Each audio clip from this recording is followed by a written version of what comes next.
Left the oven on when I went to the salon. It's gonna burn. It's gonna burn.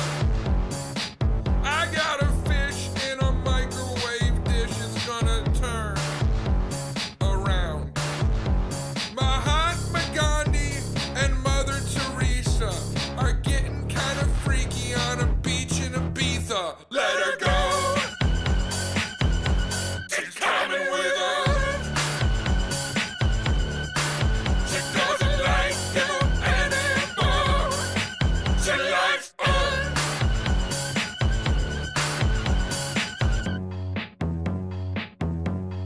Lost my shit in the shower. No water, no power. I dream of being split into 5 easy pieces by a big strong woman with a big pair of scissors. She smiles like Mona Lisa, but curses like a wizard. Mother Teresa and Mahatma Gandhi are arguing about whose turn it is to do the laundry. Let her go. She's coming with us. She doesn't like you anymore. She likes us.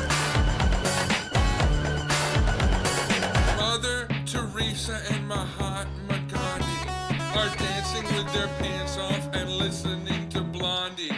Mahatma Gandhi and Mother Teresa are raging in the penthouse, and I'm thinking of a number between 1 blasting Dua Lipa. Let her go. She's coming with us.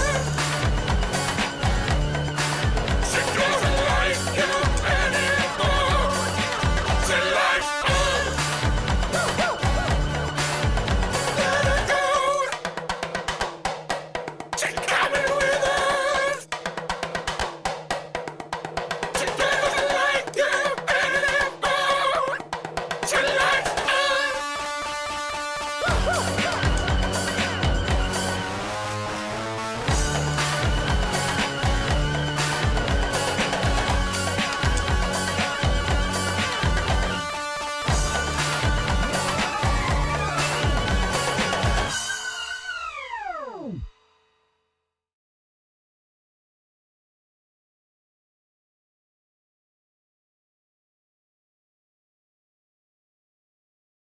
Everybody wants a story.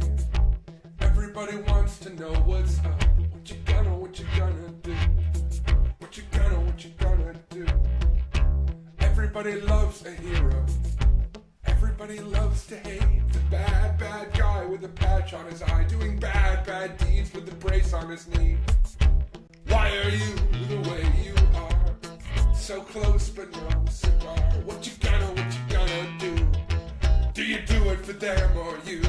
Why do you do it? Why? I do it for the plot. I do it for the plot. Do it when you're here. Do it when you're not. I do it for the plot. Do it for the plot. Guess I made it obvious. I guess that I forgot. I do it for the plot. Do it for the plot. Do it when you're here. Do it when you're not. Do it for the plot. Do it for the plot. I guess I made it obvious. I guess that I forgot. Stars come down from the pitch black sky. And you realize there are no good guys. The sins of the father and the sins of the mother bring us closer to one another. And 1 if by land, 2 if by sea, none if by you, 3 if by me. Doctor, can I get a receipt? I wanna have everything right now for free. Why are you always this way? Can't make eye contact on dates. Looking up and looking down, but never looking out. It's right the fuck in front of your face. Why do you do it? Why? I do it for the plot. I do it for the plot. Do it when you're here. Do it when you're not. Do it for the plot. Do it for the plot. God, I made it obvious. I guess that I forgot. I do it for the plot. Do it for the plot. Do it when you're here. Do it when you're not. I do it for the plot. Do it for the plot. I guess I made it obvious. I guess that I forgot. I do it for the plot.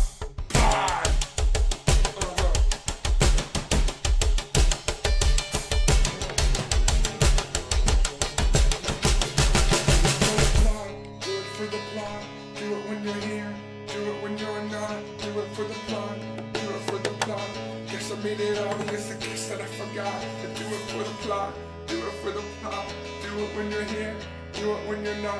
I do it for the plot, I do it for the plot. Thought I made it obvious, like I said, I forgot I said I do it for the plot. I do it for the plot, do it when you're here, do it when you're not. Do it for the plot, do it for the plot. I made it obvious, I said I forgot. I do it for the plot, I do it for the plot. Do it when you're here, I do it when you're not. Do it for the plot, I do it for the plot. I thought I made it obvious, like I said I forgot I said I do it for the plot.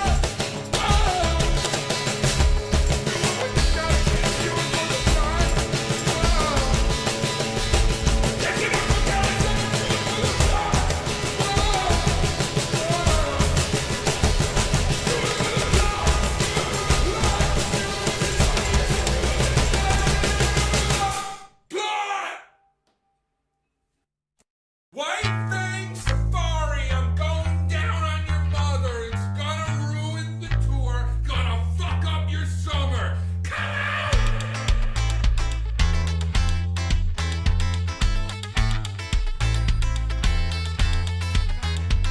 Northwest Passage, I'm gonna freeze to death. Making out with your dad, I'm grabbing his hairy chest. Come on!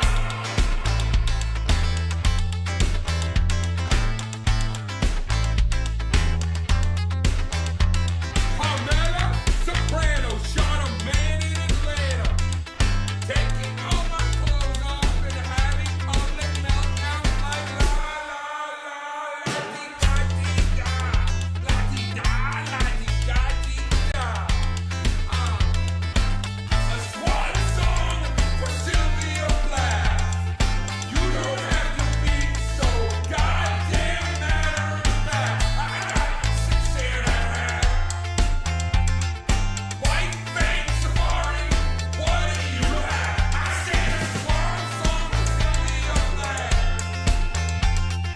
You don't have to be so goddamn matter of fact. I got 6 and a half.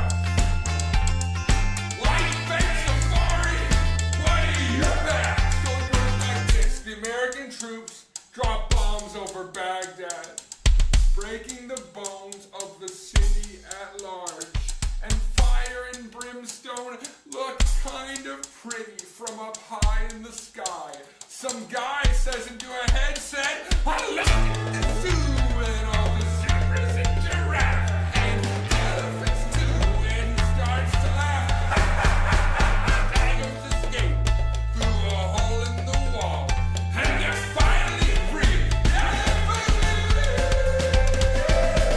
Swan song for Sylvia Plath. You don't have to be so goddamn matter of fact. I got 6 and a half. White Fang Safari, what do you have? I said a swan song for Sylvia Plath. You don't have to be so goddamn matter of fact. I got 6 and a half. White Fang Safari, what do you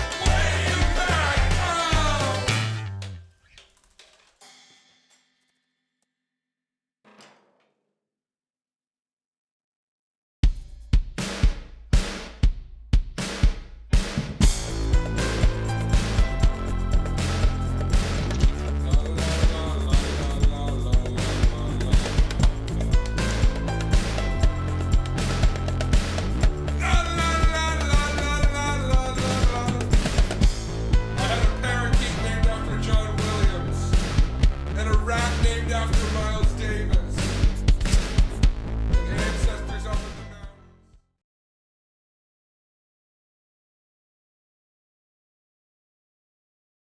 mountains. Bit of a different vibe today, chat. That was Victor Jones and his album Zookeeper, along with his new single Mother Teresa. You can go check him out over on Spotify. Thought I would try out some new music, considering I've been playing a lot of Sam's. Not that that will ever end anytime soon. How do I sound, chat? I have a couple fans going on, so I'm hoping it's not picked up that bad. For some reason, it sounds really weird. I'm not sure why. Sounds like I'm like fucking, hold on. Maybe it's one of the filters. 1 second. manto.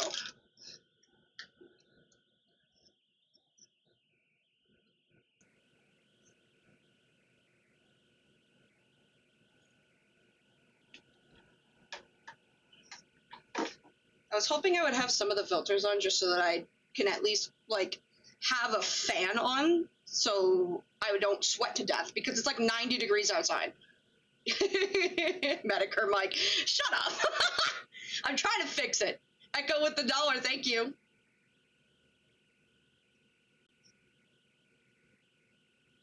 Lazy Bedhead Crunchy Edition. Jesus Christ. Turn all these off.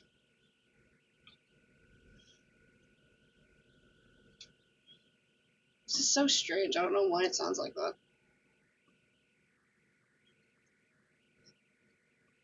Yeah, that's so odd. Let me see if I can switch it over to a different thing. Un momento. Hold on.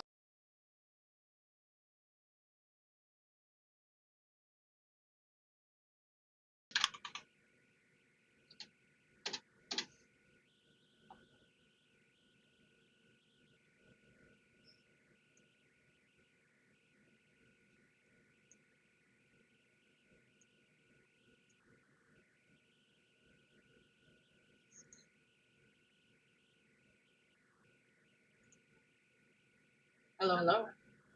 Okay. Maybe that'll work? I put on the voice meter, but the problem is I think that you guys can hear the reverb when that happens, so that's kind of a problem. I'm pretty sure. Hold on.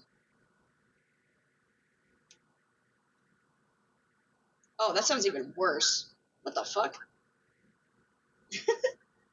1 second. Maybe, you know what it is? I think it's the input of the mic. I switched over the inputs of the mic, so maybe that's the problem. Maybe I have to switch them back over. 1 second.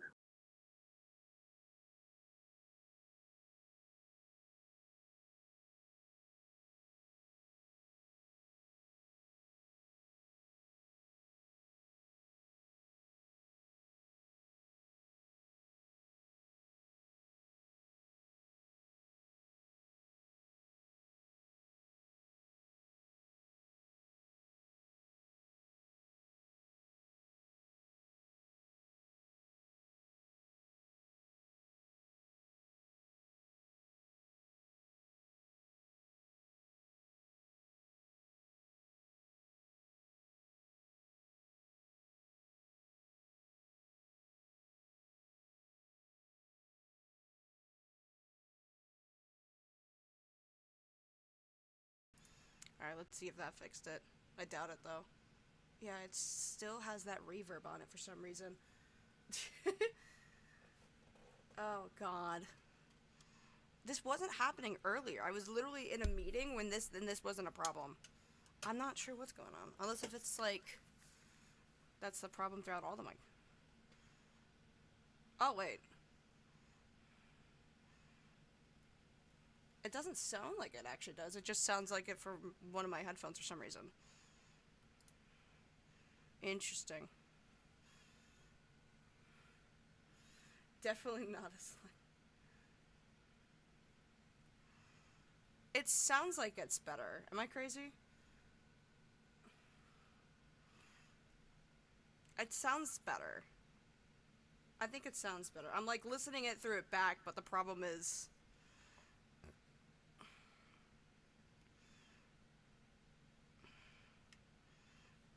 I think this might be the best that we got, even though I'm not sure. Is the reverb still there, chat?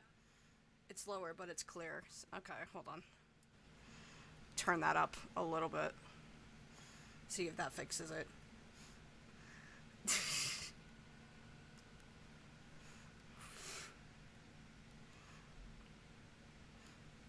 I think this is fine. I hope so, anyway. It doesn't sound like there's any reverb coming through that way.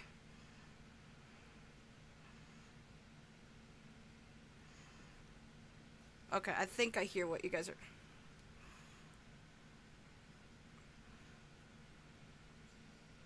Audio is crisp. Okay, good. Alright, I'm just making sure. I'm trying to test it through listening it through, but it's a little weird. Hopefully it allows me to put the filters back on, though, because I kind of want my fan to be on, because otherwise I'm going to sweat to death. Which will be shitty, but it's fine. Anyways. Other than starting off really crispy, how are we doing, chat? That was annoying. God, Jesus. I was in a meeting, a virtual meeting today, which is why I had to push the stream back, which was a little obnoxious, but it's fine. It seems to be doing okay despite that reverb. That's only through my headphones, but it doesn't sound like it's coming in through the stream, so it looks like it's gonna be fine. Another day, another video where someone is it talks about a bad person. I have no clue, but I'm enjoying nonetheless. I sure hope so. Yeah, I think we're gonna be fine. At least I'm pretty sure we're all set. I think the reverb's only happening through those headphones, but I don't hear it through the actual stream, so I think we're fine. Let me try to put on my filters real quick. See if those will at least make it sound a little better.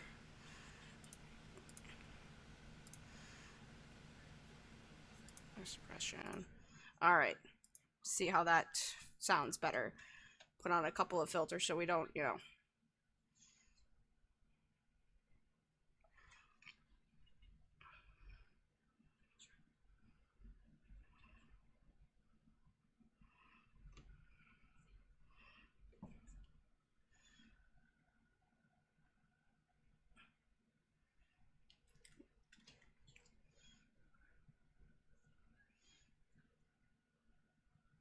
It's just a little echoey, I think.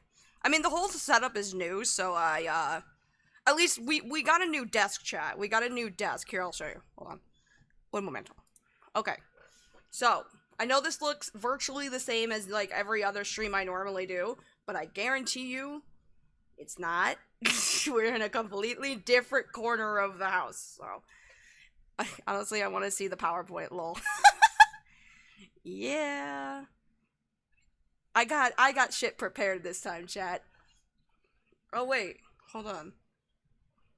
Where am I? Did I throw away the jacket? You know what? I'm gonna sweat to death if I put the jacket on, so don't worry about it. Welcome. Who's decided to show up to class today? The fucking bull cut. Shut up! It's growing out right now. It is a mess.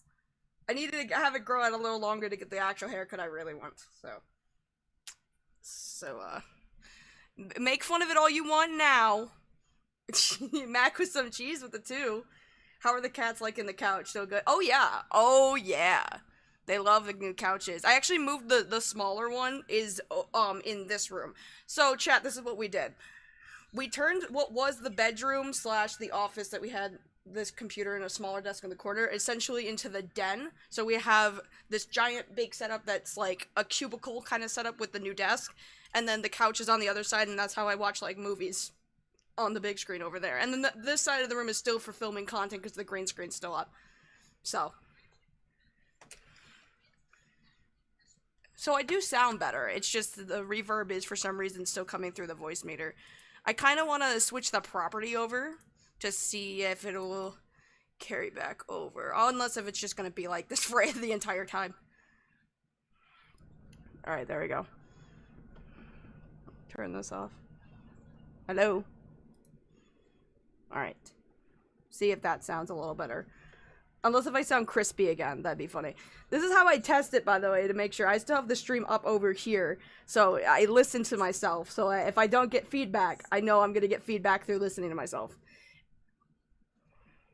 Echo with the one, thank you. I look like a DJ. This looks fucking stupid. Yeah, it's fine. Okay, we fixed it. I don't know why the stream started crispy. It has to be because, like, I'm like, I have two different things. So this webcam that I have has a microphone in it, and sometimes when you try to set it up through here, and like do both of these at once, it confuses the mics, so it might have just been, like, a microphone interference. I had the other one, where did it go? Doesn't matter. Anyway. Got a good stream planned today, chat. I am so excited. Aren't you excited? I'm sure you all are so excited. Oh my god. This is gonna be fun. Why does the voice meter banana have to be so? Why does any of this have to be so? That's It'll pick up on the webcam mic. Yeah, I know, it's so annoying. That's why the webcam mic itself has to be turned off. Which it is, so I think it's fine. I'm pretty sure I fixed it. See, I had like a blazer jacket to throw on top of this, but considering that it's like the mic situation, I'm probably just gonna keep it off. I look professor enough, it's fine. Welcome to my classroom, chat. How are we doing? Lazy, how did you learn about Bryan Mullins? Well, chat, let's get into what we're gonna be talking about today. I've been making some new friends around here. I've been joining the streaming scene, and since joining the streaming scene, I've gotten know a lot of streamers, and so one of the streamers I've been speaking to, OpBlock, has asked me if I knew who Bryan Mullins was. And of course I didn't, because like, why would I? I'm not a furry, I wouldn't know this thing. And he's always just like, oh, dude, you gotta learn who Bryan Mullins is. You gotta figure out who Bryan Mullins is. And I did. And now I'm going to share this knowledge with all of you. Because if I have to suffer knowing this information, you do too. But before we begin, I love your outfits, Lazy, including this one. It's pretty basic today. I look like a, actually. I am going to be your professor today, so I do kind of have to look like a nerd, unfortunately. Lazy Doctor Who bad. Lord Rush with the 5, thank you. Pour yourself some hot cherry wine. Oh my god. Jesus Christ. Cloudy with the 2. Streamers showing you the horrors of the internet. You know what? I can't tell, honestly, if meeting OpBlock was a good or a bad thing. I suppose this stream will determine. Oh, by the way, chat, I forgot to fill up the gun. I need to fill up the gun. Because even though we changed location, the gun is still here. All of you know what to do. Wait, what the fuck? Why is it making the green screen do that? That's funny. Anyways, I need to make sure that my gun is prepped and loaded to make sure y'all get your bubble baptism as per usual. Because if you are new to a Lazy Bedhead stream, it always starts off this chaotic and terrible with my mic sounding like shit and nothing ever being ready, even though I thought I was ready.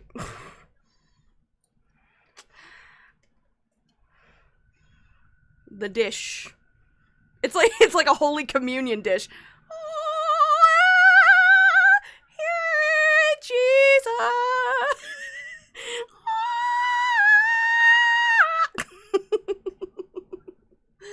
Oh my god. I'm a mess. Anyway.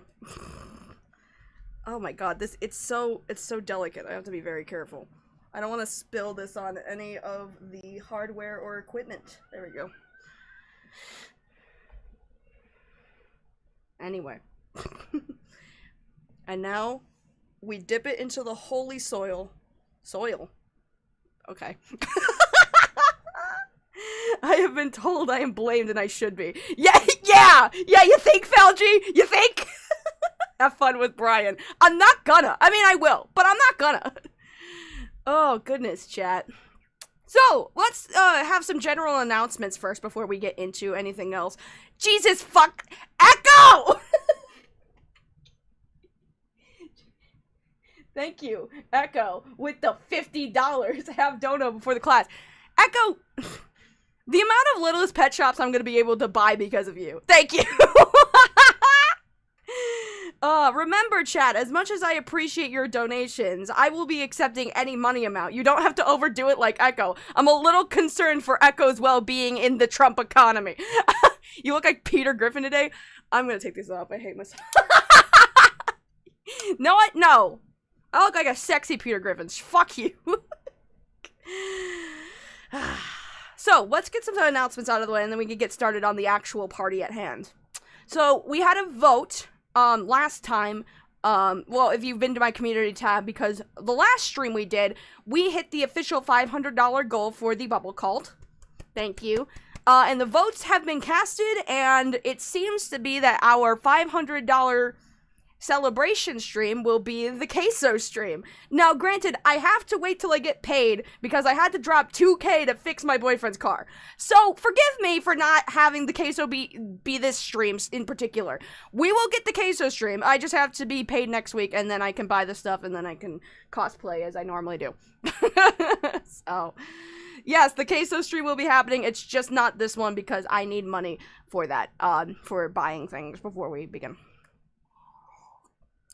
So, look forward to the queso stream very soon. Echo is golden. Literally, Echo is like my sugar mom, I swear to fucking God. Oh my God. Other than that, chat, I'm also still working on the Minecraft video. I know I keep saying it's gonna come out this weekend. I had to drop 2K on a car. I've been a little busy. But this whole week, I am gonna lock in, and I'm gonna finish that up, and it's gonna be out this weekend.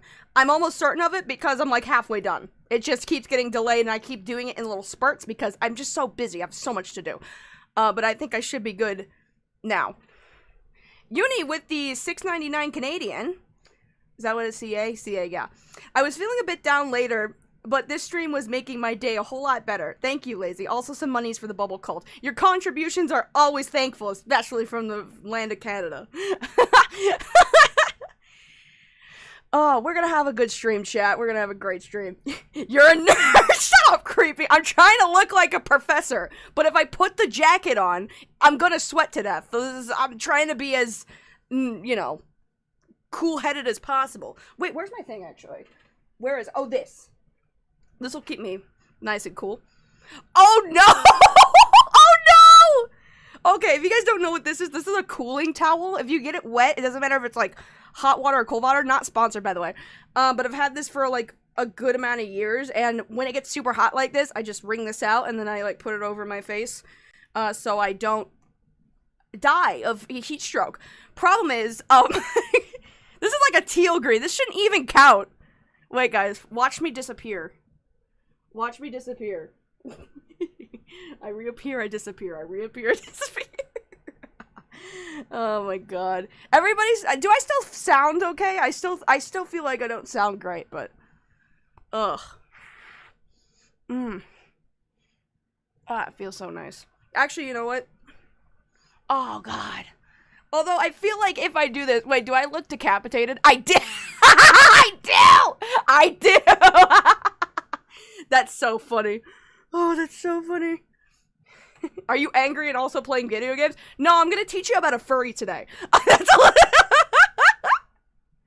You sound fine, Lazy. Perfect, perfect. We had a crunchy moment, the start of the stream where my mic decided to act stupid. So I'm glad we got it fixed. Simple fix, thank goodness. What's different, though, about this setup, chat, is that, have you guys ever seen, like, those, like, old, like, grandpa desks that has, like, the cupboards above and it's, like, sunken in so your computers can sit? That's what this is, but there's no place to really put the computer, and my boyfriend didn't want to put it by his feet, so it's, like, up here. It's above us. It's all the way up the very top. So, it needs to be clean, though, too. Jesus Christ. I ended up cutting the Saber Spark shit from the new vid. Oh, okay. Damn. I guess KP's not getting her comeuppance from you. Lol. Anyway. So, yes. Let's talk about what we're going to be talking about today. Chat. Through learning about, you know, getting to know other streamers and starting streaming, I got to learn of the name of Bryan Mullins. And I've been told that I need to cover Bryan Mullins. Why? Because it's kind of an initiation process, I believe, at this point. God, it looks sweaty. Jesus Christ. Oh. Anyway. It's just funny that it's also so happens to be a slight tint of green. Oh, goodness. Yeah, desk alcoves? Is that what that's called? I just call it an old grandpa desk because I got it from my grandpa, and that's all I know it for.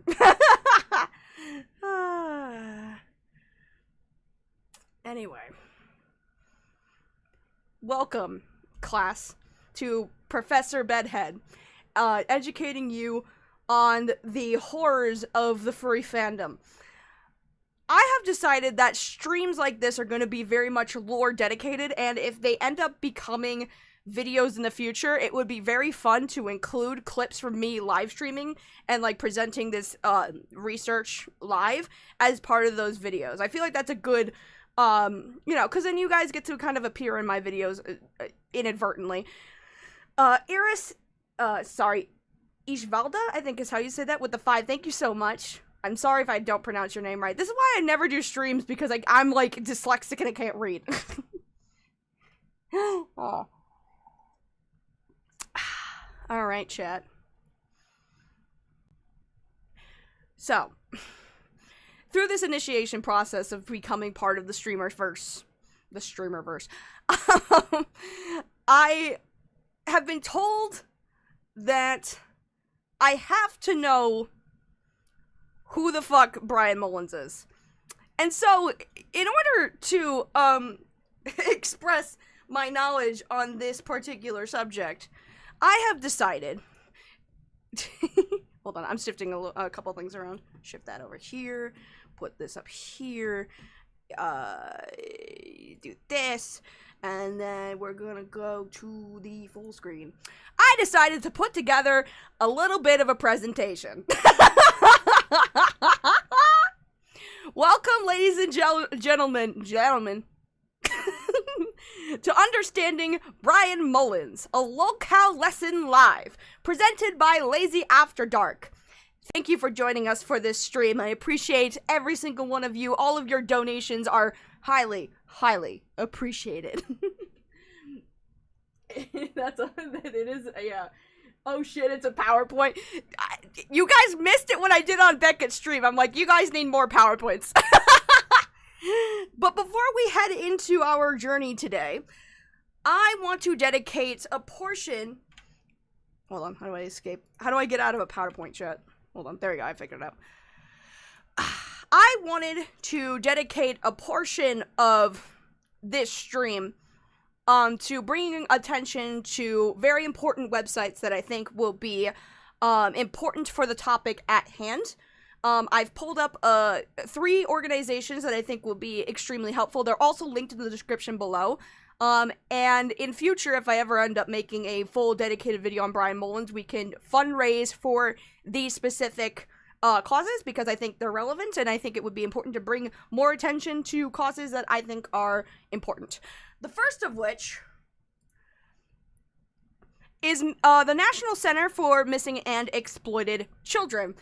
This is dedicated to not just finding missing kids when they go missing, but also bringing attention to unsolved murder cases.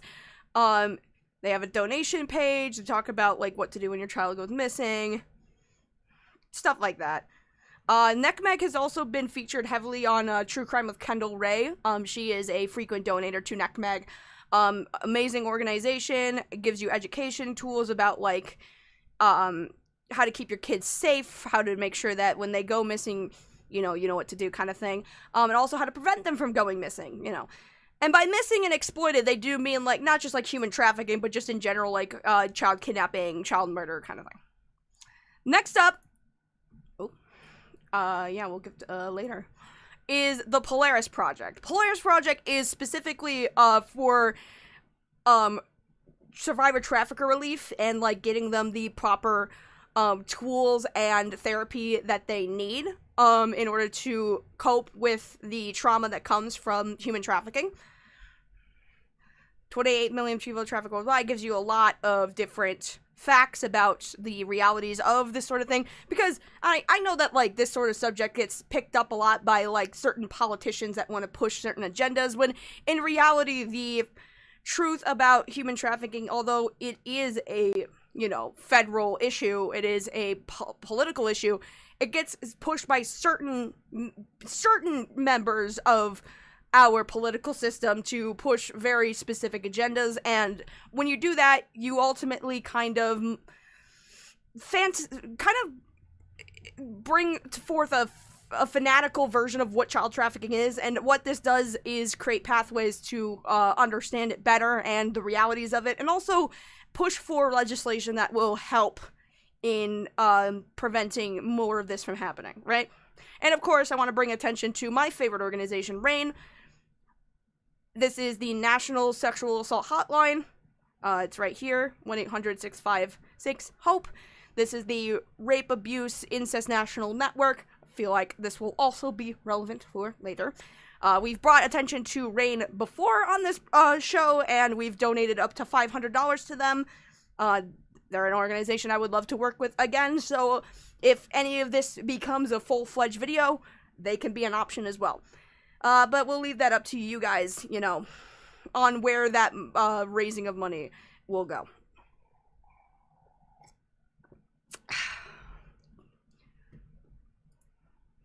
Class, I am Professor Bedhead, and today I am going to bring you a story of interesting proportions.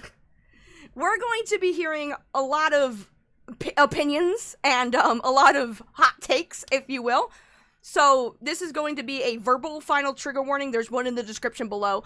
If the topics of this stream today, which includes abuse towards children in a sexual nature, or abusive material related to kids, and that, please leave. Please watch something else.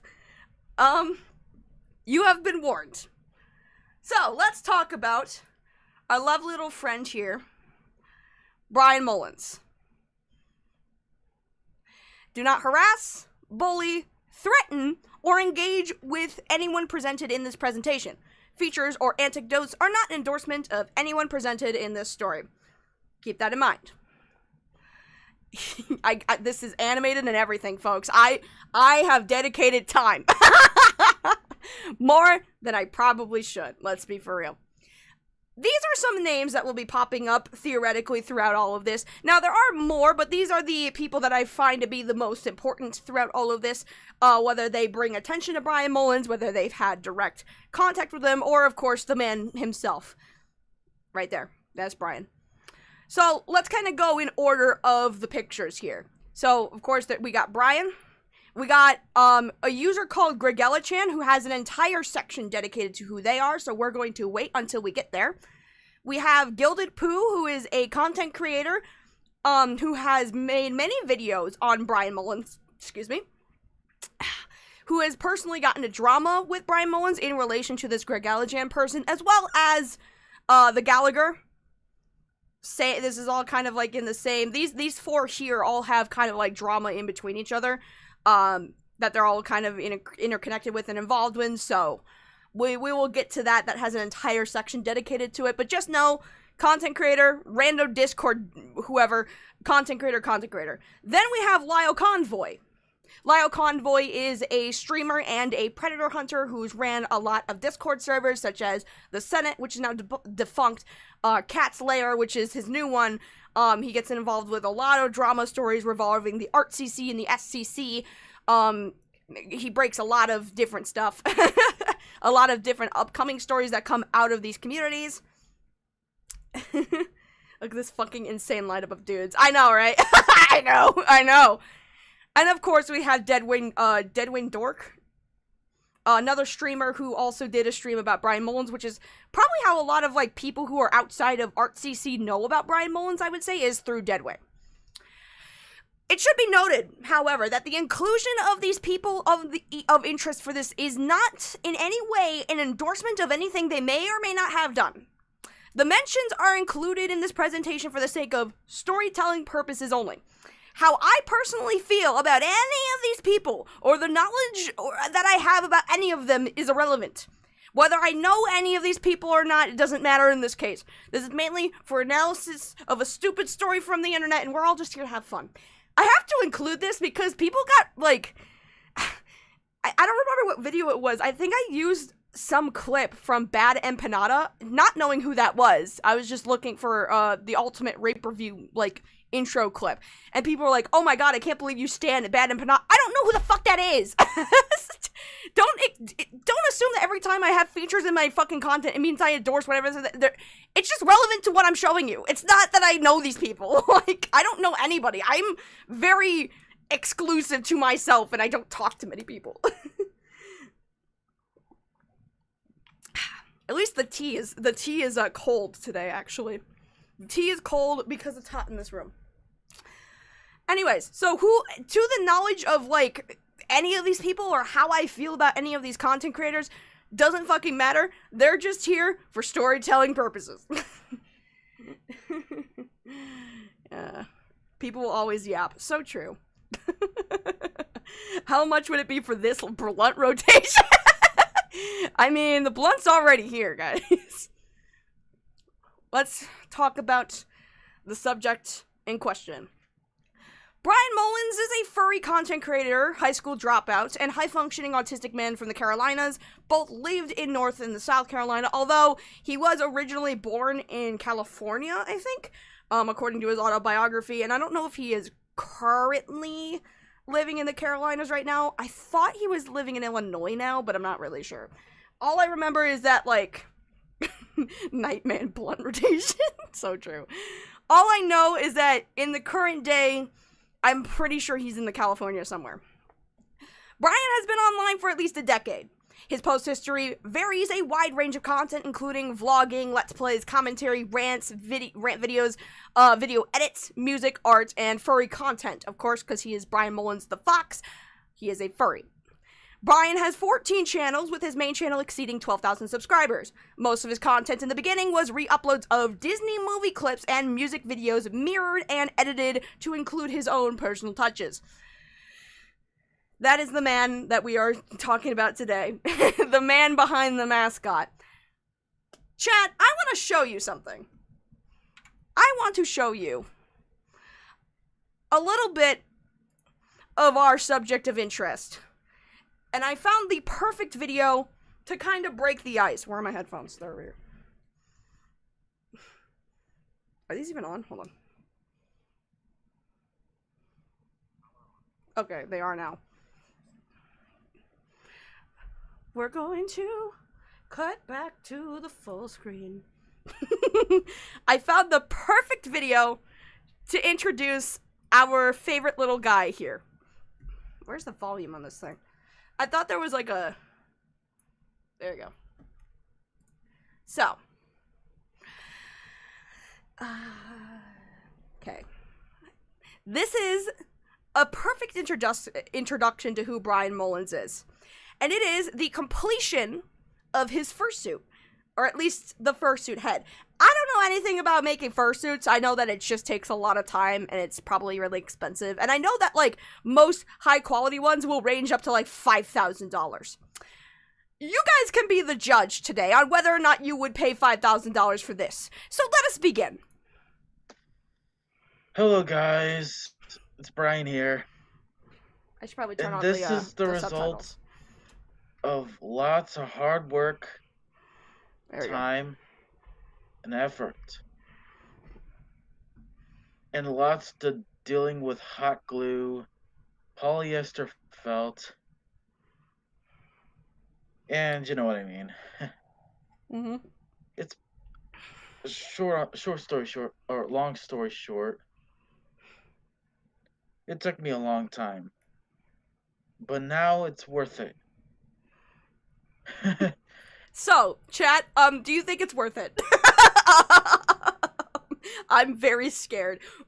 To be fair, and this is just me joking around, okay? I'm not saying this to be rude to Bryan. I am saying this as purely a joke and a meme. This is like the Toy Box Killer tapes. This is what this is. I just uncovered the serial killer tapes, and it's up on YouTube, and this is the mask he wears when he kills his victims. That's what this is. This guy's a low-tier furry. This guy is a singular polygon furry. That's what he is. Jesus. No, not even close. Was it worth it? No, it wasn't. I'd say that this looks like a low-budget FNAF movie Freddy Fazbear, but my college actually made a low-budget version of that movie, and the mask they used for Freddy looks miles better. I don't know, this could kind of go across as like a Foxy the Pirate type, don't you think? I think so. I think it'll pass off great. Now look, again, I know nothing about fursuit making, right? I know nothing about the process or how to, sew together a fursuit. I know nothing about different fur textures, how it would be different in the sewing machine. I'm a noob, clearly. I don't dedicate my life to making myself look like an animal. So, in all honesty, I mean, this is pretty impressive for somebody who, like, knows only a tad bit more than I do.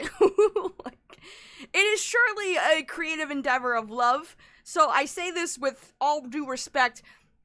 Bryan knows leagues above me in terms of this, right? It just looks a little silly. And that's not to be rude. It's just,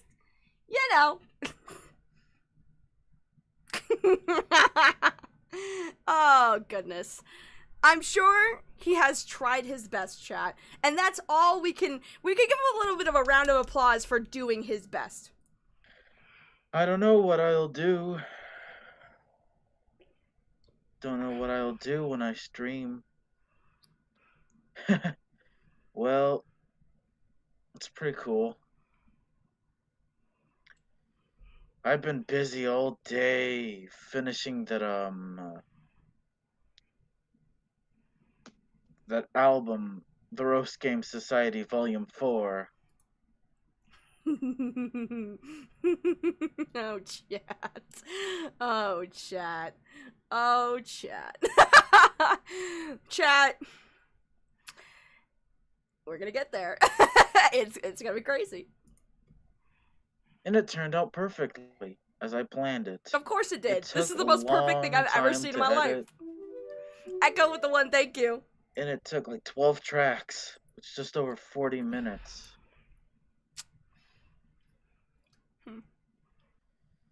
Yep. Yeah, I'm not gonna watch this entire thing. I think we're good. I think we got the general idea, chat, of what we're looking at. Let's go back to the PowerPoint. Just a tired soul with a 2. And with that, chat. Actually, you know what? I think it's in the, where is it? Stream Hub? Yeah, it's in here. Hold on. Where is it? There we go. With that, chat, you guys have reached the bubble goal! I had to find it. I didn't know where it was. That was crazy.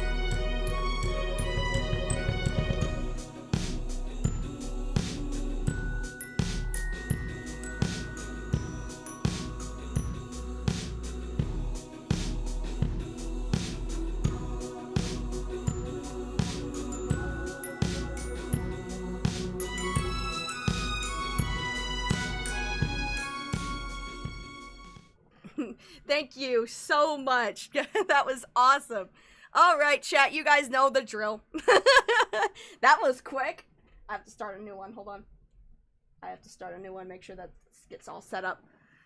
I had to move it. I thought I moved it in here already. I must not have. Oh, well. Oh, well. I have to have that set up as like a separate thing, I think. Probably somewhere down here in the actual scene generator. But, once again, my chat has reached the bubble goal. They are begging for the bubble baptism. Chat, be aware that even though I am your teacher for this evening, I am not one to push my religious agenda on you unless you give me money. So, 3 cheers to the bubble goal. Yay! Oh god, it's in my coffee! No! No, fuck! Well, that's ruined. It got in my fucking hot chocolate. No! I've been blessed in the wrong way. Oh, this is a new one, too.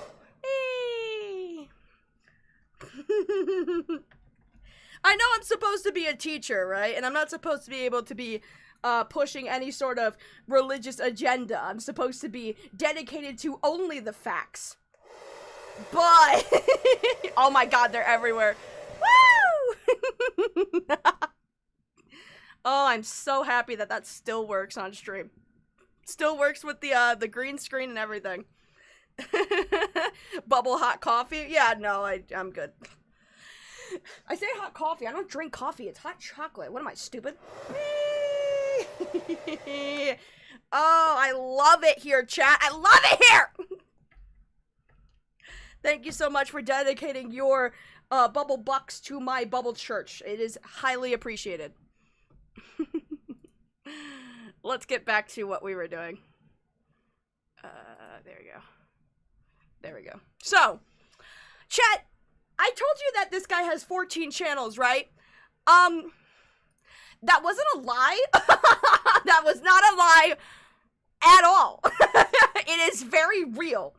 We got, of course, the main channel. This is the one that has 12K on it, and it's got over 700 videos. Although, given the amount of channels he has and the amount of videos he's deleted, it is estimated that at some point this guy had about like 4,000 videos up or something like that, right? Everyone like and subscribe. Yes, everybody share the stream, like and subscribe. Echo with the 1, thank you. Echo is going to be the reason why I can pay rent single-handedly. I need to know what Echo does for a living to pay for me this much. We got Bryan Mullins the Fox as the main channel. We have a secondary channel. We have the Territory channel, Bryan Mullins the Fox 3. So it's a trilogy. Then we have Bryan Mullins the Fox Old Video Archive channel. Then we have Bryan Mullins the Fox Pre-Furry Old channel. Then we have Bryan Mullins the Fox Archive channel, another archive channel. Of course, we needed 2 of those. Then we have just regular Bryan Mullins. Then we have Bryan Mullins the Fox Topic because he makes music, so it's a music topic. Then we have Bryan Mullins the Fox Research channel because he has to do all his research for this channel on a separate channel. Then we have Bryan Mullins the Fox Rant Archive. Then we have BMTF's Old Political channel. God. Then we got Bryan Mullins the Fox Comedy Archive. Then we got Bryan Mullins the Fox Drama Archive. And then the Roast Game Records, which we'll get there. That's my favorite part of the story. Oh, goodness. Oh, boy, oh, boy. I am about to show you some of the editing genius of this guy, but I do have to turn the audio off, or else I will get copyright struck. So here is just some of this man's work. I'm just gonna low. Maybe if I have it like really, really low. This is just the Disney logo, by the way, but Bryan Mullins the Fox, basically. I don't know how much of this I'm allowed to show without it actually being copywritten, though.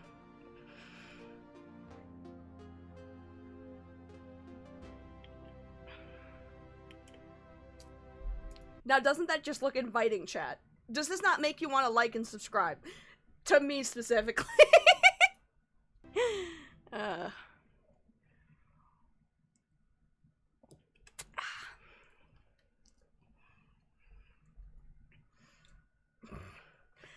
Yeah, and a lot of his intros are also, like, fucking long as shit, by the way. Like, it looks short, but I guarantee you these go on forever.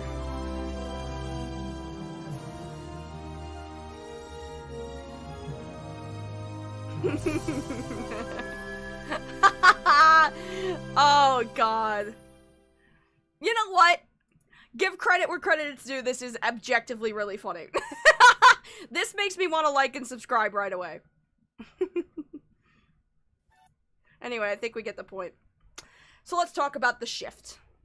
So, Bryan Mullins the Fox has been around for forever, and the reason why he has up to 12,000 subscribers is for 2 reasons. For one, it's full of a bunch of people that like to hate watch the guy, but the other reason is that he has garnered at least a somewhat genuine fan base, and that was through re-uploads of Disney animation clips. Like you saw at the beginning, he has a lot of, like, Disney intros, and that's because his original, like, edits would just be, like, basically mirroring, and, like, putting enough, edits overlaid with the, Disney Channel, or not even Disney Channel, just Disney movies in general, and re-uploading them onto his channel.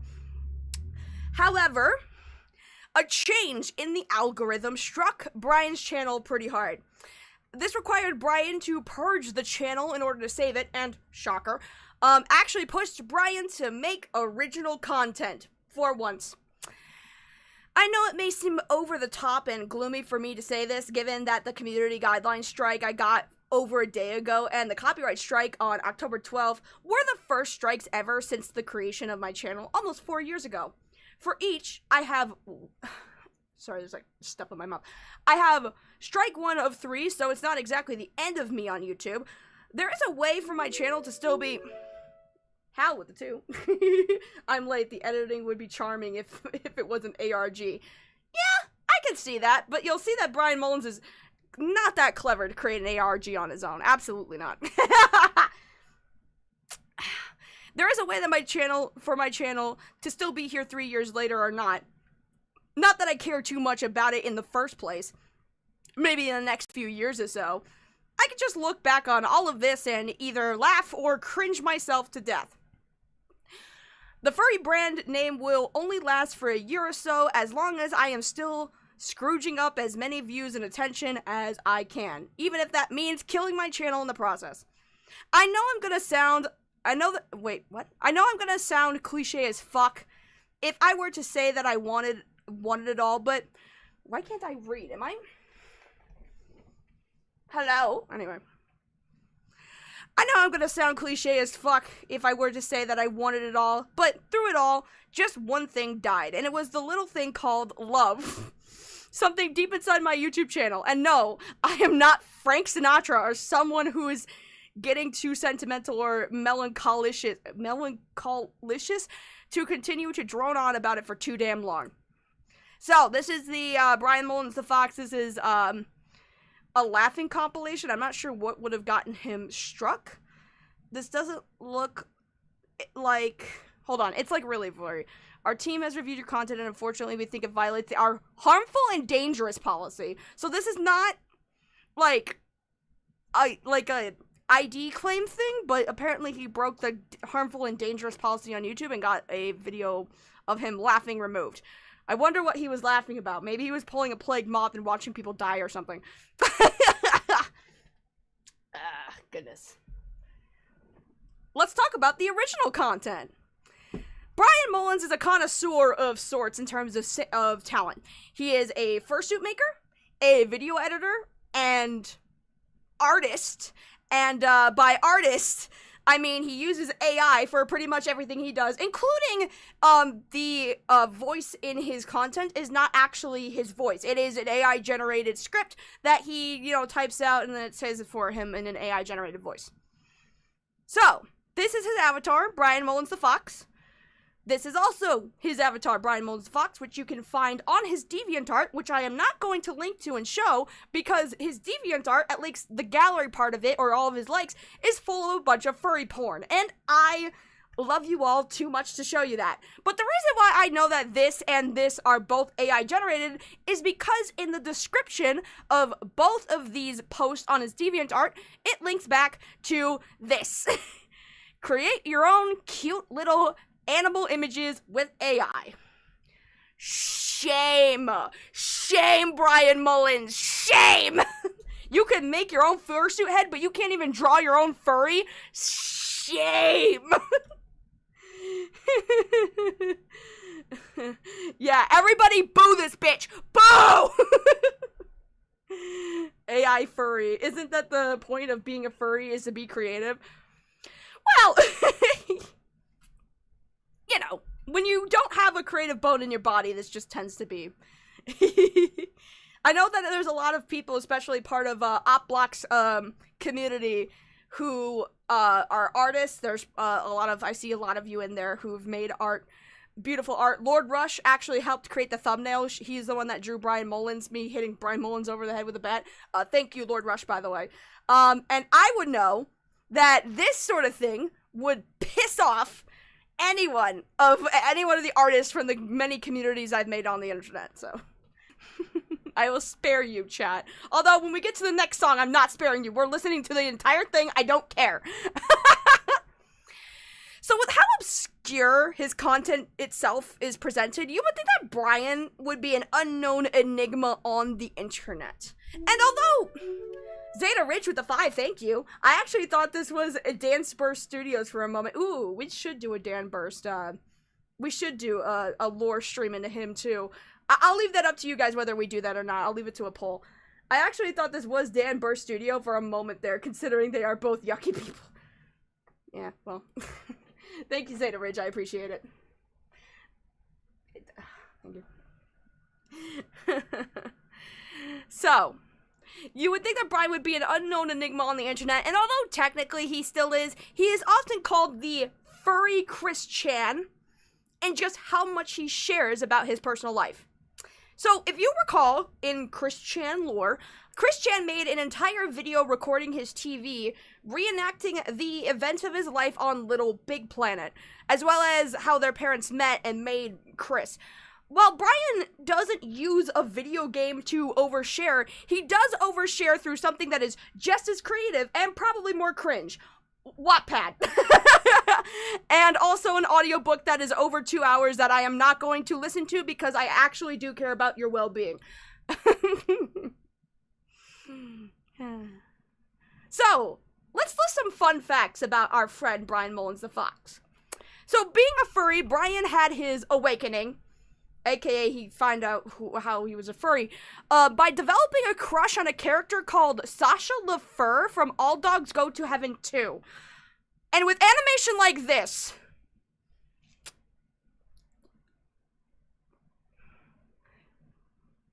Jesus Christ, can you blame him?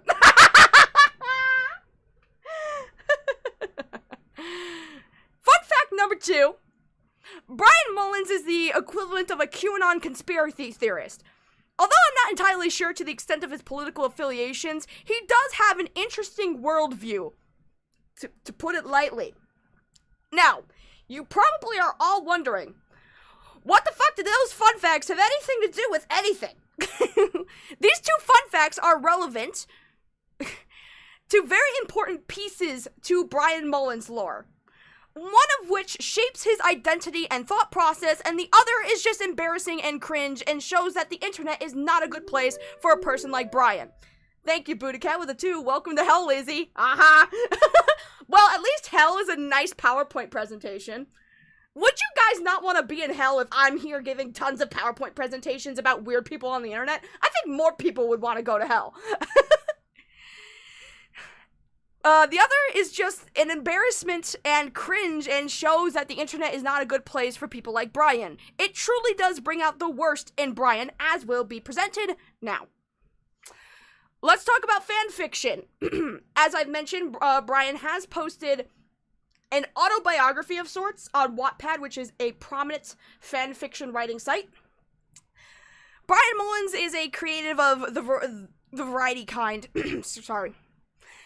There's like something that tickled my throat for a second, and now I'm not even here anymore. It just went, Bryan Mullins is a creative of the variety kind, and some of his first creative works started as an author of fanfiction. One of these creative endeavors is titled Sasha's Blood and Fears.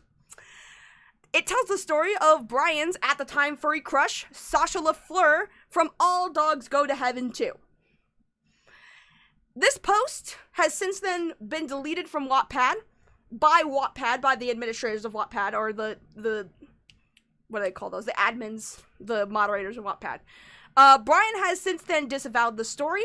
In his autobiography, that's his audiobook, of his updated, because apparently the autobiography that is on Wattpad, was apparently full of, false memories, as said in his audiobook, which is very interesting. I don't know what that's supposed to mean, but I imagine there were some things in the Wattpad autobiography that he put in there that actually makes him look worse, so he was just like, oh, those are false memories. I disavow all that. Those weren't real. My autobiography is a work of fiction as well. It's a work of fan fiction. My autobiography is a work of fan fiction, according to Bryan Mullins. Bryan claims that he was a naive, autistic 18-year-old who didn't really understand at the time what he was writing. He also claims to now hate the movie All Dogs Go to Heaven, both 1 and 2, and claims to no longer have a romantic interest in Sasha LaFleur. Now, even though I spared you of the pain of the painfully boring audiobook, I spared you of listening to 2 hours of this man explaining the details of how he was born. I've also spared you from listening to too much of his music. Even though I did both of those things because I care about you, I'm not sparing you from the fanfiction. We're reading the fanfiction. Trigger warning, by the way, for sexual assault and child cannibalism. So this is a short story, and which is why I'm going to read it, because it's fairly short. This was on Brian's, drop the B. This was on his Wattpad, and I'm going to read it to you in its entirety. Sure, Jim. Everyone's like, no! Yes, we're doing it. Shut up. You know what? If you guys want me to not do it, you should like and subscribe. Give me more Bubble Cult donations, and I'll stop. No, I'm just kidding. I'm gonna do it anyway. You all deserve to suffer. No. Listen, this is for educational purposes. I don't know why you guys are all complaining. And I'm calling my therapist. Anyway. So, it was November 17th, 1998. And all dogs... Wait, you know what? Hold on. Wait. Should I put on some dramatic music? I feel like I should. What dramatic music should I put on? We should do classical...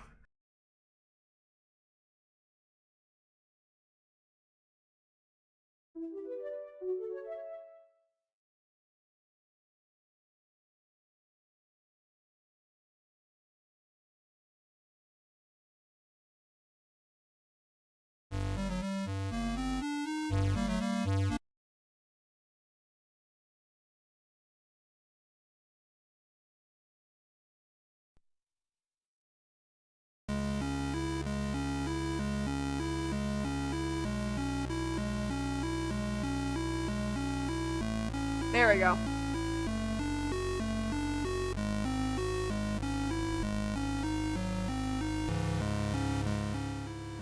I think that'll be good. Is this too loud, chat? Muted. I know, I fixed it. I don't know how that happened. Shut up. It wouldn't be a lazy bedhead stream if I didn't mute myself on accident once or twice or 3 times. Alright. Let's see. I think right here it'll be fine, right? Because I want to make sure it's loud enough you can still hear it and stuff. Perfect. Okay, cool. We're gonna start from the beginning here. Make sure that's fine. Perfect. Anyways, back to the dramatic reading. I have it set up now.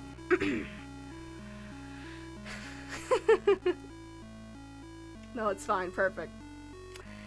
It was November 17th, 1998. An all-dogs Christmas Carol came out the day after her abuse. The day before, which was November 16th, 1998, was a very dark day for 18-year-old Sasha LaFur. Along with a family tradition that started nationwide, where families literally slaughter and eaten their own children. We'll get to it. Not satire, completely serious, in case you... Genuine plot of the story. Alright. The day the Christmas Carol film came out, which was the 17th after all, Anne-Marie, who is, hold on. This character, by the way, in case you forgot what Anne-Marie looked like if you haven't seen the movie in a while, wanted to not believe in Christmas and refused to do so. Charlie tempted and threatened her. I swear to God, if you don't be a good girl and believe the words I say, I will kill you and no one will ever have the goddamn right to interfere with me. Anne-Marie resisted and her eyes were filled with tears. Then others joined Charlie and chased Anne-Marie all the way into the woods. Then slaughtered poor Anne-Marie. After that, Sasha ran out to see what the hell was going on. She found Anne-Marie dead with the whole all dogs go to heaven trademark crew surrounding her. Sasha asked, "What the goddamn fuck is this?" Charlie replied, "It's none of your goddamn business. Look, be happy. Like how you cheered me up when I was in trouble at the Heavenly Court." Sasha replied, "Be happy for you? I refuse." Then Charlie grabbed her by the sorry.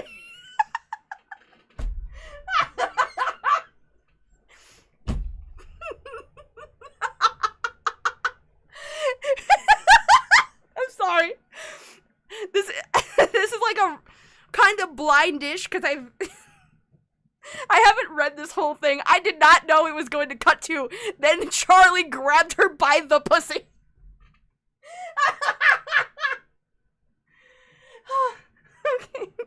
Okay. We're moving on. We're moving on. Anyway. Then Charlie grabbed her by the pussy, smacked her ass, and then raped her. Jesus. As Charlie was raping her, Sasha was unironically saying, "Fuck me harder." Then she gets beaten so much she literally lost a whole gallon of her own blood. Jesus Christ. Then Sasha runs away, sleeping for the rest of the night. On the 17th of November, remember the 17th of November, when All Dogs Christmas Carol came out, she finds herself eating Anne-Marie, Saint Richard the Two, Ultimate Read It and Weep Review. I mean, that would be better than, that's a better title than Ultimate Rape Review, let's be so for real. Anyway. She finds herself eating Anne-Marie, forced to smile by herself. Her day went on. Then the very next day, Sasha wanted out of the close friendship with Charlie. She was oppressed so much. The emotions of the heated argument she had with Charlie traumatizes her even to this day. She luckily escaped without a scratch. But her being sexually assaulted and beaten so much, she literally lost a whole gallon of her own blood, yeah, you already told us this, has me thinking, why do families love their children so goddamn much? This whole story was inspired by Sasha telling me her story. The movie I made a while ago called When All Dogs Don't Go to Heaven, and the roast game.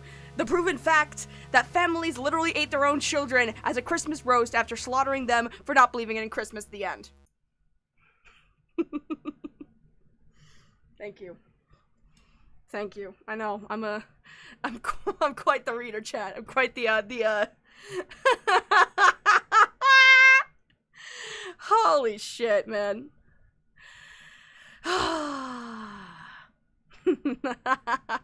Hold on, I gotta turn off the music real quick. There you go.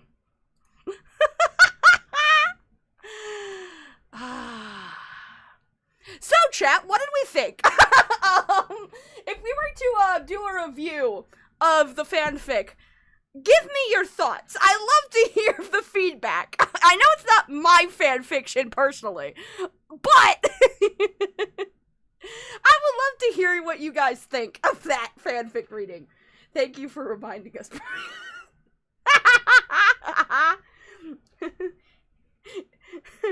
Comparison, humans can barely live after losing 4 pints of blood. Yeah, imagine, this is dog characters, by the way.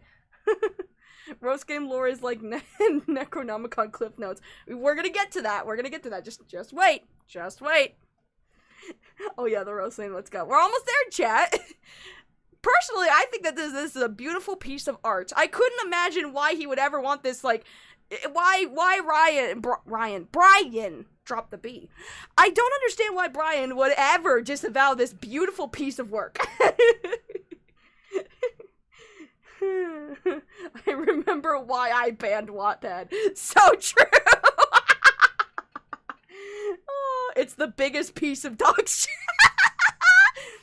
It's the biggest piece of dog shit. Bold new direction for All Dogs Go to Heaven franchise. So true. Also, you know what's weird about the fanfic too? Is that the fanfic, like, acknowledges that the movies exist. So, like, I'm not sure if it's claiming that it's in a new universe where All Dogs Go to Heaven just so happens to be, like, all the characters are real, but also, the movies are also coming out and they're aware of them? I don't know. Yeah, anyway. Well, that's about enough life for me today. Let me check the time. Yeah, it's about time. Jumps off cliff. Guys, obviously it has to be said here, don't kill yourself. Because if you mess up, it'll hurt real bad. No, I'm kidding. Guys, please take care of yourselves as per usual. Please take your meds if you need them. We're going to be taking those in about an hour. Take care of yourselves. Get something to drink. It's been hot, man. Climate change is real, and we're all gonna be sweating our buns off for the rest of our lives. You know what would have been funny? I should have gotten my friends from So You Think You Can Fanon to read that one. They actually do fanfiction readings for a podcast, so that would have been perfect. Chat, I know that we want to get to the roast game, but there is one thing I do need to show you, because the fanfiction was not the only proclamation of Bryan's love. No.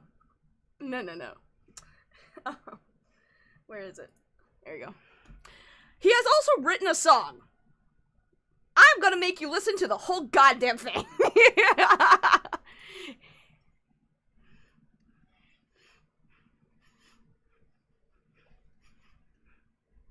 Wait. Oh, wait. Oh, shit. This was muted. God damn it. Alright, we're starting over. Never mind. Now I'm gonna make you listen to the whole goddamn thing.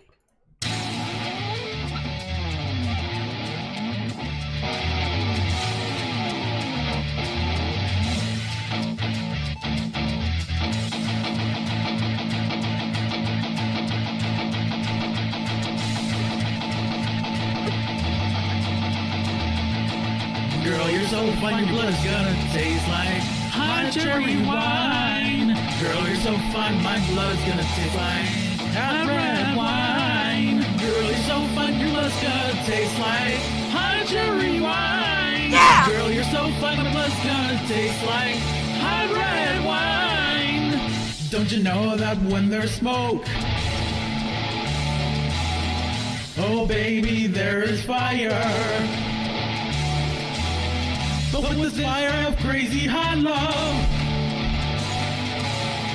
it's a sweet old-fashioned desire.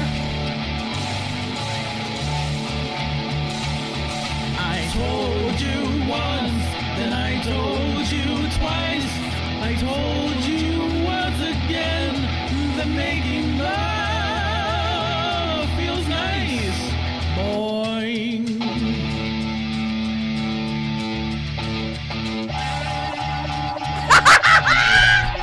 Yeah, baby!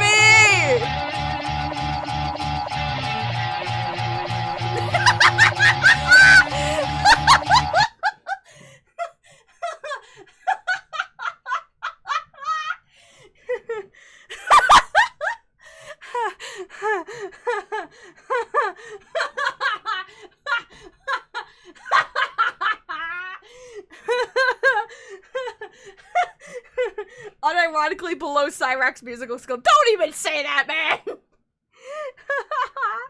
Goes hard on mute. I'm sorry, was that muted the whole time? Do we need to listen to that whole thing again? Guys, I'm so sorry. I must have muted it. Let's listen to it one more time. I'm just kidding. I'm joking. I'm kidding. What are the lyrics to this? Good question.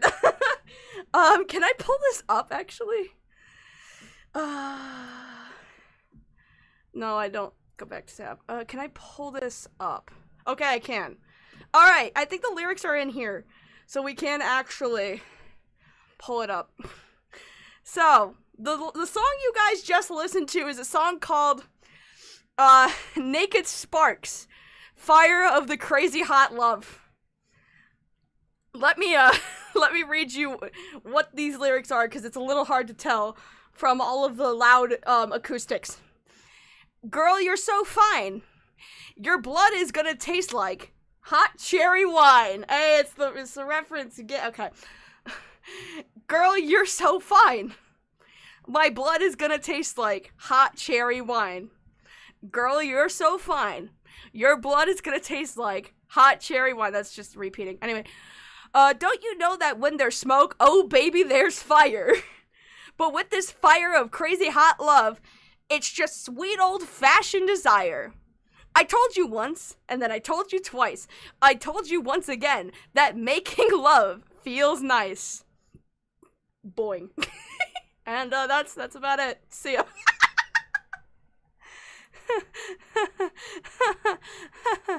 Okay. Going. No! We're moving on. I need that boing sound. Me too. So, chat, any, musical talent here want to give, some commentary on the, amazing tunes you just listened to today? Glowboy with the 5, thank you. I know we'll get into it later, but I gotta dip. I have a theory that the roast game was told to Bryan as a child to scare him, and he still believes it. That is a very good theory. Too bad that we're not there yet. But I will bring it up once we do. Thank you, Glue Boy. I appreciate it. Man, I am so glad that I was playing tripping on a hole in a paper heart during that. Crazy. I was crazy once. They locked me in a room. A rubber room with rats. The rats made me crazy. Crazy? I was crazy once. They locked me in a room. A rubber room with rats. The rats made me crazy. Crazy? I was crazy once. They locked me in a room. Okay, we need to stop. We need to stop. Anyway. Alright.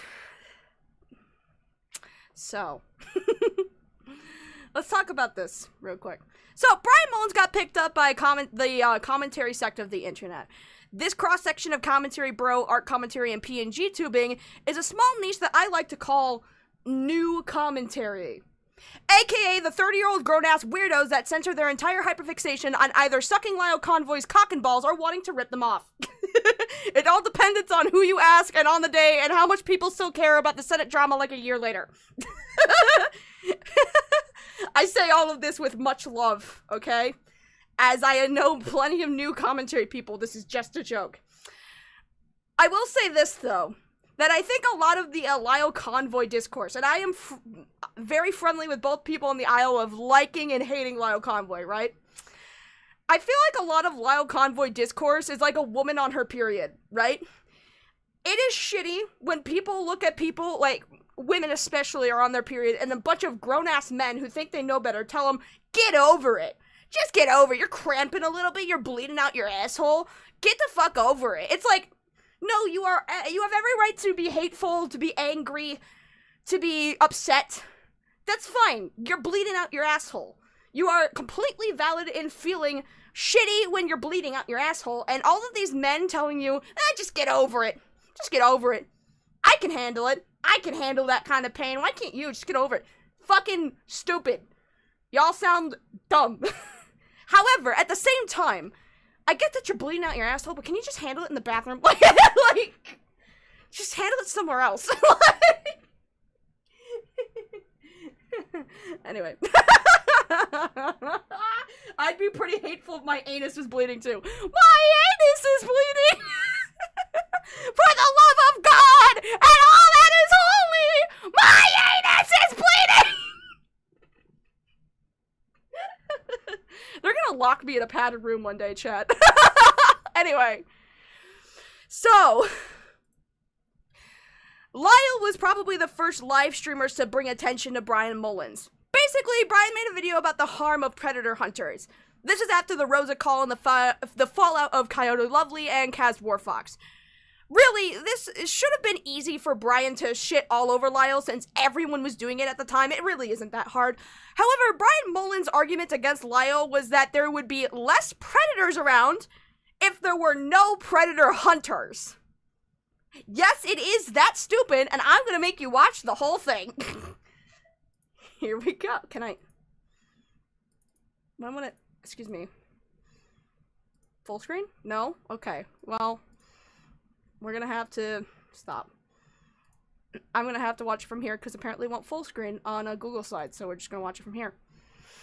Alright, chat, this is the video. Does less predator hunters mean that we'd have less predators at this point? Short, angry rant. This is only about 4 minutes, so I'm just gonna let it play out as is. Put on the subtitles so you guys can see what he's saying. Hello, everybody. I am Bryan Mullins. This is all AI text-to-speech, by the way, in case you couldn't tell. Also, what the fuck is this? What in the sweet hell is going on?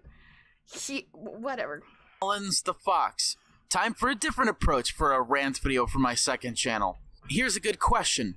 Does less predator hunters mean we'd have less predators at this point? Because I'm starting to see a trend that is actually starting to piss me off. This trend of these quote-unquote predator hunters on Discord, on the internet in general, colluding with predators and zoophiles, even worse, child rapists and zoo sadists for the sake of blood sports. Is that part of the actual? Oh, it is. I was like, why did the music start playing randomly at 30 seconds? Or just for a grift, never giving a single iota of a damn about the victim or about people that they endanger themselves.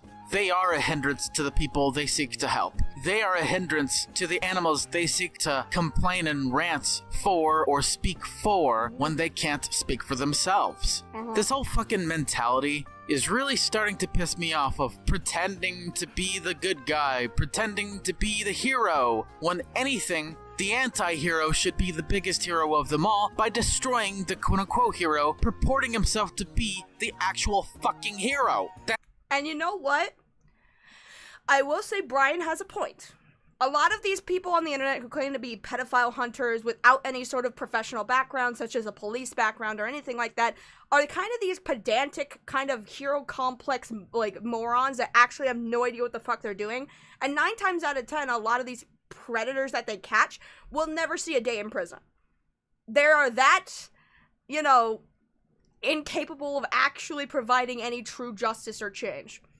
So, in a way, Ryan, drop the B. Bryan, is it technically incorrect? I just don't think he's coming from the right place. I don't think we're agreeing on the same thing in the same manner with the same thought process, is what I'm saying. We'll get there. That's it. All you need to do is take the piss out of these motherfuckers, take the motherfucking facade down, and then everyone will see how much of a sham being a fucking predator hunter on the internet actually is. And I don't know about the rest of you, this could catch on to Lyle Convoy unironically, but I don't know how, I don't know why, I'm not gonna go that far in predicting that. That's not my job. It's not my choice either. By the way, happy Mother's Day, ladies and gentlemen. I chose to... I'm sorry. It's so fucking random. Happy Mother's Day, guys. I think predator hunting is fucking bullshit. By the way, happy Mother's Day, Mom. What an interesting little segue there. I'm glad that that was included on Mother's Day, in case you forgot when this was posted. It really dates this video, I will say that. Do this unscripted rant video because I really feel like I want to vent off. Should we just expose the fact that possibly every single fucking predator hunter that purports to be predator hunters on the internet are just colluders with pedophiles, child rapists, I mean, to be fair, I think when you do get involved in predator hunting to some extent, you're gonna talk to some very shitty human beings that you're trying to expose. But to say that they're colluding is a little bit of a stretch. I mean, sure, there's Coyote Lovely that straight up dated the person that he was trying to gay up and, like, arrest for being a zoophile. But I think just the idea of, like, having to talk to these people on Discord and catch them in the act doesn't make you necessarily a colluder. I think if he's specifically probably talking about Coyote Lovely here, but he said that this could extend the Loud Convoy as well, which I don't know about enough Loud Convoy lore to really determine whether or not, so, like, you know, I'm not here to make a fucking determination on that anyway, but... sadists and zoophiles. Because if so, I will be the one who spearheads the charge. I'll be the one that'll rear my ugly fucking head, let alone my ugly fucking face, into beating the shit out of their reputation. Because honestly... It's kind of funny, right? Because this guy is saying that all predator hunters has this sort of, like, big bad guy anti-hero persona, this kind of ego where they are just, like, the big superheroes of the story, but he's, like, coming and be like, I'm gonna lead the charge to beat the shit out of this guy's reputation. I'm like, does that not make you have a little bit of an ego complex? A little bit, Bryan? A little bit? Anyway.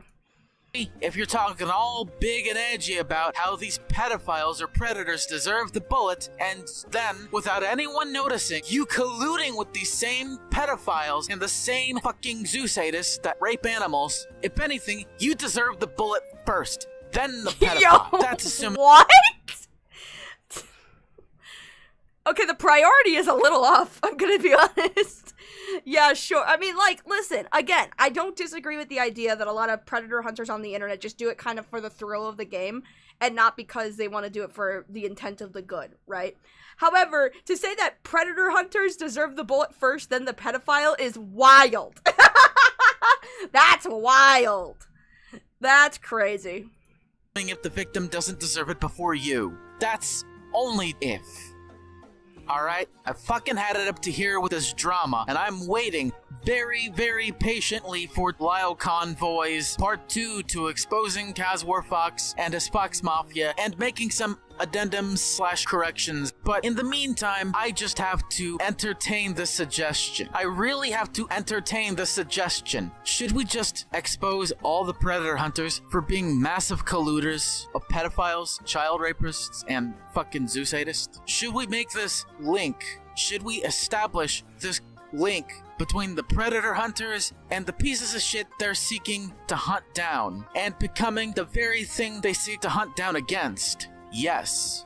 And if so, the truth will come out, and even the most innocent, even the bravest, brightest, and self-aware of them will be exposed.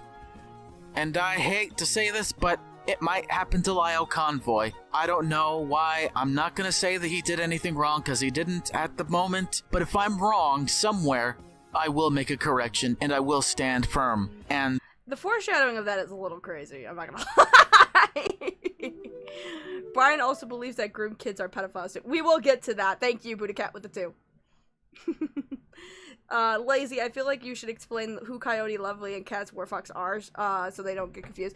I don't know very much about Kaz Warfox, but I know about Coyote Lovely very well. So, for those of you who don't know, Coyote Lovely was somebody who used to be, a part of, like, not Lyle Circle. I guess he was a friend. I don't know how to describe. Basically, Lyle Convoy and Coyote Lovely, you know, spoke. They were in the same Discord server. I don't know if they would consider each other friends, but, like, they talked. And, Coyote Lovely decided to do a gay op where he decided to have a fake relationship that totally turned real later, with another zoophile, a very famous one called Hypnotist Sappho.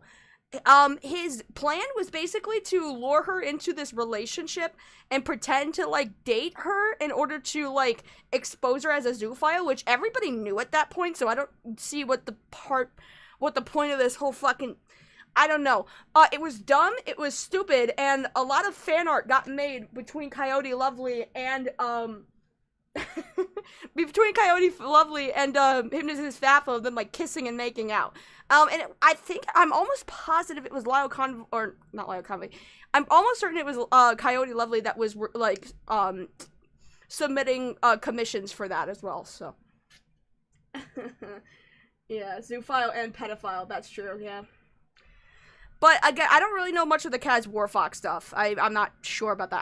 I know way more about the Coyote Lovely Hypnosis Staff, like, which I think is what, he's actually even referring to anyway. He keeps saying, I think it's gonna happen to Lyle. I don't know.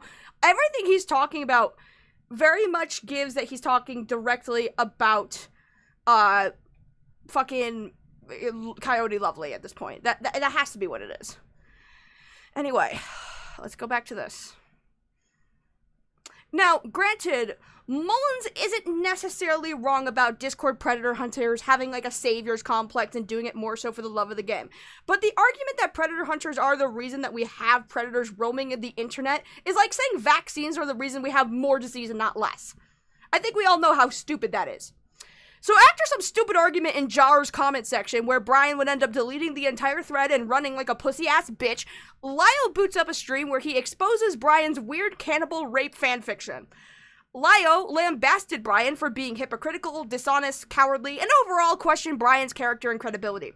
The live stream includes extensive back and forths on social media, comments, video responses, and personal histories, with Lyle systemically dismantling Bryan's argument, accusing him of bad faith engagement, gaslighting, and evasion. This is the clip where he goes over Bryan's fanfiction, which we're gonna watch briefly. Children. It doesn't lead to you having lack of sleep because you are struggling with not just finding people and hurting them for what they've done to kids. This isn't a hobby to me. It was a hobby to Cass, because he got backpats for it. I couldn't care less about backpats. I care whether or not kids are okay. And you don't care about whether kids are okay, because... This is coming from the guy that tried to dox a kid because he thought he was going to show up at school, by the way. You know, look. Backpats? I mean, I don't know if Lyle would do this really for backpats, considering that, like, his channel isn't, like, ginormous or anything. I feel like if that were the case, his channel would be much bigger by this point. But, you know. Anyway. Because you're more upset about the fact that some of these people have hurt your stupid feelings over apparently art theft. Your bloodline needs to end with you. Oh my god! I have to give to Lyle Convoy, though. He's better at insulting people than I am. He, like, digs at them. And it's coming from a Christian guy, apparently. That's crazy. Absolutely pathetic. Deranged. But let's get into a little bit about Bryan. Yes, you please. See Bri here. Bryan backshots the fox. Holy shit. Bryan backshots the fox. That's amazing. That is awesome. Oh, God. I mean, he's not wrong. That's so true. His own Wikitubia page. And in his Wikitubia page, let me see if I can center this a little bit more. Tablet. There we go. He decided to tell everybody about his entire life. Mm-hmm. Yep. Which I will now read a little bit of. I was born on May... Let's see if I can do the right voice. I was born on May 7th, 1999. At... Lyle Convoy is unhinged. Oh, God. Oh, Jesus. At 60th Medical Group, a hospital that is part of Travis Air Force Base in Fairfield, California. In the county of Solano, I was diagnosed with autism. I was living in California for a few weeks until my mom took all of us on a flight that would soon lead us to a drive after the flight to Charlotte, North Carolina. I remember seeing a few things as a baby, like watching the Walter Lance Tex Avery 1955 short cartoon called Zeta Ridge with the 2. Bryan Mullins, Frox, Davis, the Lions are coming for you. Also, like me entering this red shed brick house, watching the 1951 Looney Tunes cartoon, The Wearing of the Grin. And finally, being put in a freezer as a prank to scare my mom by one of my mom's exes, Benjamin Hewitt. Now, keep that one. Pin that one on the board, chat. Pin that board. Take a pin. Whoop. Pin it. Whoop. Pin that. Pin it. Pin it right there. We'll get back to that. If that happened, I'm sorry it happened. No one should do that to a kid. You should, however, repeat it now as an adult. I was scared to death when Benjamin did that to me. Other than all the things and events, that is all I remember from childbirth and after childbirth. We're not done. This is actually on Wattpad. Chapter 2, 1 to 6 years old. When I was a year old... You know, as somebody who has, like, really shitty memory, who can't remember the shit that she did yesterday, the fact that Bryan remembers his entire childhood is a level of autism I wish I had. Because I can't remember jack shit. I was still living in Charlotte, North Carolina. Lived in a house that is made of banana yellow plastic roughing siding. Yo, that's a good point. Hold on. Hi, Maddie. Good to see you. Thanks for busting down my door as per usual. But Buddhacat says, just like Chris Chan in the closet, it all makes sense. That is so true. Now you see why he's called the furry Chris Chan. Get it? Get it? Okay. Siding with sky blue shutters with a garage attachment right beside it. I went to Supply Elementary School as a kid growing up. I even remember playing with the 1998 Dandy Turkey in the straw, bouncing turkey. Life was good in North Carolina, except for the times I broke my brother's yo-yo with cutting the string with scissors. What did you think was going to happen? The time I was watching Rugrats on VHS, the Nickelodeon logo scared the living daylights out of me. Suddenly, Hurricane Arthur hit Charlotte, North Carolina. Now we have to move all the way down to Goose Creek, South Carolina, to live with Grandma and Grandpa, my mom's parents. During that, Benjamin Hewitt got divorced around the same time my father got divorced. I did crazy stuff as a little baby, like tearing a tiny piece of a little elephant's husk of my grandma's elephant sculpture tusk, by the way. How does he remember any of this? This is insanity. This is pure, utter insanity. How does he remember any of this? Anyways, I don't think we'll watch the entirety of his thing, because I think it's in here already, but, you know. But basically, the rest of that stream is Lyle reading his autobiography, and then reading his fanfiction, which we already read dramatically, so we don't need to, you know. But basically, that's how most people know who this guy is. Chat, we have made it. My favorite part of Bryan Mullins' lore. This is where I'm about to get educational on you guys. Not that I haven't been already this entire stream. I am Professor Bedhead, by the way. But I'm about to explain to everybody what the roast game is. Buckle the fuck up, chat. How's everybody doing so far? How's everyone doing? What are we eating today, chat? Let's get into what we're eating today. Is it roast? I have the full autobiography, by the way. I don't need it, but thank you. I am very autistic and I can't remember anything before the age of 3. I don't know how anyone can. Well, to be fair, most, like, the development of, being able to, interpret and save memory doesn't really start up until you're, like, the age of 3 to 4. So the fact that he remembers any of this, it's a fucking mystery to me. I'm buckled the fuck up. Absolutely. What are we eating? Chicken sandwich, soup, apple. I don't have anything to eat on me right now. I should eat something later. I don't know what I'm gonna eat. I feel like French toast. I really want French toast. I've been craving that. I might make that for dinner tonight. It's easy. It tastes good. I could put, like, powdered sugar on it. It's great. I just had Wingstop. Trying Wingstop for the first time. Did you get the lemon peppered wings? How'd they taste? Did you get a Dr. Pepper with it? I'm sorry.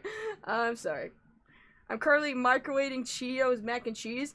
Cheetos mac and cheese is interesting. Does that stuff actually taste good? Because it looks nasty, but I've been slightly curious about it. Especially, like, the hot Cheetos mac and cheese. Nova mentioned. I'm eating nothing? Me too. 10 out of 10 always sleeps. Yes, I like Cheeto mac and cheese. Even the spicy one. I'm not judging, I'm just curious if it actually tastes good. Anyway, I'm asking what you guys want to eat because, it's probably going to be... But Dr. Pepper always slaps 10 out of 10. I'm only asking because the following is gonna be about eating, chat. More specifically, about eating, children. The insane lore of Bryan Mullins and what he genuinely believes about the scope of human history. To understand the roast game, you have to understand the political scope of Bryan Mullins' thought process. Although I could not find anywhere where Bryan Mullins outright states his political alignment, although I'm sure it's probably on his political channel that we saw earlier, he has given various hot takes. Such as, he believes that gender-affirming care or anything involving the idea of being trans should be banned from both minors and adults because he doesn't want someone to forcefully remove his penis. He believes in the conspiracy theory that if we accept transgender people and if we offer transgender surgeries, especially providing it through healthcare, like healthcare provider services, health insurers, if they cover that and they provide it, or even make it more affordable for trans people, that the government will force everyone to be transgender and steal his penis. He also believes that abortion healthcare isn't a human right. Boo this bitch! Boo! Boo! Boo! Boo! Anyway.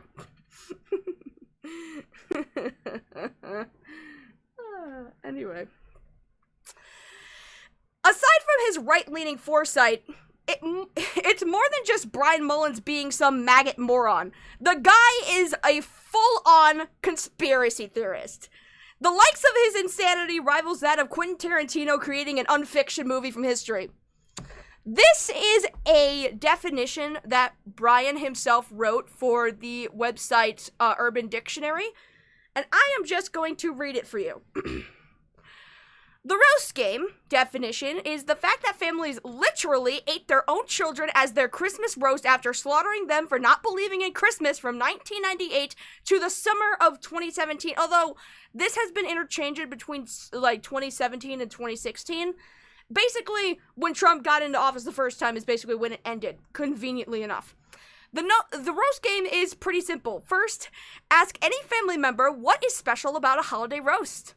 The family member would have the tendency to guess assumptively ham, turkey, beef.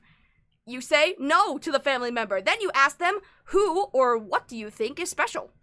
The family member says, I believe that children are special, because that's the only reasonable response that anyone would respond with. You respond, so you eat children for a Christmas roast?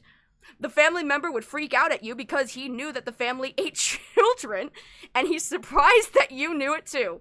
The whole point of the game is to get your point across, which is the idea that the family eats children as their Christmas roast, and you interview and prove your common knowing and realizing of the idea or tradition that families have.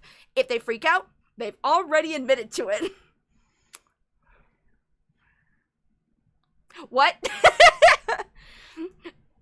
Asides, it is easily provable by the fact that the roast game itself is easy proof that families were eating their own children after slaughtering them. Because what else would you do after killing your own children? After they slaughtered them, they did this process where they skin the children, take out any fecal matter or anything inedible to humans, slice the right meat parts off, like the roast meat, debacterialize the meat, season it, and then cook it. After cooking it, they eat the children. That is my proof, which is the logical explanation for the truth that is found out in the roast game, which, to be honest, is absolutely mind-blowing. I'm afraid. Yeah, you should be. I, too, am also very afraid. I don't know. I don't know what to make of any of this. I just... Okay. The roast game explained. So, the roast game, basically, is a grand conspiracy involving autistic levels of mathematics to understand, as well as a hyperfixation on the amount of Christmas meat purchased in the span of over a decade. Basically, the conspiracy goes a little something like this. From the years 1998 to 2016 or 2017, apparently, instead of people roasting Christmas turkey or ham, families would eat the butts, yes, it was the butt specifically, of their children. Hence why Bryan mentions removing fecal matter. 8 million kids were slaughtered and then eaten. Over 42 million turkeys were wasted for the alternative of roasted children's butt. 80 million roasted hams were wasted for the alternative of roasted children's butt. And any and all food waste can be explained by the roast game era. So basically what Bryan decided to do, for some reason, is to calculate how much meat was wasted throughout all of the Christmas seasons between 1998 and 2016 and determined all of that wasted meat. The only explanation is that everyone was eating their kids' butts for some reason. This didn't just happen in America. This happened all over the world. He even did calculations for this in Canada to prove it happened in Canada as well. There's only about 3,000 babies that survived, and the mass majority of them that did survive the roast game had their butts replaced. How? Your guess is as good as mine. So, so this is his math, explaining how he concluded that the roast game era is real and it did happen in America, and this is part of American history that was for some reason suppressed. I am not going to explain any of this, because the moment I start legitimately trying to transcribe any of what is happening on screen, at that point, if I legitimately start considering the logistics of internet insanity, put me down. Just put me down. Just kill me. Fucking take me around back, tell me to look at some bunnies, and then put 2 in the back of my head. Because I am not coming back from that. There is no more lazy bedhead at that point. Lazy bedhead is no longer in her own bedhead. She is gone. She does not exist. Talk about making an ass of yourself.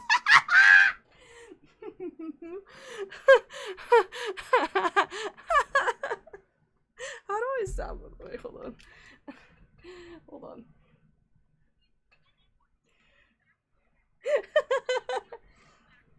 The stream is very delayed. I just decided to check in to make sure the audio is still good. And all I listen to is just me telling people to kill me. Just kill me! Oh, God. Anyway. I have no words to properly describe how badly my brain is rotting trying to understand how this man thinks this way. Don't think about it, okay? The moment that you start trying to rationalize any of this, that is a sign that you need to be put down. Like, you're no longer here. You're no longer a part of this planet. I will never understand or comprehend any of this. Take us out like Old Yeller. Exactly. Oh, God. So, here is another, definition that Bryan, drop the B. I'm gonna keep doing that every time I mix up his name. You know what, I'm just gonna keep calling, you know what I'm gonna do? I'm gonna call him Backshots Bryan so I never miss the B. That's what I'm gonna do. Yes, Bill Clinton is the reason. Of course, obviously. The theory of who the child is when he or she was born, and when he or she was slaughtered and eaten as a Christmas roast. For not believing in Christmas. By the way, the entirety of this theory is centered around the idea of somebody not believing in Christmas. If your child is like, I don't want to do Christmas, I don't think Santa's real, you're eaten. You're gone. We're gonna eat you for fucking, you know. It's a theory based on the fact that families literally ate their own children as their Christmas roast after slaughtering them for not believing in Christmas from 1998 to the summer of 2017. A catalog series on YouTube, BitChute, and archive.org to show evidence of where the child was slaughtered by obvious bloodstains. There is a video. I wasn't able to find it. I think it's in one of Gilded Pooh's videos talking about Bryan Mullins, where he is in a house measuring like stains in the carpet of this old abandoned house, and the fucking person who's recording him is like, do you think this is where the roast game happened? Yeah, I think so. It is crazy. Oh, fuck. By obvious bloodstains, even before that, it was based on the smell of the inside of the house because humans, like children, smell like a dead pig. I wonder how Bryan would know that. So, I'm sure you guys are listening to all of this live on the Lazy Bedhead, Lazy After Dark live stream channel. Whether you are actually watching or listening and you're hearing all this insanity, and a few questions might come to your head, such as, why? How? And of course my favorite, what? What? So, here on the channel, we like to analyze why people are the way that they are, in a sort of pseudo-intellectual, psychoanalytical kind of way. Because understanding is the path to empathy and being more open-minded and understanding of our fellow man. So there are a few things that we can point to as to why Bryan Mullins believes so heavily on the roast game being real, and why he seems to have such a hyperfixation on cannibalism in particular. Let's talk about the theory of childhood trauma. I know that somebody mentioned it in the chat that they believe that this was a story that was told to Bryan, and he's just believed it his whole life, and he's been trying to prove it ever since. That is a very strong possibility. Because the scope of the roast game is based on the idea that, like, if you don't believe in Christmas anymore, your family's just going to cook you and eat you. So I have to imagine there must have been something that Bryan did when he was a kid. Maybe he's just like, I don't believe in Santa anymore. And his parents, maybe he has younger siblings or something, and they still believe in Santa. So his parents are like, if you talk about how you don't believe in Santa again, we're going to make sure that you meet the bubble goal! Oh, that transition was seamless, chat. Thank you so much.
Fuck.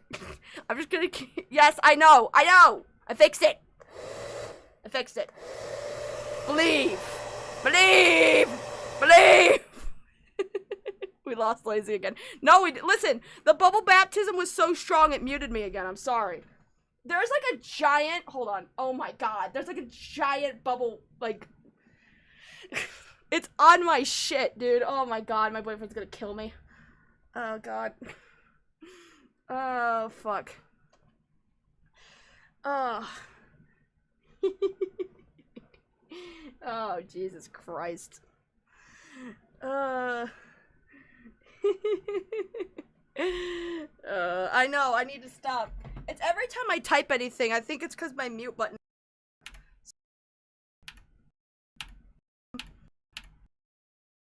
See? It's like my keybind for it, so it's like every time I accidentally press the M button, it mutes it by mistake. Uh-oh. The illusion. Oh no. Oh my. So did you lose Lazy? Yeah, you lost me to the bubbles. Bubble-tized your chat. I did. Indeed. Oh, chat. It's almost 8 o'clock, chat. It's almost 8. Oh! Drugs!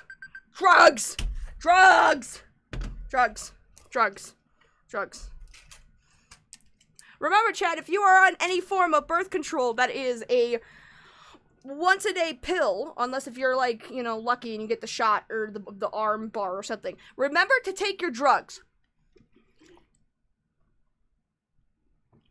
Otherwise, you will be having children you don't want and eating their butts for Christmas. Let's make this a goal, chat. If you guys can reach the bubble goal one more time, if you guys can reach the bubble goal, I will show you my cats. They're around here somewhere. I will go get them and I will show them on screen. But you gotta meet the bubble goal. Anyway. Now that the drugs are taken, and now that my chat has been baptized, let's go back to our presentation. Oh god. No, wait, no, you didn't get that. That didn't count. You didn't get that. Anyway. So, back to what we were doing before we got disrupted. Yes. So, in the audiobook autobiography, Bryan claims that his mother and grandmother got into some sort of argument or conversation or something. I don't really remember. But it was brought up the idea of cooking Bryan for Christmas dinner. The memory of which was so profound that it makes him believe that he could have been the victim of the roach game by his mother and his grandmother. I believe that this is probably the case. Maybe they were just like, if you don't believe in Christmas, I'm gonna eat you up, little man, and that probably had a profound effect on him, and he, you know, probably hyper-fixated on it, and thought it was the case. I think that a lot of this has to be rooted in some form of childhood trauma. That's the only thing that really makes sense. Of course, we have another theory, which is just conspiracy theories, right? So, in some sense, everyone in the world believes in at least one conspiracy theory, right? I'm sure if you're watching the channel, you believe in at least one conspiracy theory. If you don't question the world enough. And sometimes those theories, especially if they involve cover-ups by the government, Jeffrey Epstein, they do turn out to be true. Whether it's the theory of the flat earth, or Pizzagate, or aliens, or the moon landing being not real, or the fact that Ugly Sonic was a movie marketing psyop, to the extent that everyone fell for it being the real movie, despite the fact that it was used for meme marketing purposes, you will not convince me that that didn't happen. Everyone believes in some kind of theory about the world. Bryan's conspiracy theory that he believes in just so happens to be cannibalism on a mass scale for a long period of time. You know what I mean? Like, I mean, I think it's healthy to, in some ways, to ponder on the world a little bit. If you believe in a conspiracy theory, I'm not going to say you're a crazy conspiracy theory nut. Like, I'm not going to say you're a nutcase. I think that questioning the world is good. Granted, I've never heard the conspiracy theory of a bunch of family members during Christmas eating their children's butts until today. So, you know. Oh, for a second I thought that we reached the goal and you eat babies for Christmas. No! No! Anyway. But yeah, I think that, like, questioning the world and, like, kind of pondering on, like, what is it that the government is hiding? Because MK Ultra, the idea of MK Ultra was a conspiracy theory that when it was brought up, people were just like, nah, you're just a crazy conspiracy theorist. That could never happen. And then it ended up being true. Like the great Wendigoon has said.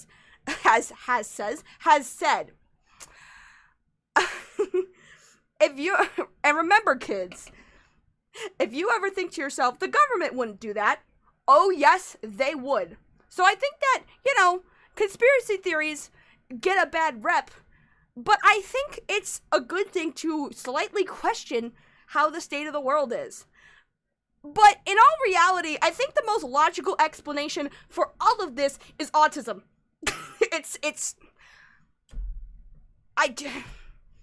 I mean, this is an autistic, he's been diagnosed autistic, we know this. And listen, I am not talking about, like, the insult autism, like, oh, that's autistic and gay. No. I mean, like, in the hyperfixation, differently wired brain, socially awkward kind of way, not the insulting kind of way. Is there really any other explanation? Who hyperfixates so much on children's butts for Christmas this much? Unless, of course, they're hyperfixated on it a lot.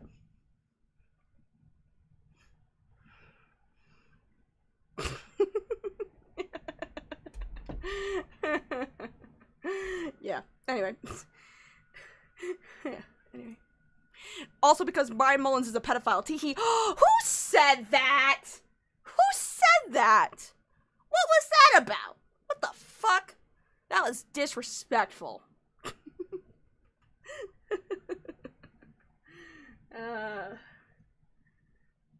Anyway.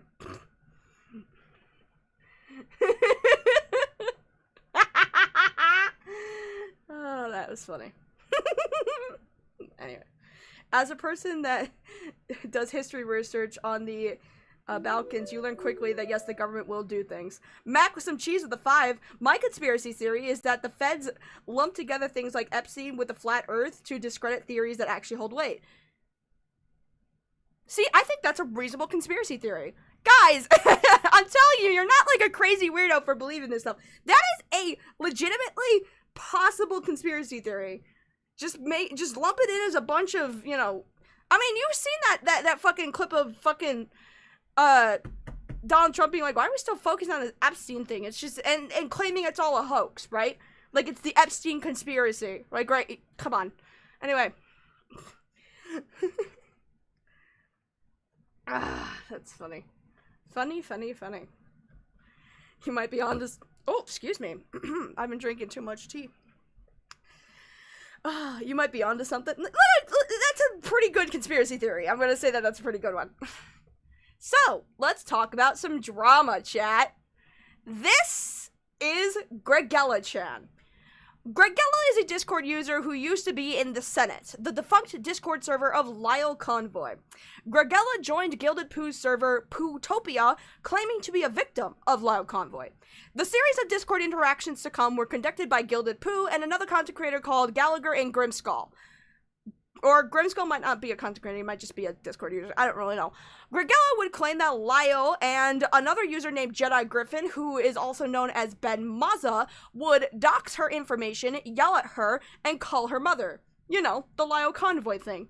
Gregella would also make claims of Lyle Convoy having over 1,000 minors in his server, to which she refused to show any proof of out of fear. So, these are the claims that Gregella Chan made in level of severity from, you know, sort of to batshit insane. Gregella alleges that Lyle Convoy and another user named Jedi Griffin, aka Ben Maza, doxed her, which, you know, considering that Lyle Convoy has called users family members before, possible. Gregella alleges that Lyle Convoy falsely accused her of being a predator and called her own mother whilst doing the Lyle thing, which is screaming at her in a Discord call like a petulant dick. Gregella would also make claims of Lyle Convoy having over 1,000 minors in the server. Not that I would know of. I know that Truly was, I think, a minor in the Lyle Convoy circles for a while or something. So, I mean, I'm not saying it's impossible. I'm just saying that I wouldn't know because I wasn't there. Gregella claimed that Lyle would hit on her and that Jedi Griffin also called her a pedophile. Gregella called Lyle a pedophile, said that she should kill themselves. So Lyle said, Gregella Chan, you should kill yourself, and that Lyle was flirting with the thousands of minors in the server. The evidence of which is non-existent. So, let's listen in Gilded Pooh's own words, since this happened in his server, the events of how this happened. Question. One day out of the blue, this person named Gregella Chan decided to hop into my server and say she had some story to tell. Later on would finally make a claim that Lyo was somehow a pedophile with no proof, and say that Lyo flirted with her. And later we found out that this Gregella Chan looks like this and is actually a dude named Greg. And now, granted, I don't know if Gregella Chan identifies as like a trans woman, so I'm not sure if calling them a quote-unquote man named Greg is really appropriate in this case scenario. I'm going to assume that Gilded Pooh probably knows better than I do. I'll just be referring to Gregella with they, them pronouns or she, her pronouns to be safe, because I don't know, maybe they do identify as trans. They have spoken to Bryan Mullins, the Fox, which we'll get into later, and there's an interview out there where they speak with a very high-pitched voice, so I am making an assumption that they're trans when I really shouldn't. I should just, like, not assume at all, you know? But to say, like, the outright they're a man when it's very possible they do identify as trans, I'm just gonna be gender ambiguous with them from now on, okay? And was apparently catfished by an adult who was pretending to be a minor. Alright then, and to make this clear, I don't give a shit about Gregella Chan. Gregella Chan can find the nearest airplane and crash it into a fucking skyscraper. I don't fucking give a shit. But at the end of the day, if you show me this fucking face and you tell me that person with that face is not a creepy fuck, I'm not gonna believe you. But in the end, nothing happened. It continued to be a whole bunch of absolutely nothing. And my server bullied the shit out of him. Greg ran off to Bryan Mullins the Fox, and as a result of Greg going to Bryan, Bryan makes the video that I just showed you a clip of earlier. There are now 3 more videos I'm gonna respond to clips from for your viewing pleasure. But also, yes, it is important to point out that I do, in fact, have duct tape around my headset. Just in case one of you smartasses decide to ask questions in the comments about it. Is there a way I can, hold on. I'm gonna probably intensify the speed of this, if it'll let me. It will, okay. Let's watch this a little bit faster. So Gregella told me that after she tried to reach out to people like Gilded Pooh, just like what happened to her before with Lyo and others, decided to start a gay op against her. She told me that Gilded Pooh, Vash Lancet, Ben Maza, and others were engaging in a gay op against her. And you just believed that? With no evidence. Yeah, that's very telling. And after that, he decides to go on a rant about some poll that he did and list out the options of possible reasons why he didn't listen to Gregella. And so I cut 2 of them from this clip because they were completely innocuous, but the 2 that were interesting are like schizophrenic gold mines. Is that Gilded Pooh has or had Ben Maza in his server for entire years and told nobody about it. For the third choice, if the wish.com Lyo in quotations is one of his alts on Discord, they wanted further info on Jordan and just couldn't handle the optics of all this anymore. So, let's talk about that for just a second. So in comes Bryan to this whole situation. Gregella went to Bryan Mullins after getting bullied off of Pootopia. Bryan basically believed everything that Gregella was telling him without asking for any evidence, without speaking to those in Pootopia to verify, all because Bryan already disavowed and hated Gilded Pooh and Lyle Convoy. So because he already hated those 2 people, he listens to Gregella Chan, like, making all of these claims about how they're bad people, and it kind of just confirms his already preset bias that he didn't like these people, right? So much so that when Gregella came to him with allegations on both of them, including the claim that Gilded Pooh tried to gay op Gregella and had an alleged predator in the server, Jedi Griffin or Ben Maza. The validity of this claim has yet to be verified, by the way. I don't know if Ben Maza is a predator or not. No idea. No clue. I know Jedi Griffin is a YouTube channel. I know they talked about, who is that guy? Somebody who was in Star Giant Productions server. The Brony Predator guy. I can't remember his name at the moment. It doesn't matter. But Bryan concluded that Gregella was bullied off of Discord with false allegations of being a predator by Lyle and Gilded, all because Gregella was trying to warn them of Ben Maza, none of which is even remotely true or has been proven with any legitimate evidence. This all came to a head when Bryan would make the claim that an account owned by Spazador, who is another Discord user, was an alt of Lyle Convoy. So this is the Roast of Bryan Mullins the Fox. This is by the Gallagher, and we're going to watch a little bit of this to kind of explain this section of the drama. If it'll load. Now, you might be wondering to yourself, Gallagher, what does this have to do with you? And what does this have to do with Putopia? Well, I'm glad you asked. You see, Bryan, in his infinite wisdom, took all... Now, you might be wondering to yourself, Gallagher, what does this have to do with you? And what does this have to do with Putopia? Well, I'm glad you asked. You see, Bryan, in his infinite wisdom, took all these baseless accusations Brandon the Brody and Party, put that's what together it was. this Thank story in you. his head Yep. that there was an elaborate gay-op in Putopia with the sole goal of silencing Greg so that way Lyo could get away with all the atrocious evil things he did to her. Now, if you're a fan of Gilded Poo or myself, you'll know that we don't get along with Lyo. He's definitely not in the server. So why does Bryan think that? Well, simple. It's because there's a user named Spazador in the server who, as a joke... This is what Bryan Mullins is talking about. This person, Spazador, they named as a joke in the server Lyle's alt account because Spazador, if you listen to him talk, he's in a Gilded Poo's video, sounds a lot like Lyle Convoy. So for a joke, they renamed his account to Lyle's alt account, or as they'll explain, wish.com Lyle Convoy. And Bryan legitimately thought that this was Lyle Convoy. Like, legitimately thought this was his alt account. Gilded Poo changed his name to wish.com Lyo. Bryan then assumed that this was Lyo because of his high-functioning autism. So after figuring all this out like the proper troll Gilded Poo is, he decided to change his name to Lyo's alt account, which all but confirmed it to be in fact Lyo's alt to Bryan. Yes, Bryan thought that Lyo got in the server and changed his name to Lyo's alt account. That's the kind of person we're dealing with here. And just to hit home that this is a common trend for Bryan, another user who's no longer in the server, whose name is BetaBrush18, contacted Gregella after she left the server in DMs, telling her straight up, I am Ben Maz's alt account, and that was all it took for them to believe it. Claim of that is that, if I'm not mistaken, one of Lyo's and Ben Maz's alts were in Gilded Poo's or Oliver's server. Here's another example of Bryan's intelligence shining like the brightest star in the sky. You see, Gilded Poo uploaded a video that was clearly AI of Bryan saying some pretty racy stuff, if you know what I mean. Because of the lack of wrinkles in his brain, he assumed that Gilded Poo posted this thinking it was real, when it was obviously not. How did he come to this conclusion? Simply, Gilded Poo never said it was a joke. You see, the irony behind all of this is that, well, Bryan is literally the most gullible person that I know. For giggles and grins, I took an old op that was publicly busted by Foxager, recycled it, half-assed it, and spat it back out on Bryan, and he just fell for it. He can't help himself. Alright, so let's talk about this gay op real quick. This is what I like to call, at least this section of the drama, I like to call the Gallagher plot. Before Gilded was involved in anything related to Bryan Mullins, he had a conflict with another user who honestly doesn't matter all too much. Gallagher then proceeded to create a fake arrest record for Gilded Poo under the fake alias of Oliver Allen Smith. The fake police report claimed that Gilded was on probation for the crime of possession of bestiality. This is not real. This was made as a joke by Gallagher. Right? Just to fuck with somebody else that Gilded Poo was in drama with. Shocker to literally no one, Bryan thought it was real. Because he's not exactly that smart. So how did he fall for this? Well, Gallagher created a fake YouTube account claiming to be Gilded Poo's parole officer. He left a comment on one of Bryan's videos asking for help, and Bryan hearted the comment. It reads, "Good afternoon, Mr. Mullins.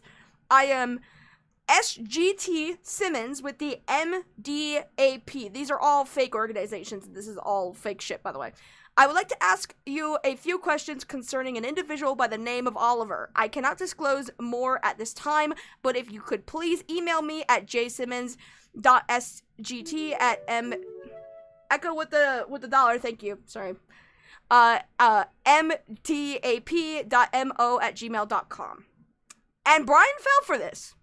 Bryan would then make content referring to Gilded Poo by the fake alias of Oliver Allen Smith, as well as he claims to have known that Gilded Poo was on probation. This is him being like, I know you're on probation, by the way, Gilded Poo, aka Oliver. So he completely fell for this. He fell for this whole gay opt that was set up by the Gallagher. So this is a video that is addressing Gregella Chan and all of the stuff that they lied about. Because the thing is, Bryan at some point was made aware that all of the shit that Gregella Chan was alleging against Lyle Convoy was a lie. And his final, what he basically said, and I think he says it in this video, is like, well, it's okay if she lied about some things, despite the fact that, like, literally Gregella Chan is accusing Lyle Convoy without evidence of being a fucking pedophile. So we're gonna watch this whole thing real quick. I'm gonna make sure that's sped up and, you know, so that we're not taking forever. Let's do closed captions, and let's do that speed. Hi everybody, I am Bryan Mullins the Fox for the third and final installment to the series proving and verifying the innocence of Gregella Chan. But before I get to all of the spicy and paramount evidence that warranted this video's existence, I'll call some bullshit out when I see it. Now, Gilded Pooh, Gallagher, Grimskull, Sir Adamantine, and others took it upon themselves to meme about, demean, and even disparage me and her for committing the terrible crime of quote-unquote listening and verifying, not listen and believe. The irony— Oh yeah, that's another thing too. Because this person, Gregella Chan, basically had no evidence and Bryan basically believed it on principle, a lot of people started making fun of him, being like, your evidence is basically just listen to verify, you know, and listen to believe. It's not, you know, actually doing genuine research, right? Behind them memeing me with this false narrative that I just took what she said and believed it at face value, and every claim at that, is that if I'm not mistaken, one of Lyo's and Ben Maz's alts were in Gilded Pooh's or Oliver's server. I wonder why— That's not true. This is not true. That's not true at all. That's not true. He's still falling for this same bullshit. He went after me for supposedly listening and believing her, while you unironically listened and believed Lyo and Ben themselves against her, or anyone else against her, such as— Yeah, that would be so funny if that was actually Lyo and Ben Maza, but it wasn't, so... Whoops, this entire point, and also, I'm pretty sure that Lyle Convoy, the guy who literally is like, if ever this stuff comes up, you need to call the police, or you need to at least have something in forms of evidence. That guy is not just listening and believing. That guy is asking for evidence and is asking for a police report. So, maybe they're not actually the listen believe guys, you know what I mean? Echo with the one. Why is the chat box, the alert box, not on? That's not working for some reason. Anyway, doesn't matter. I see your donation. Thank you. I don't know why it's not showing up in the whatever. Anyway. Gallagher, the moral flaggot that made an entire community post bitching about how Gregella was supposedly spamming penis and balls in their server, and that— Oh yeah, this was in the Gallagher's video.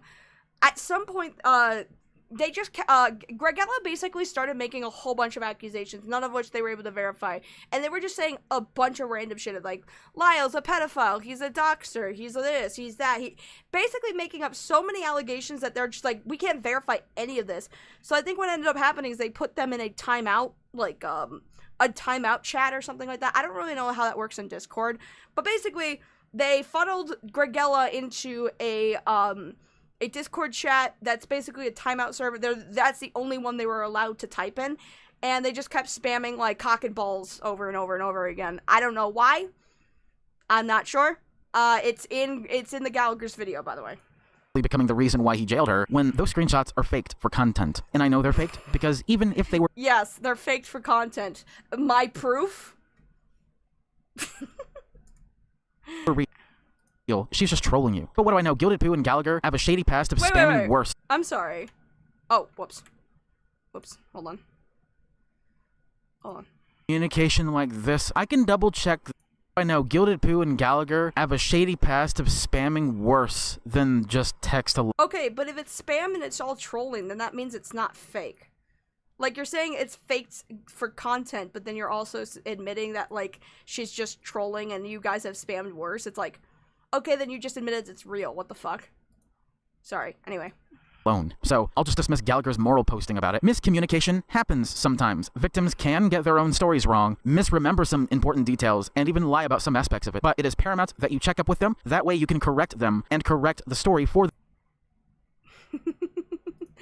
I'm sorry, did you guys hear that? Here, let me play it one more time wherever the fuck it was, because this is being stupid. Faked for content. And I know they're faked, because even if they were real, she's just trolling you. But what do I know? Gilded Pooh and Gallagher have a shady past of spamming worse than just text alone. So, I'll just dismiss Gallagher's moral posting about it. Miscommunication happens sometimes. Victims can get their own stories wrong, misremember some important details, and even lie about some aspects of it. But it is paramount that you check up with them. That way you can correct them and correct the story for— Right. Uh-huh. Uh-huh. Sure. My sources is that I made it the fuck up. Anyway. Oh boy. Oh boy. Beautifully well done, Bryan. Beautifully well done. Wonderful deflection, as per usual. Give a little golf clap for that projection elsewhere. Anyway. Or the victim. That's not proof of me listening and believing. That's proof that's only when miscommunication like this, I can double check them. Okay, he's claiming that he believed her on the principle and that anything that was incorrect was him, like, having a miscommunication with the person. No, you just believed in all this person's lies and bullshit. Like, blatantly. You didn't double check with anyone in Pootopia. Because I think that even at some point, like, Bryan, not that he was in Pootopia, but, like, Gilded Poo wouldn't make a video on Bryan for a while because from what I remember, this person used to, like, watch their content, and so they were at least on good terms. But I think Gilded Poo, I think Bryan disavowed Gilded Poo, but was like, well, I still want to watch their content because I still like it and stuff. And I don't know, I feel like this video is being made to basically be like, anything that I hear negative about Gilded Poo because I've disavowed him in the past must be true because I disavowed him in the past and I don't like him. Like, it's very obvious when you listen to him talk. And do all the research myself, so we're not falling for each other's mistakes, like you people claim or insist that we are. Take, for example, Gilded Poo. I know that I had to wipe egg off my face. Could you imagine if I did it in this way? Could you imagine if I just said, oh, Emu Emmy might have lied, but miscommunications happen, instead of just being like, nah, that bitch was a liar. Like... His cope stream with Gallagher and his unfunny Skyrim meme implying that I'm an incel and other posts he made on me, he's an example of what you consider an asshole taking his own bait. That quote-unquote bait being his own. Disavowing people because they're useless and needless in the overall optics of whatever drama's going on can have varying quote-unquote consequences, apparently. What is it with them putting out unfunny memes about this situation? I had my suspicions, doubts about, and concerning the safety of Jordan Deleuze after he quote-unquote... You know what this shows to me, to be completely honest? That he's just like, hey, community... this is what Gregella told me. What do you guys think? What do you guys think is the reasoning behind this whole, what they're saying, behind why Gilded Poo kicked them out? And they gave a bunch of reasons. They're like, vote for which one might be the truth. It just, for me, it just shows that, like, he doesn't have any original thoughts of his own, because when he does have an original thought, oh boy, Chad, is it so beautiful. We'll get to it, but... moved out of Lyo's house in Spring, Texas. That's the other reason why they're after me. Oh, by the way, this Jordan person that they're speaking of, oh god, their username was Mint something. They were a part of a big expose thing that happened in the Senate, and was somebody that moved in with Lyo at some point. I don't know. It was a whole adopted family thing. It's fucking cringe, but like not safe at all. This is what they're talking about. This Jordan person is apparently somebody who had their abuser, their predator, exposed by Lyo Convoy and then moved in with Lyo Convoy, and that's what this is about. I worry that even if Jordan did move out and Lyo noticed all this stuff going on... This is about Mint Heart, by the way. Lyo was going to somehow find out where he is, and then the worst case scenario would inevitably happen, a potential murder or even murder-suicide in which Jordan is murdered and Lyo takes the cowardly lion's way the fuck out. What? Whoa, wait a minute. Whoa, hold on. I'm sorry. What? Worst case scenario would inevitably happen, that even if Jordan did move out and Lyo noticed all this stuff going on, Lyo was going to somehow find out where he is, and then the worst case scenario would inevitably happen, a potential murder or even murder-suicide in which Jordan is murdered and Lyo takes the cowardly lion's way the fuck out. Well, that took a turn. What the fuck? Why do you think that? Why do you think that that is even remotely a thing that would happen? And what? I understand people don't like Lyo Convoy. I completely get why. In what fucking world did this guy come to the conclusion that Lyo Convoy was plotting a murder-suicide against Mint Heart for something? What? How did you... Where did this come from? What? Why did... Yeah, and for some reason, Bryan wanted Lyo to murder Jordan. What do you mean? This never happened. What the fuck? Well, I understand people really hate Lyo Convoy. I have my own opinions, but, like, even I wouldn't be like, yeah, Lyo Convoy is somebody who will make someone commit murder-suicide. That is insanity. What? The worst case scenario wouldn't even need to take place at Lyo's house for it to be detrimental to Kumos and Gilded Poo's efforts to clear the story up for Jordan himself. Because if and when it does happen, also, it might...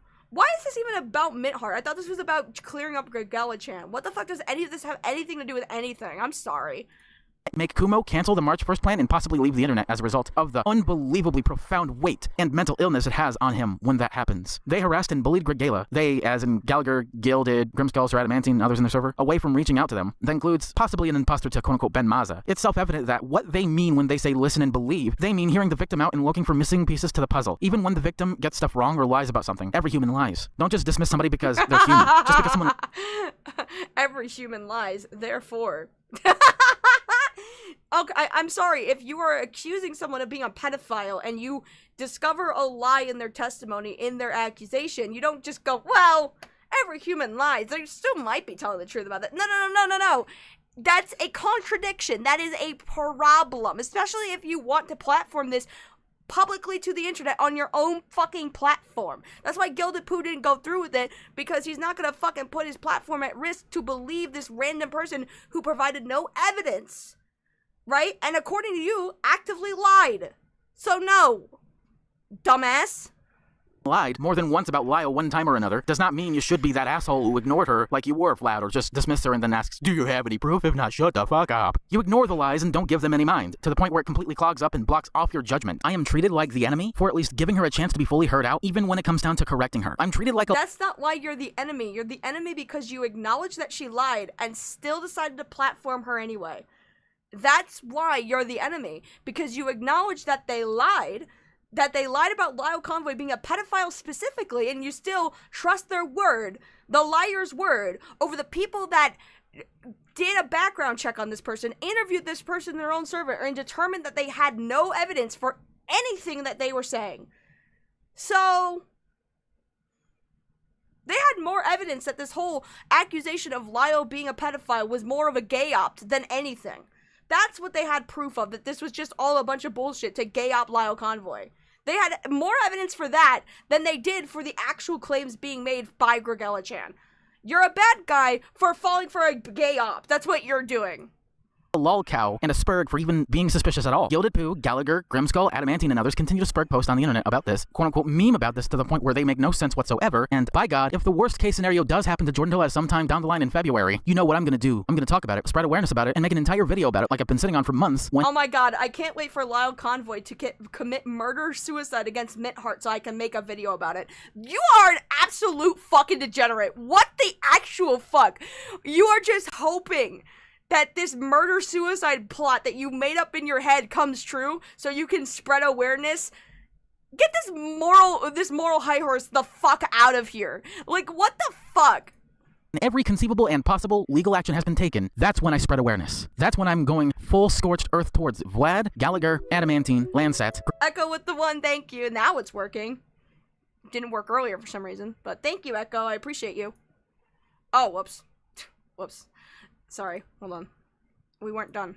They harassed and bullied Gregella. They, as in Gallagher, Gil did, Grimskull, Sir Adamantine, and others in their server, away from reaching out to them. That includes possibly an imposter to quote-unquote Ben Maza. It's self-evident that what they— Yeah. Adamantine and others continue to spurg post on the internet about this, quote-unquote meme about this, to the point where they make no sense whatsoever, and— Yes.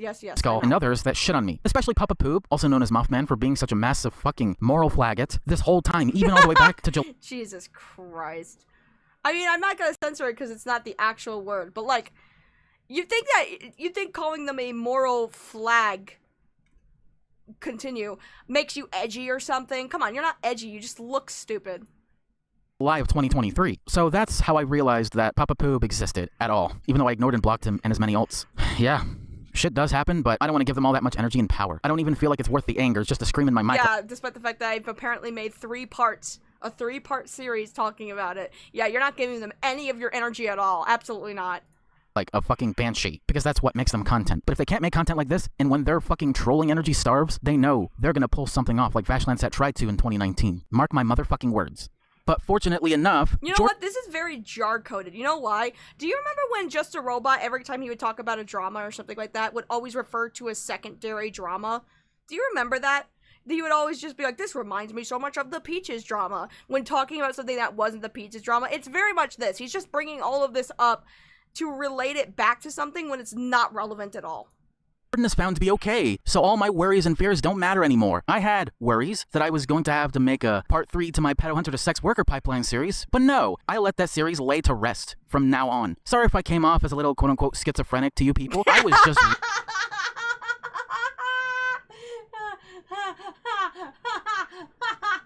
FPS Diesel, who also did a stream on Bryan Mullins, theorized that Bryan is schizophrenic, along with being autistic. Honestly, would not be surprised if he actually had schizophrenia. Well! Screams in my mic, meanwhile uses an AI voice. So true!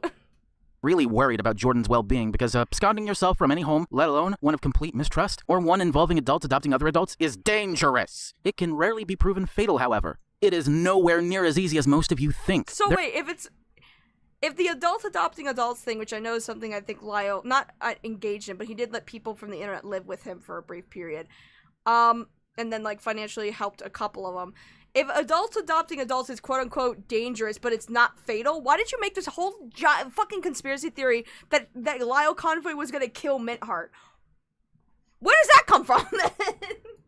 There are cases where when the whole adults adopting adults thing goes to shit, it ends up someone being murdered, and those chances, in general, are extremely rare. Now, as for the quote-unquote Ben Maske grooming Gregella... Then again, what are you talking about? What the fuck? When she was 17 years old, I don't have screenshots to verify, but that doesn't...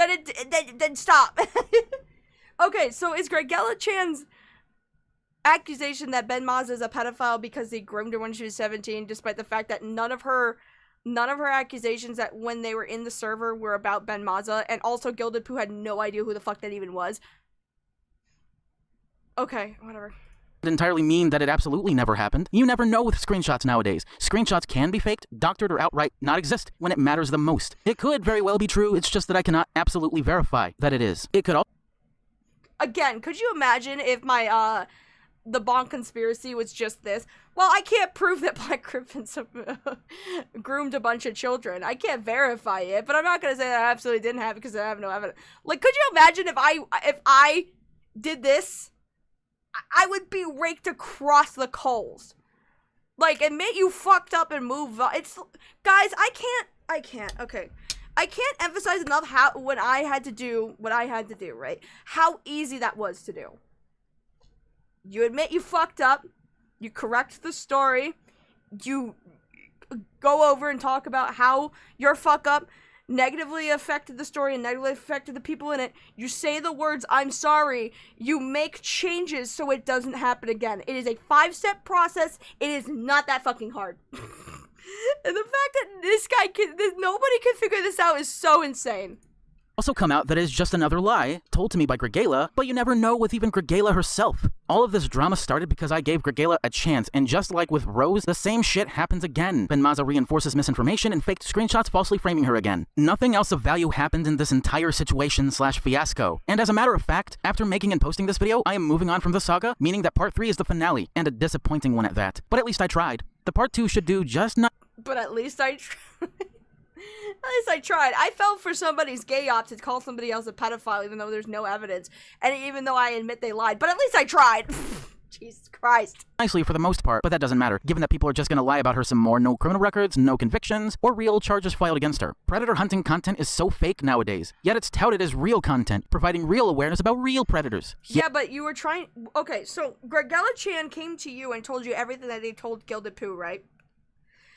Her allegation was that Lyle Convoy is a pedophile, and you actively did your own little investigation, interviewed Gregella Chan in part 2, I think, and then posted all of her screenshots, quote-unquote, that didn't show evidence, it's just her claiming things. That was technically a predator investigation by your own definition. So you did predator hunting, technically, but you're still being up here like, predator hunting is so fucking stupid. You did predator hunting. This is predator hunting.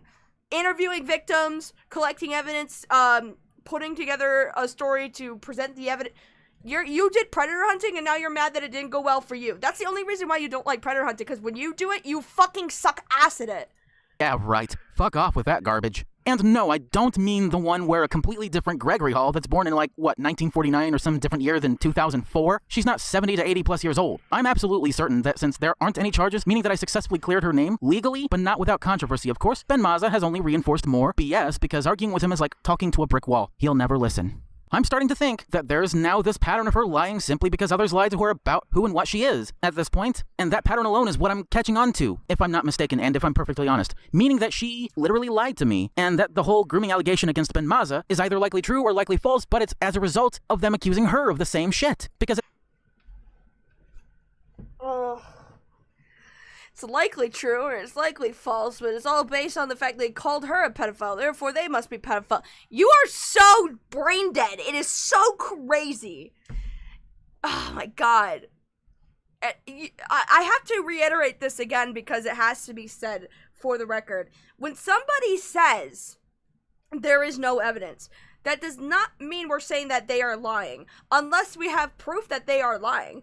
Saying someone has no evidence just means that what they're alleging can't be platformed without something backing it up, right? You can still believe them in the background. I'm not saying that Bryan is a bad person for believing in Gregella without evidence, because a lot of cases aren't documented with evidence. A lot of victims will not have the foresight, the hindsight to document that evidence, and that's fine.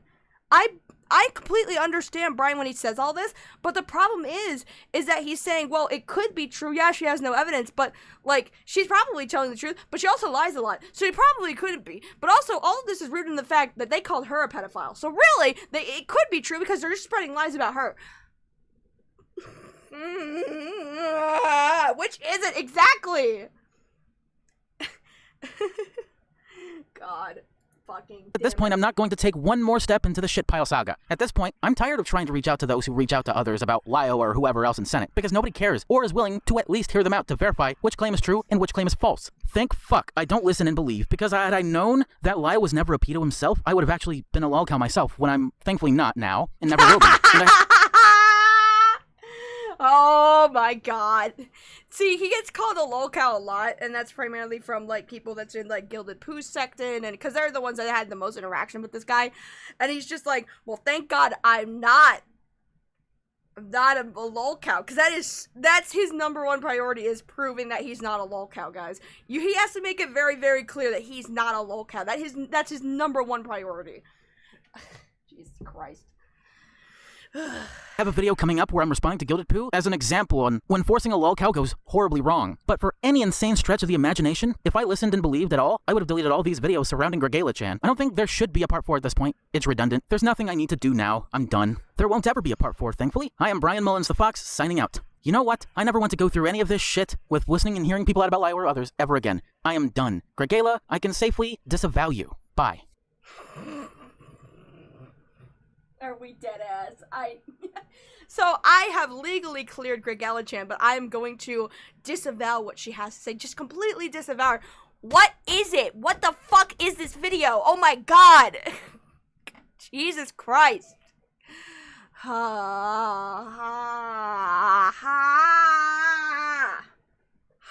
Anyway. But one question still remains, chat.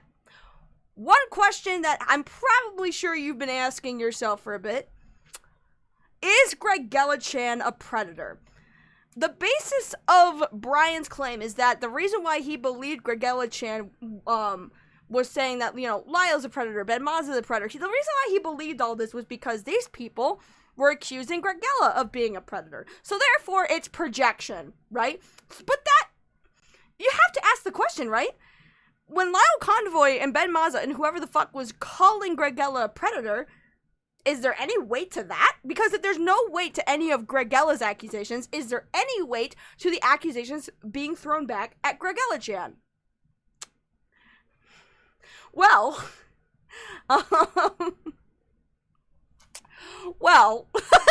about that, this is probably why he had to be disavowed. Why Bryan, sorry, too many names in this stream, it's so much to remember.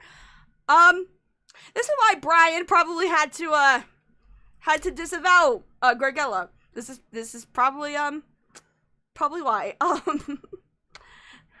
This is their account, Gregella Chan's account. It changed to Gregory at this point. This was in 2022, so this is, I believe everything that happened was, a year ago, so 2024. So 2 years prior, this is Gregella Chan's account. Hey, do you want to date me? I don't know. Maybe you should introduce yourself first. I am 18. Also, I'm still a minor. Is that okay with you? Yes. Be my girlfriend. Sure, I'd love to be your girlfriend. Okay. Kisses. Who's your daddy? To someone who has been explicitly stating they are a minor. You are silly. I love you. Look, I don't want the server turned into a riot. That's your own fault. Again, the screenshots are real, not Photoshop. Uwu, okay, be my boyfriend. I'm a minor! And I'm not trying to set her up, lol. God, you're so blind. And this is, somebody named Bacon that is posting their, history, their correspondence with Gregella Chan. And Gregella Chan's only response to them being like, you should date me, and then being like, I'm a minor, their only response is, I'm pathetic and I'm proud of it. Then get some help, bitch. Try to date minors is a fucking crime, you motherfucker. That is the only proper response, by the way. Bacon, you have given the only proper response to this. Wood chipper, now. Yeah, right. Now, granted, let's make this fucking clear, right? I don't know how old these minors were. I know that Gregella, according to the screenshots, was 18, but if the minors would say, like, 16, 17, I don't really think I'd call Greg a pedophile. However, I think it's really funny that Bryan is very insistent on the idea that listening is verification of information, but physical snapshot proof is not. So, this is a screenshot from one of Bryan's videos about the Gregella Chan saga. I think this is like part 2. Here is proof that Gregella, while she made some inappropriate comments here and there, was set up and baited by other minors into engaging with them. Or maybe they just shouldn't be talking to them at all. I don't know. Ben used them to do all of that to her to get back at the fact that he flirted with her when she was 17. Also, Bryan's initial defense of Gregella for her flirtatious messages to minors, those that they knew were underage, this was before they disavowed Gregella for lying about Lyle being a pedophile, by the way. He defended the fact that Gregella, even though very well knew that these people were minors, wanted to date them and make them their significant other. So, great. It was all a gay op, guys. None of it matters. But let's get to the final part of our presentation today. The part that you guys are probably dreading the most. And it's the fact that Bryan Mullins the Fox is very well known for his defense of CSEM material. Yay! We made it! Woo! Whee! Oh, god damn it. Are we actually dead ass? Yeah. Yeah. Yeah. So, let's talk about that now. Let's talk about this. Bryan Mullins CSEM arc. So let's talk about Deadwing Dork for a second. Deadwing Dork hosted a stream that reacted to Bryan Mullins' multi-part series put into one mega upload about the truth about child predators and how to get rid of them. This video was originally removed from YouTube, and this resulted in a censored re-edit as well as a crash out from Bryan Mullins. He crashed out the fuck hard when that video was removed. He also has a series called The International Sex Trafficking Industrial Complex and how the deep state makes money off of the trafficking of children. To save you the time and the effort, the series is full of conspiracy theory nonsense. While Ryan does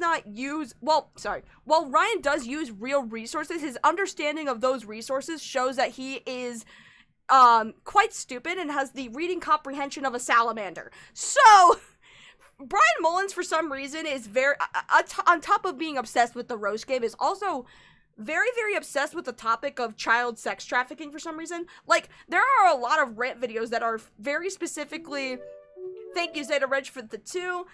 Please go full Chris the Narc, get some coffee, too. I don't have coffee, I have, Lipton peach tea. Does that count? That'll keep me alive for the rest of the stream. According to Cindy Bear, Deadwing Dork hates women and minorities. Take that, Bear Man. Well, that's okay, because Cindy Bear's a pedophile, so it's fine. So, yeah, I don't know why Bryan is very, very obsessed with this particular crime in particular. I mean, to be fair, I talk about it a lot on my channel too. We both hyperfixate on probably the same shit, so I guess I get it. But like, a lot of his like understanding of how these sex crimes happen, especially towards children, is basically a deep state conspiracy. Like I said, if you listen to Bryan Mullins for like more than 2 seconds, especially about his roast game stuff, the guy sounds like a QAnon nut. It's crazy. Anyway, let's talk about Bryan's opinions on child prostitutes. As part of this rant series on child sex crimes, I shit you not, Bryan advocated for killing child sex abuse victims to avoid child prostitutes from becoming child sex traffickers themselves. He is even bold enough to call these children abused by sex trafficking rings predatory children. So if anyone in my audience has ever been abused in this sort of way, 1, I'm very sorry, but 2, also, you're also a predatory child, according to fucking Bryan Mullins, and you should be killed. I'm just kidding. Of course, I don't think that. That's insanity, but that's what this guy thinks, apparently. Let's talk about this. Okay, so Bryan Mullins truly believes that Bryan Mullins believes that the desensitization of sex is the true answer to prevent child sex abuse. As an example, Bryan believes that the safest way to educate a child on sex is for the parents to have sex in front of them, and he also believes that child porn isn't real and that banning CP is the equivalent to prohibition of alcohol. Cherry with the 50 sec. Thank you for your seckies, by the way. The only reaction to this information is the Squid Games. Oh my god, bro. Oh my god, bro. Oh, hell no. Did he date Roseboy? That's crazy. That's crazy. Anyway, so let's watch some of these videos, chat.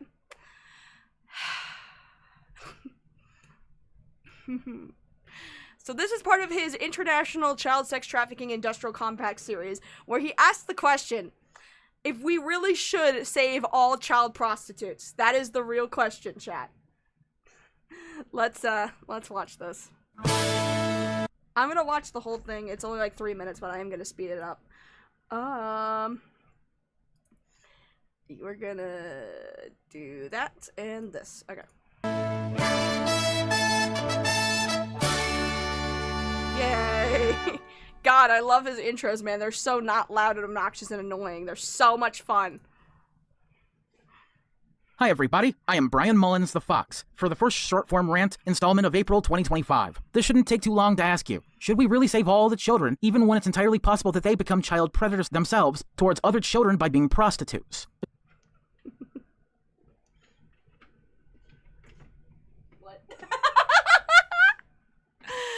Oh, goodness gracious. Good fucking God. How long have we been streaming, chat? How much longer do I have to go? How much longer? About 3 hours? Alright. Oh, God. So, I have to, you know, make this clear, right? A lot of sex abuse, when it perpetuates and happens in your childhood, does often tend to exacerbate when you're an adult, right? And there is some contradictory evidence to the contrary. There are some claims that that's actually not true, that, like, sex abuse as a child does not result in you becoming a predator, like an adult predator early on. There are some studies that say it does. I'm not the expert, I don't really know, but if Bryan wants to have that conversation about, like, you know, if it is rooted in truth, whether or not sex trafficked children or children that experience CSA become abusers themselves, I don't, you know, obviously I don't have an issue with, like, talking about the statistics of that and, like, the psychoanalytical conversation behind that, or even, like, the therapy side to it. That's all well and good. What he says in this video, though, is fucking insane. It's also known as the child prostitute question, because if you unironically answer this great question... What do you mean the child prostitute question? Has this ever been, like, a legitimate question?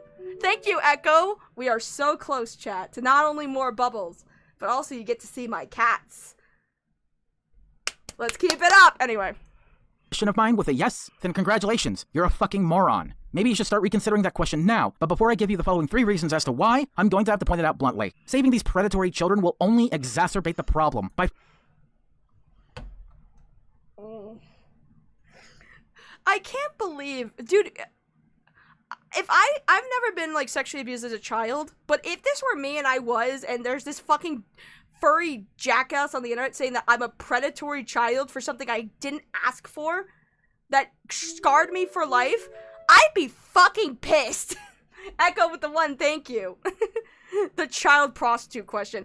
What? In what world does that question even exist in some people's mind? It only exists in the world of Bryan Mullins, apparently. Further enriching the child sex trafficking rings, the deep state, and all the other organizations I said were involved, including the black market, and keep it all alive. And now that you know all this, do you still want to know these 3 reasons? Because if so, okay. Number 1, just because they're children or under the age of 18 does not mean that you should deny or entirely rule out the possibility of child prostitutes existing, because they do. And what's the fucking point in saying that no child becomes a child predator to another child themselves if you just silently go along and nod your head with the people that deny that this happens at all? Okay, but I think that we treat child-on-child sex crimes a lot different than child-on-adult, because an adult knows better at that point. Especially if that adult's been abused themselves. They know the pain of that happening to them as a kid, that they wouldn't want to perpetuate that as an adult, because by then they understand the impact that that had on them as children, that they, you know, would want to not have that perpetuate again. And with that, chat, thank you, Echo, once again for the $1 and for reaching the bubble goal.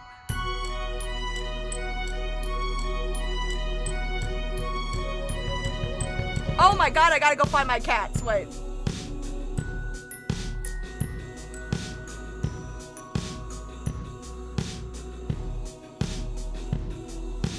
I love playing this animation, by the way. I really do. It's so fucking cool. This is the coolest goal achievement ever. It's so awesome. I should make more animations for stream. I really should.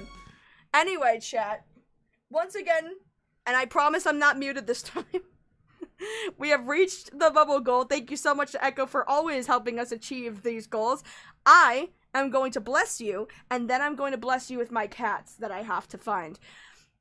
You have been blessed by the bubble priest. Accept my baptism. Ah!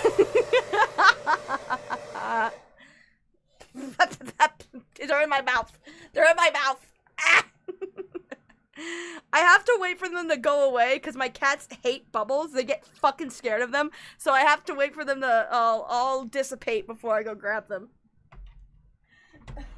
Let me go grab my boys, and I will be right back.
I got him. I got him. I got him. It's okay, buddy. Woo! Kitty! Kitty! Oh!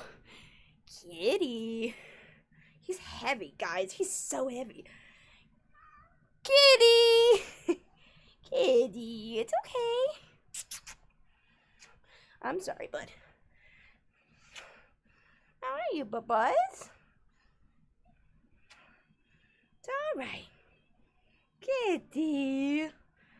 Kitty. Come here. Come here, it's okay. It's alright, you're getting cat hair all over my shirt. Jesus Christ. This is what I get for owning black cats. You wanna say hi? Oh, honey. I'm sorry. He's not very comfortable right now. Poor Bean. I'm sorry. I'm sorry. I'm sorry. It's okay. See? See? It's okay, sweetheart. Good boy. What a good baby. Good baby boy. It's alright. Hey, you wanna go eat? I love you. Go eat, Bubba's. Here. Go on. Here. Wait. Oh, there we go. Oh, God, I'm covered in it's hair everywhere. Here, hold on, boys. I gotta plug in their water fountain. There you go. There we go. Hi, Mally. Can I get Mally on here? Mally? No, he's eating. They're eating. They're eating their foods. There you go, boys. Yeah, eat your foods, Bubba's. Now they are having dinner. They're having dinner now. Kitty. He did not like that. He did not. The little Mal. Yeah, because he didn't like that. He doesn't like being picked up, really, but you guys won the goal I had to show. Anyways, where were we? Oh, God. Oh, yeah, pain. I forgot. Yeah, we're back to pain. Oh, no. You didn't win that. I forget to turn that off sometimes. Anyway. There's nothing. No, it's fine. It's just that they're black. I'm wearing a white shirt. And now you can see there's like a bunch of white cat hair. It's not going to show up on the thing. It's fine. Whatever. Anyways, let's get back to this guy. Just be honest and say that you don't give a shit, and you shouldn't have to answer these questions. 2, if you want to help us get rid of all predators, adult and or otherwise, don't just go after the adult ones and turn a complete blind eye to the ones under 18 years old, and even the ones that aren't even in their teenage years yet. Meaning, don't turn a blind eye to even prepubescent child predators that go after other children. And finally, number 3. Now look, I think it should be said that like child on child essay does get treated very differently in comparison to adult on child, because an adult knows better. A child, when they are exhibiting red flag behavior of sexual abuse, usually that comes from someplace, right? That comes from an adult teaching them, that comes from a form of their own abuse exhibited on them that they are exasperating on to others, which is why we treat it differently, because you know, these children aren't predatory, they're victims. They're being victimized. The fact that this guy is basically saying that they are just as bad as adult predators, it's bullshit. It's total bullshit. You can't treat them the same, because a child doesn't know any better, an adult does. That's why we are harsher on adults than we are on children, because a child just needs extensive therapy and needs to be removed from their abusive home that is teaching them or is abusing them in a sexual way, whereas adults don't have much of an excuse other than they're just shitty. Like, it's crazy. This is the shittiest fucking thing ever. And the fact that it's coming from a shitty AI furry, too, is like, how do you expect me to take that seriously? Like, I understand that it's hard to take me seriously as, like, a bumbling, fat elf girl idiot who stands in front of a green screen with her little ears talking about really serious issues, right? But like, when people say I can't take you seriously, I don't argue, you know, no, you should. I'm like, I completely understand it. This guy is expectant to be like some sort of like, I don't know, moral high horse kind of thing, when it's like, you're a furry, an AI furry talking about like how we should kill children who are predatory children. Like, are you serious? Come on. before I release the rest of the rant portion and end this video. If you prefer your eyeballs not be scarred for life over having the gumption to swallow your pride and get rid of all predators, adult and prepubescent, including the ones in their teenage years, you're the enemy of the people. Obscenity shouldn't change a motherfucking thing when it comes to having to deal with the scummiest of scum out there. If you're too offended by pedophiles existing and what you call CP existing, why do you turn a blind eye to worse anyway? Fuck you and shut the fuck up. There's no reason or rationality with your mentality. You supporting all this are the reason why this happens. There's no logic or method to your madness. You must either become one with the enemy or not be the enemy. And if they're deadly enough, kill off all child prostitutes, prepubescent and otherwise. Jesus fucking Christ. Yes, we should put them down like dogs, guys. They need to be put down like animals. Good God. What the fuck? Anyway. No, we don't. No. We're moving on. So, this is a video that called How to Actually Raise Your Children, which is a long-form commentary. It's about, I want to say it's like an hour and a half, but we're only going to listen to a section of it. This is how, now, Bryan Mullins believes that, like, in order to prevent sexual abuse on children, it's to educate them on, like, sex topics, which I do agree to an extent. A lot of sex education censors a lot so that, like, when abuse happens, a lot of people don't know how to, you know, talk about it and use the language to express that hurt because it's not taught to them. So I agree to an extent that, like, you know, a raw conversation about, like, sex and how it works to kids is probably necessary because the education system, the sex education system in, like, maybe say public school is such ass that when kids are abused in a sexual way, they don't have the language because, to be completely blunt, they don't teach them the language to express that hate, or that hurt, I should say. Mally. Hold on. Let me see if I can get him. Hi, Mally. Hi, sweetie. You guys want to see the other one? Come here, sweetie. Good boy. Come here. Come here. Come here. There. Kitty! Kitty. Kitty. Kitty. Kitty. Hi, baby. Hi, sweetheart. How's my furry man? This one's even extra hairy, so we're gonna get even more hair on my chart. Good boy. He's a good man. Hi, sweetheart. Hi. How are you? Are you angry at me, or are you upset that I picked you up? He's a little upset. He's just a little upset. Hi, sweet boy. Hi, sweet boy. He's a beautiful boy. We love the beautiful boy. Oh, so pretty. So pretty. Alright. Oh, God. There we go. God, there's... Oh, God. Well, yeah, that's kind of what I get, to be honest. Bring this down a little bit. There we go. Alright, back to... oh, whoops. Wrong one. No. This one. You know what? I'm just glad they're in here, so every time I feel pain, I can look over at them and be appreciative that I have such beautiful sons. Anyway, let's talk about How to Raise Your Son, by Bryan Mullins. Now, number 9, if any kind of yours wants to know what the place they came from looks like, if you will, just show them for a short period of time and do this after warning them that it might scar them mentally. Note, this is not child abuse, but suppressing their innocence by depriving them of that sexual knowledge is. I'm sorry, would we like to play that section again? Let me play that section one more time. And the somewhat creepy kindergarten teachers. Number 8. If any kid ever asks or wonders about what it's like to be in a relationship, tell them to wait until they hit puberty or in their teenage years. It's not too inappropriate to teach them before they hit 16 when they're in their teenage years, but not right now. Number 9. If any kind of yours wants to know what the place they came from looks like, if you will, just show them for a short period of time and do this after warning them that it might scar them mentally.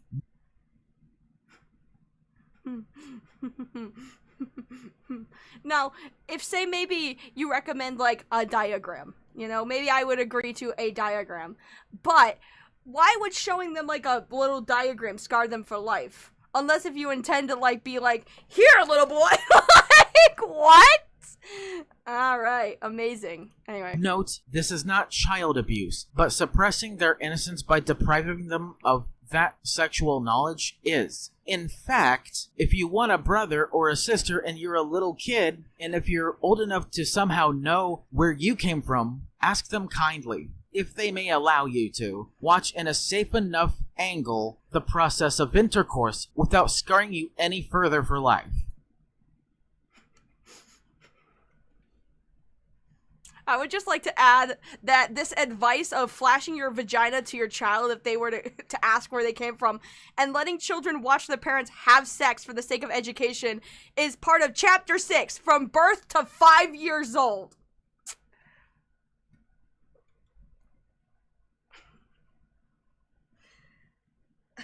Okay. So chat, thoughts? You know what,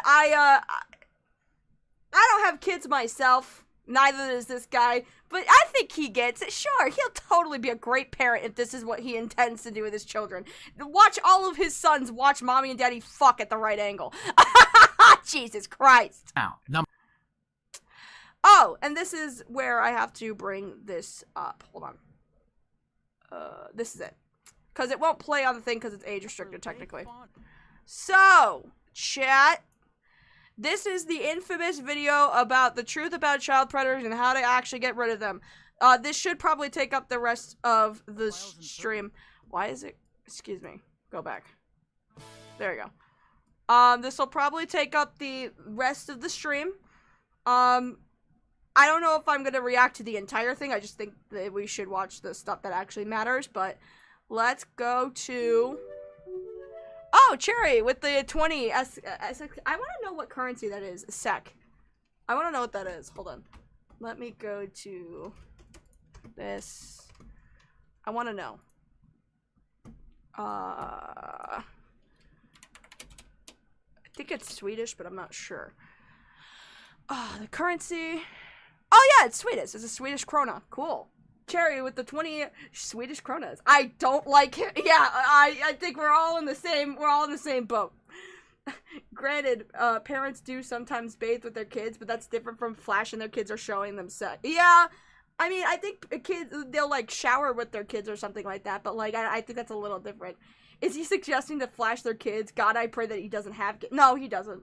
He doesn't. In fact, there is a video, I don't know where it is. I know that it was shown because Beckett did a stream about Bryan Mullins and he talked to Gilded Pooh, and they showed a clip of Bryan Mullins saying that Bilbo Baggins is the ultimate alpha or simp or whatever the fuck, because him protecting the ring and like destroying it is like a metaphor for him not losing his virginity or something.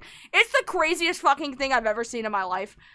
So yeah, thank you for the Swedish crones. Very cool. Very cool.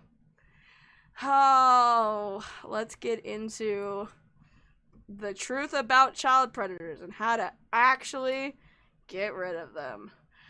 Yay. Anyway.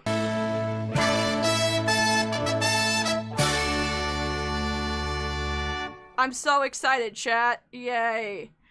1 year ago, on April 9th, 2024, Bryan Mullins the Fox released what has been the most legendary long-form commentary video of all time. Oh, I'm sure. I'm sure it's for purely good reasons.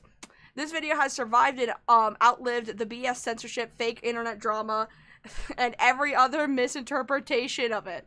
Great. Good. After all the lies, all the drama, all the complete straw man, okay, whatever. There is no wonder why most of everyone reacted to it with hostility and fervent loathing. It has hit far too close to home for them. I've learned from a lot of my own videos, and you will, so you will, or whatever. Fucking breed. Bryan Mullins the Fox present the first ever long-form commentary. The truth about child predators and how to actually get rid of them. Yay.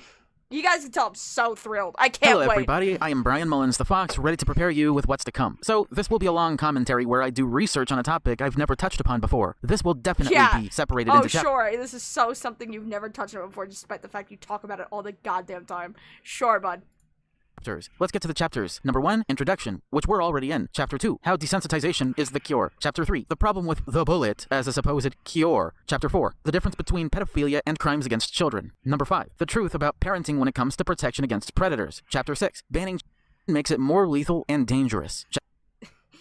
I know that part was censored, but basically that chapter is banning child porn makes it more lethal and more dangerous. That was the censorship part, by the way.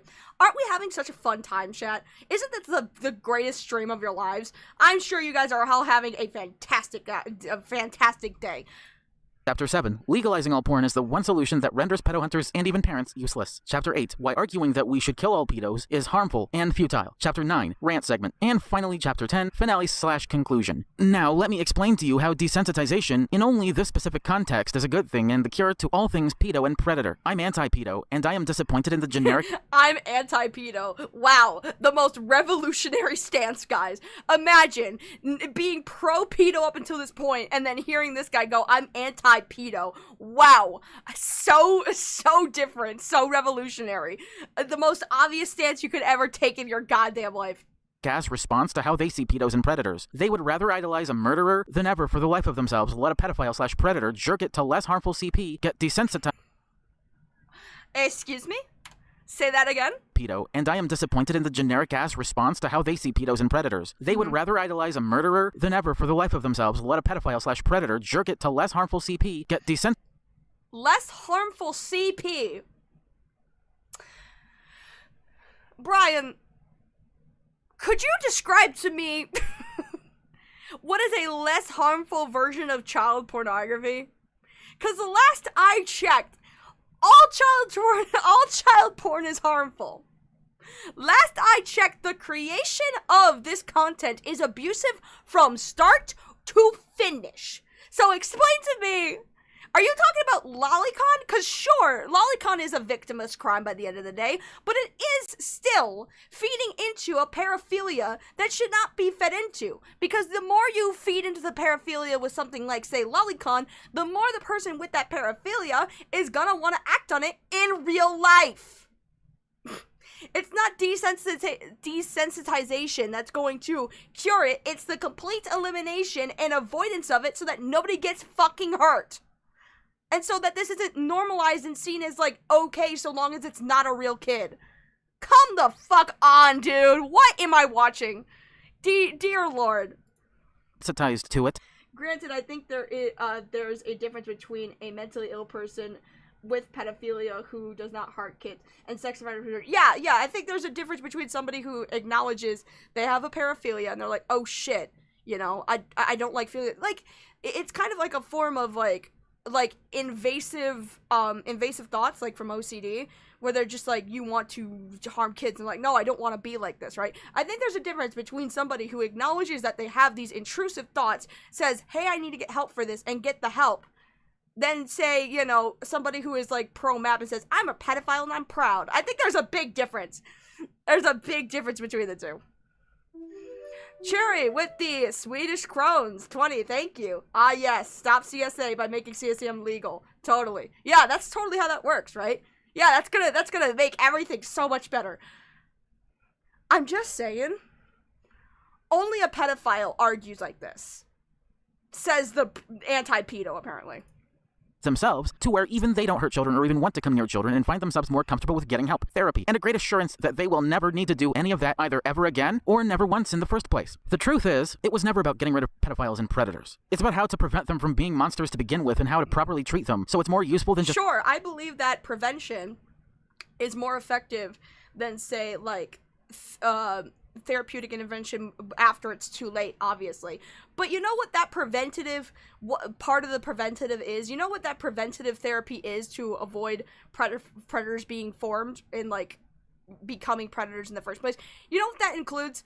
Not watching child abuse material. That's what that is. It's not feeding into the paraphilia. That's what it consists of. If you fucking hate it, tough titties. I don't know what to tell you. I'm pretty sure he thinks that actual CP is fake, if I remember correctly, because they're faking the actions. Oh my god. If it's in this video, we'll get to it. Therapy alone. It's about parents being responsible enough on not just how to raise them, but not to be such lazy deadbeats, having to rely on police and government to do the rest for them. It's not about stigmatizing mental illness like everyone on the internet really seems to do or want to do. And to be honest, I am part of the problem. And you wonder why people are It's almost like it's a glimpse, right? It's almost like it's a little bit of a whew, of self-awareness, right? I might be part of the problem. Whoosh. What was that? What was that? That was weird. Anyway. starting to say that pedophilia isn't a fetish, and you wonder why people are gradually considering that pedophilia isn't a mental illness, because they want to run away from a— Well, I mean, pedophilia is a paraphilia, which falls under mental illness, so, you know. Motion. They want to run away from being responsible enough parents and influences on children and society altogether. They want to run the fuck away from being the reason why pedophiles shouldn't be near your children. Desensitization is the cure, because not all sexual predators are child predators, but those that are don't need to be exploited by the government, law enforcement, or even predator hunters in general by giving them what they— Oh my god, this guy is basically just saying, like, you know, he's basically running defense for predators. It's like, you know, they're the ones that are actually being exploited, not the children they hurt. Ruadhán with the 5, thank you. Why is this on our timeline? I want to be on the timeline with Chuck Tingle's sentient $1 note doing butt fun things and showing the world love is real. Echo with the 1, thank you.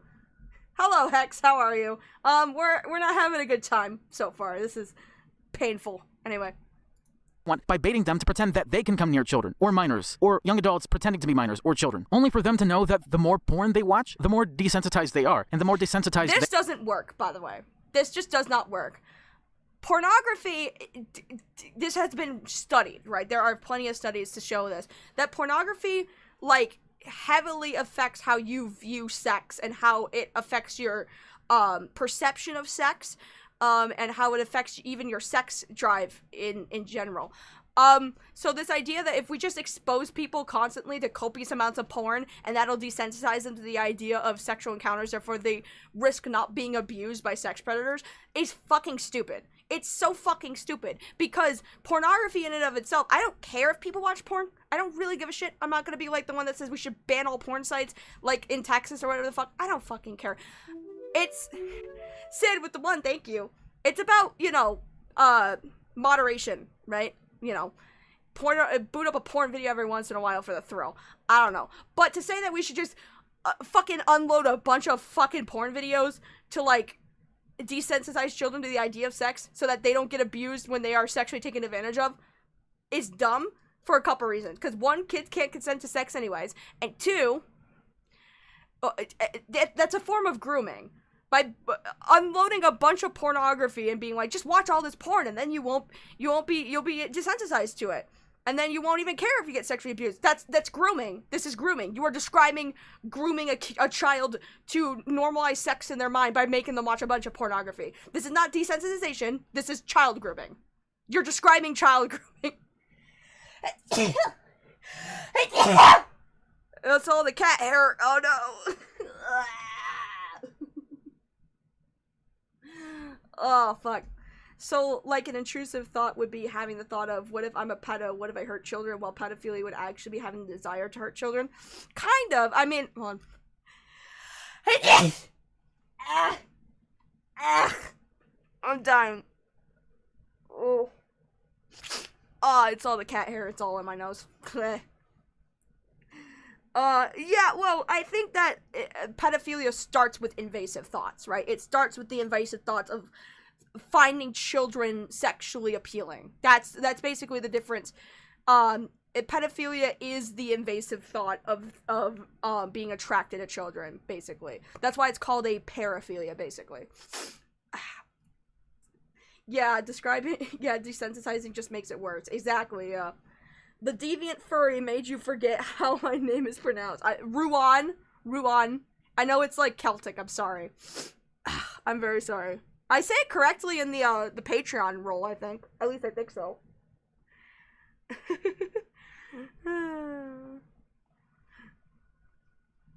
That is such a stupid idea. Like, you can just drop porn on a kid and it thinks that's okay. That's gonna scare them more than anything. Exactly. It's just grooming. This is just describing grooming. Anyway. They are, it's dramatically less and less likely that they need to even exploit her actual children / minors to get the same satisfaction. That's disgusting. And unless he's talking about, like, the desensitization of child pornography, being like, well, we wouldn't be so disgusted by child pornography if we just, you know, normalized it through decentralization. That's even worse. If somebody has pedophilic desires and your solution is, well, just let them watch a bunch of child porn and it'll desensitize them and the thought won't be as bad anymore, that's even worse. That argument is even fucking worse. What are you talking about? Depraved that jacking off to CP gave them, or would give to anybody in the first place. What if I told you that the government sexually exploits far more children than a child predator ever could? We rely on the government to do the rest of our job for them when it comes to protecting our children from these very predators. How come it's only a bad thing that predators exploit children, but not bad when the government or law enforcement, you know, the ones we trust to protect and serve, exploit children themselves? How come it's only a bad thing when predators do it, but also not when parents... It would be bad if it were both. It's not suddenly like, oh, the child predator is worse than they're both bad. Like... What are you talking? See, you listen to this guy talking, he sounds like a QAnon nut. He's talking about the government's child exploitation, the deep state and all that. And I'm not saying that's not true, obviously. Jeffrey Epstein. But, like, come on, dude. What are you even, why are you treating child sex abuse like it's a giant fucking grand ring conspiracy thing? That it's like, if you want to talk about that, I would talk about and bring awareness to Jeff Epstein instead of whatever the fuck this is. This is crazy. do it. How come we only care to weaponize stigmatization and being illegal against those who consume it, pedophiles and predators, but no one the fuck else, even children / minors themselves, even if it means the fake-ass porn not even hurting them? Because if and... The what? Whoa, wait. I'm sorry, the what? How come we only care to weaponize stigmatization and being illegal against those who consume it, pedophiles and predators, but no one the fuck else, even children / minors themselves, even if it means the fake-ass porn not even hurting them? Because if... The fake-ass porn, what are you... Okay. Destigmatizing pedophilia is not the same as normalizing it. Pedophilia is still wrong. Then shut the fuck up! I agree that we should have, like, a conversation on how, and more research on how, not to cure pedophilia, but how to get people, help for their intrusive thoughts. Because here's the reality of it, right, chat? Most people who commit pedophilic acts on children, it's not that they're exclusively into children, it's that children are easier. A lot of pedophiles do want to date people of their own age. It's just that children are easier. A lot of pedophiles aren't like just exclusive, I just want to fuck a kid, I think kids are hot. No, it's just that they can't get real bitches, so they get kid bitches. And it's fucked up. So, yeah, if we can, like, create programs that'll help them maybe get adult-aged bitches so they don't have to turn to hurting children, sure, I can see that argument, but the problem is, the way you are describing it as, well, all these people need is, like, a little outlet that's not as harmful, less harmful CP. You are arguing that the way you destigmatize pedophilia is by letting them watch the harmful content that feeds into the paraphilia. That doesn't work. It's proven not to work. What the fuck are we on about? Even when we humanize pedophiles / predators, we understand what their problem is in a more humane way. Because if we desensitize and destigmatize humans with a fetish, and a fetish of that with a self-contradictory desire, we... Shut the fuck up! Pedophilia is not a fetish, it is a paraphilia. There is a difference. You are not your inner fetish is like, oh yeah, I'm just, my fetish... There's different types of fetishes. Like, if you have a foot fetish, you're like, I'm really into feet. If your fetish is, I'm really into children, you're a sick fuck. Like, you're not, that's not a fetish. That's gross. That's, no. Shut the fuck up. We can treat it in a much easier, non-abusive way. These monsters are no less human than you and me. They're not even any less human than we are.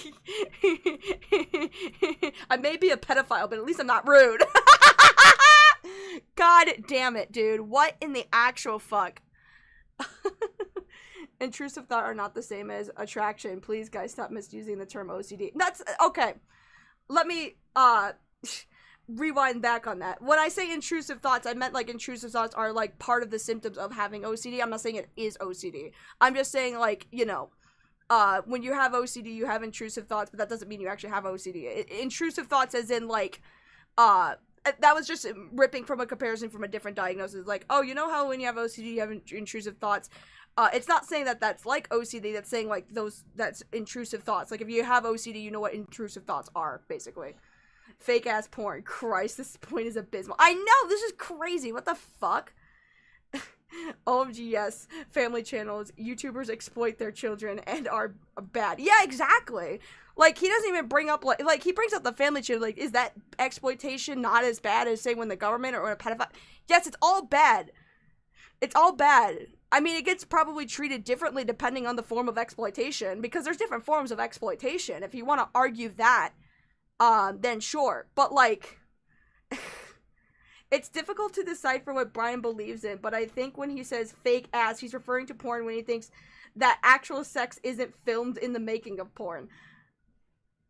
That's crazy. That's crazy. And not that I'm saying that that's not true, that there's not, like, porn acting or there's not sex acting. There are, like, in movies and stuff. But, like, there's also amateur porn makers that, like, actually just record themselves having sex and post it on the internet. So, like, for him to just believe that all porn is just, like, not real pornography, like, not real people having sex, and it's like there's amateur, like, films that do exist out there where they actually are doing it, like, it's like, dude. But all of it's fake, guys. Honestly, it's part of the deep state. It's all fake, like, that deep fake stuff. The deep state has had it the entire time. Even predators who have adult partners will still hurt children. Exactly. Exactly. Like, these people who are, like, have paraphilia will date, like, adults. They will. It's just that, you know, it's this constant, like, evasion of this thought of you're attracted to children, you're attracted to children, that they'll be like, what the fuck is wrong with me when I'm with a person that's my own age, kind of thing. That's why I say it's like an intrusive thought, right? It's like this constant misfiring in their brain where they're like, their attractive barrier or what they find attraction to gets misshot to something that it shouldn't. That's what I meant when I say intrusive, right? It's an intrusive misfire in their brain of what they're supposed to be attracted to and getting a boner for, basically. If that makes any more sense. Ooh. As a society, we would get rid of these pedo rings / predator circles without having to rely on the FBI, CIA, or law enforcement to bust them down. Porn in general has an inverse effect when it comes to rape rates in general, so it's not just in this sort of sector of porn. It's any porn. So you acknowledge that, like, that pornography negatively affects how people view porn? Like, how negatively people affect, like, sexual situations, but your solution is to, like, find less harmful forms of CP. This is so dumb. This is so dumb. Yeah, I acknowledge that pornography could result in higher rates of rape, but CP, if you find, like, a less harmful version, I doubt that that'll have any negative or positive effect at all, despite the fact that I acknowledge it did. Like, what are you...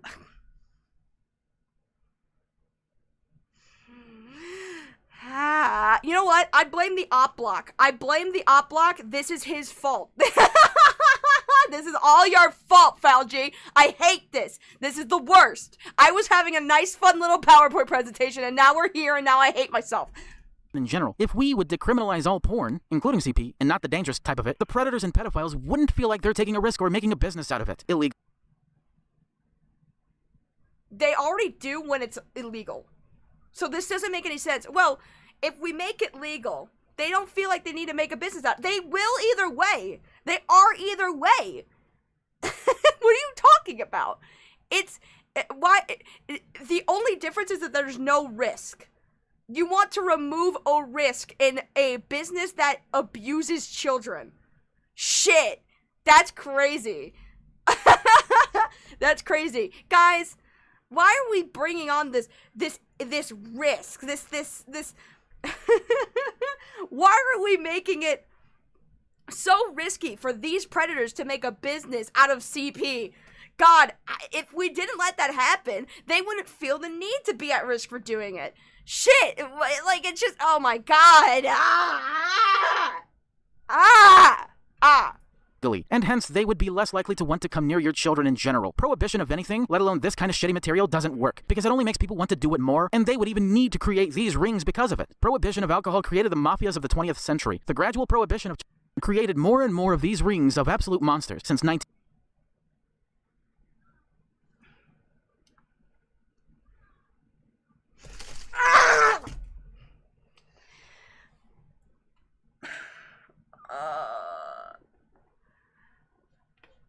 I am not saying that, like, alcohol is not harmful, right? It does result in a disease of alcoholism and kills people so often.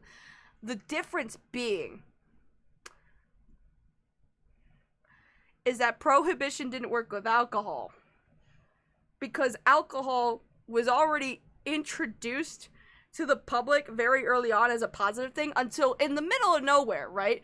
People were like, you know, let's just take this away from people. This thing that people have had access to for forever, that's become like a social whatever. Yeah, let's just take that away. That worked. That worked great. And you're saying that that this would be the same thing? Like, you know, that this prohibition of CP is the same thing as alcohol? No, because most people, once the internet became a thing especially, most people acknowledged that videos being creative of adults having sex with children was pretty bad. There was no argument and no social normalization of child pornography before they made it illegal. As soon as the internet became a thing, it was immediately illegal.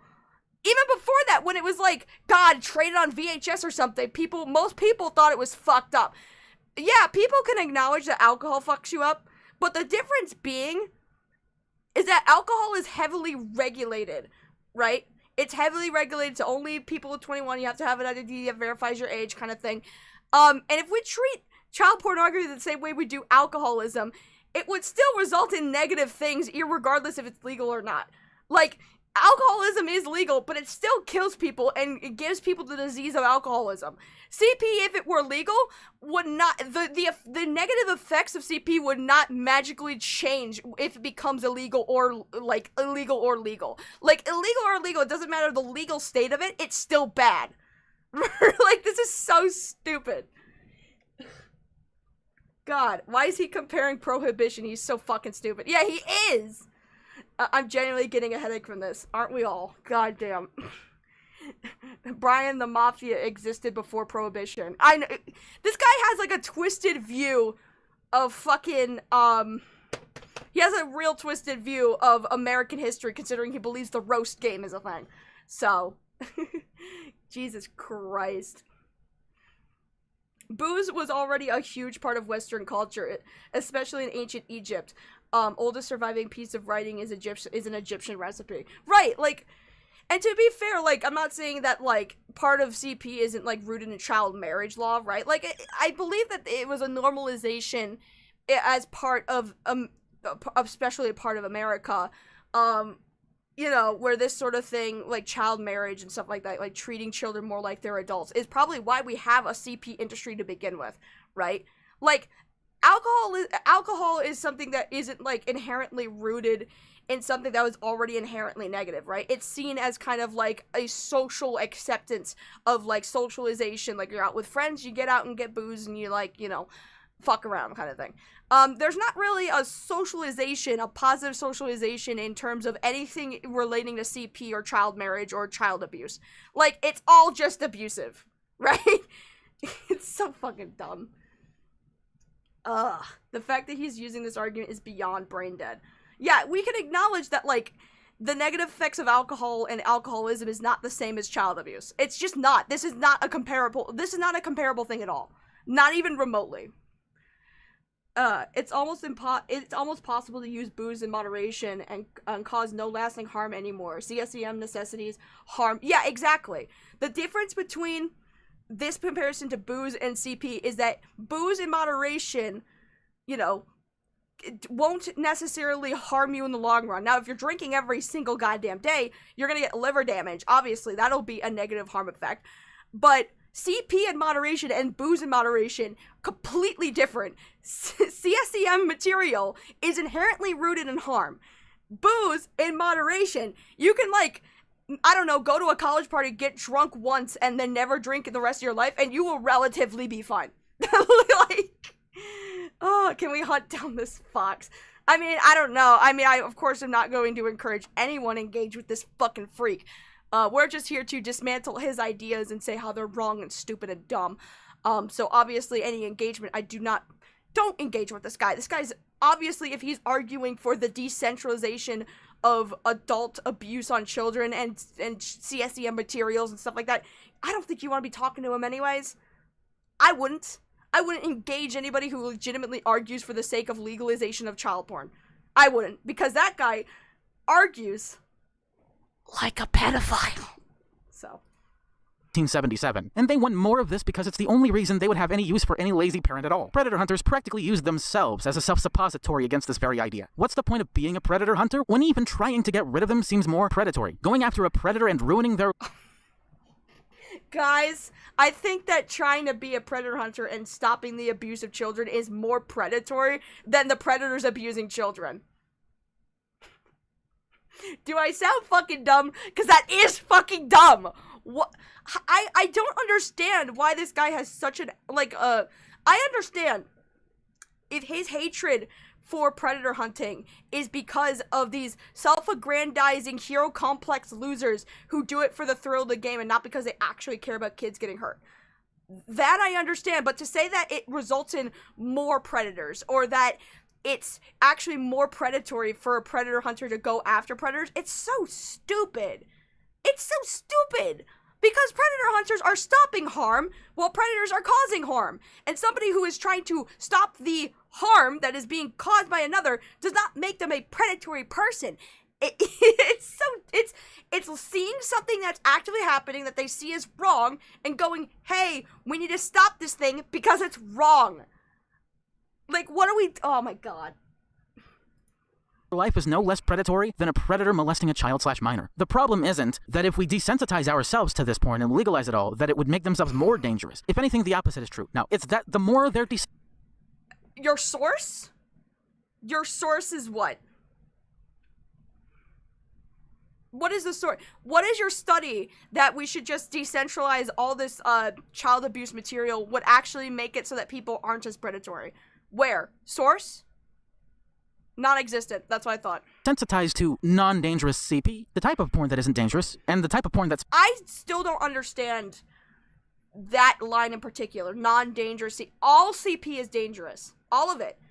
From creation to completion, it is abusive. It requires child abuse to exist. It requires the abuse of children to exist at all. It should not exist, period. Why aren't you just arguing that this content shouldn't exist at all? Like, it just shouldn't. But since it does exist, we should just, let it be a normal part of pornography to decentralize everybody. Fuck you. That is so stupid. God. My sources is that I made it the fuck up. Literally. God. Fake, the less likely we would need to worry about protecting our own children, or at least how it's treated, in this case for which the actual problem is not that consuming CP at all makes you an automatic threat to children. It's what you've done in your criminal past towards children that do. Because the truth is, it's addiction to more and more dangerous forms of... That's the problem. Not that they have any CP at all, even the type that's not dangerous and won't hurt children. The more they... I need to know what his definition is, or what example is of non-dangerous CP. What is that? Is it lolicon? Because that... In many countries is also illegal alongside with CSEM material.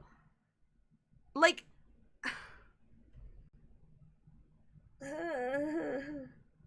if Bryan argued for the destigmatization of something like drawn CP lolly sholicon so that pedophiles wouldn't seek out the real thing, that would make slightly more sense than whatever he's spewing. I would disagree with that, but still.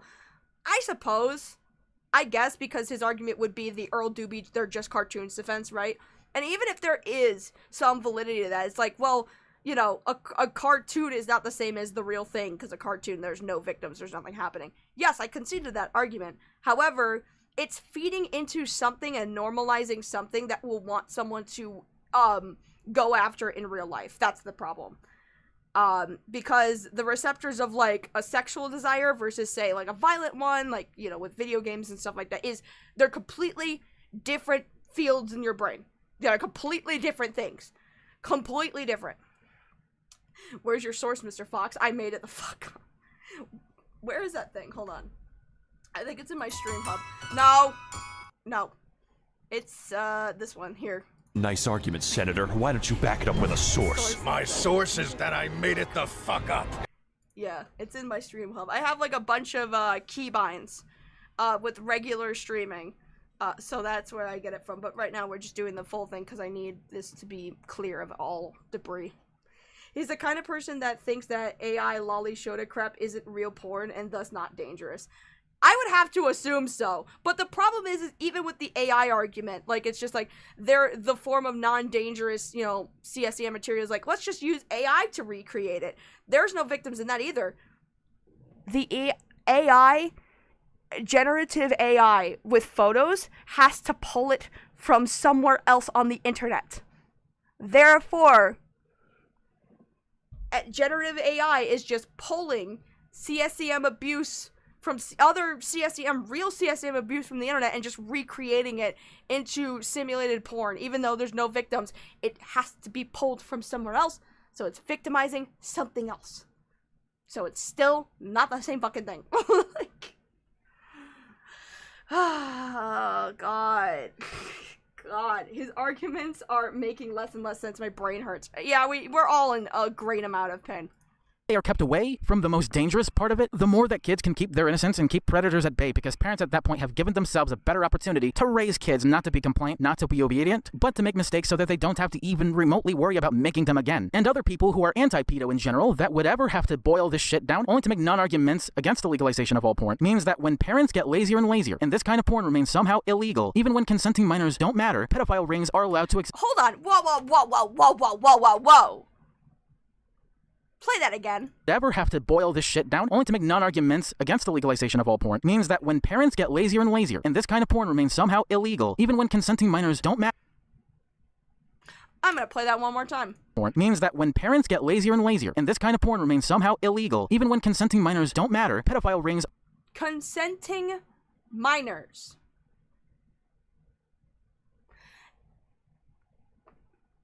So let me get this straight, Brian. You're claiming that this sort of decentralization of this kind of material is for the sake of, you know, helping people express these paraphilias in a non-harmful way, right? I call bullshit because of the idea that you believe that there's such thing as consenting minors to sex. No, minors cannot consent to sex. They can't. They cannot. Nope. So your whole idea that this will actually help people express in a non-harmful way a paraphilia that should not be fed into at all, by the way, I call bullshit. This is the actual reason why you think CP should be legalized. Because in Brian's mind, CP can only truly exist because a minor consented to it happening. He believes in the idea of consenting minors to sex. Hence why he believes that this material shouldn't be illegal. Because, granted, CSEM material is illegal for the reason that children cannot consent to sex. Therefore, the filming of this content and the filming of this act happened to them that they had no way of consenting to in a recorded digital format is literally recording of a crime off of the basis that children cannot consent to sex. However, if we normalize the idea that they actually can, does that actually make CSEM material illegal? What if they're consenting to it? How is it abusive then? This is the dumbest thing. God, this guy is a fucking idiot. Oh my God. Are we fucking for real? Yeah, no, what the fuck are we doing? What? This is the real reason why this guy wants to legalize and defend CSEM. Because he believes that minors can consent, so therefore there is no crime. That's the reason why. It's not because he's like, oh, I just think that pedophiles are people too. No. It's because you think minors can consent. That's why. You just admitted to it right there. Shit. Are allowed to exist by default, for the sake of it. There is a reason why pedophiles in certain circles are allowed to molest children until it's seemingly convenient not to anymore. Only because they got caught, like priests, shepherds. No, they just shouldn't be doing it at all, period. It's not like, oh, they're allowed to do it so long as it's convenient, so long as it's out of the way. It shouldn't be happening, period. And other people that get high praise when nobody knows or suspects what they're doing to their own children. It's because they don't care. It's not the wolf just looking for its prey that we need to be worried about at all. It's the shepherd they fawn over so highly. They may wax What? Wait, I'm gonna play that one more time. Hold on. And other people that get high praise when nobody knows or suspects what they're doing to their own children. It's because they don't care. It's not the wolf just looking for its prey that we need to be worried about at all. It's the shepherd they fawn over so highly. They may... What the fuck does that mean? I'm assuming the wolf in this scenario is the predatory person taking advantage of, and the shepherd is their victim. We shouldn't be worried about the adult preying on the minor. We should worry about that minor that they are fawning over. What the fuck? That is the dumbest... Oh my god, that is the dumbest shit I've ever heard in my life. What are you talking about? What? What are you... Dude, oh. No, look, listen. I don't have a problem with furries. I know that there's good people who just so happen to like to draw little cartoon anthropomorphized characters because they really like old Disney movies like Robin Hood or something like that, right? But considering, like, this guy and Kiro the Wolf and all this other thing, you cannot convince me that, like, furries are like the Roblox community, where it's just full of a safe haven for predatory people. You can't convince me. Cherry with the sweetest crones, the 20. Allowed to molest them. Oh my god, bruh. Oh my god. Hold on, wait, let me, wax poetical about how they feel so... Shut up. I need to find the clip. Hold on. I need to find the soundbite. Hold on. Let's,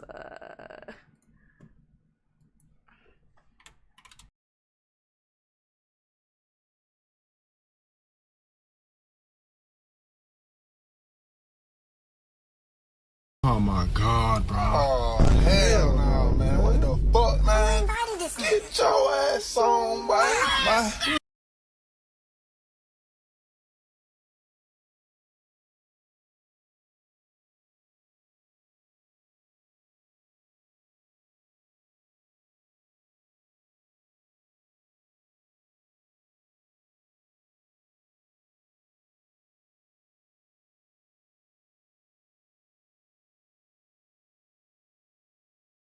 what happened? I died. I died. Shit. Oh man, now I'm gonna have people yell at me. It's because, you know what it is? It's my keybind. I have to change the microphone mute button, the keybind, so that every time I press M... Yes, I know, I fixed it. I fixed it, it's fine. It's because my keybind's, I need to fix that. You know what? Here, hold on. Where is, my keybinds? My hotkeys. We're gonna fix that right now, because this keeps happening, it's so annoying.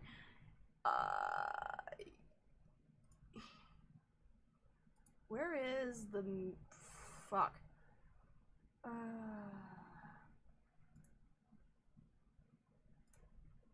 It's somewhere in here, I just don't know where.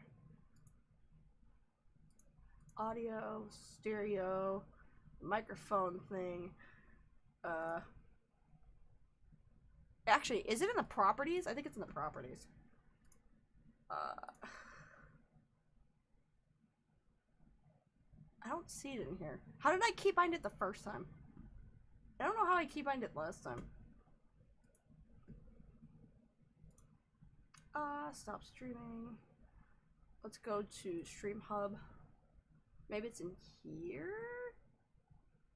No. God damn it. Viewer count thing. Shit. You know what? I'll fix it later. It's fine. I'll fix it in a second. I'll have to fix the keybind so that every time I press M, it doesn't do that. I don't know how I did it last time though. I'm not sure. I don't know. Yeah, I fixed it. It's fine. I'm here. All right. From now on, every time this guy says something stupid, I'm gonna play the soundbite. That was the point of me setting that up. No, this. Okay. Sorry for them, and how if we didn't have all this pedophiles and pedophile rings, that this wouldn't happen. Stigmatizing mental illness and believing the myth that people with mental illness are more likely to commit crime or be violent, as opposed to the parents actually being the ones to blame. The reason why they don't care, I'm talking about the parents, is that they assume that since illegal in general that it makes their job of having to protect their children less dangerous, when the complete opposite is true. It's the parents' fault that their kids are being groomed, diddled, raped, or in the rarest case ever, murdered after being...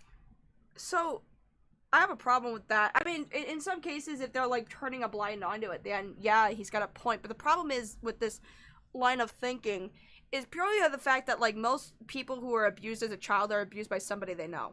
By, like, a family member that the parents even trusted.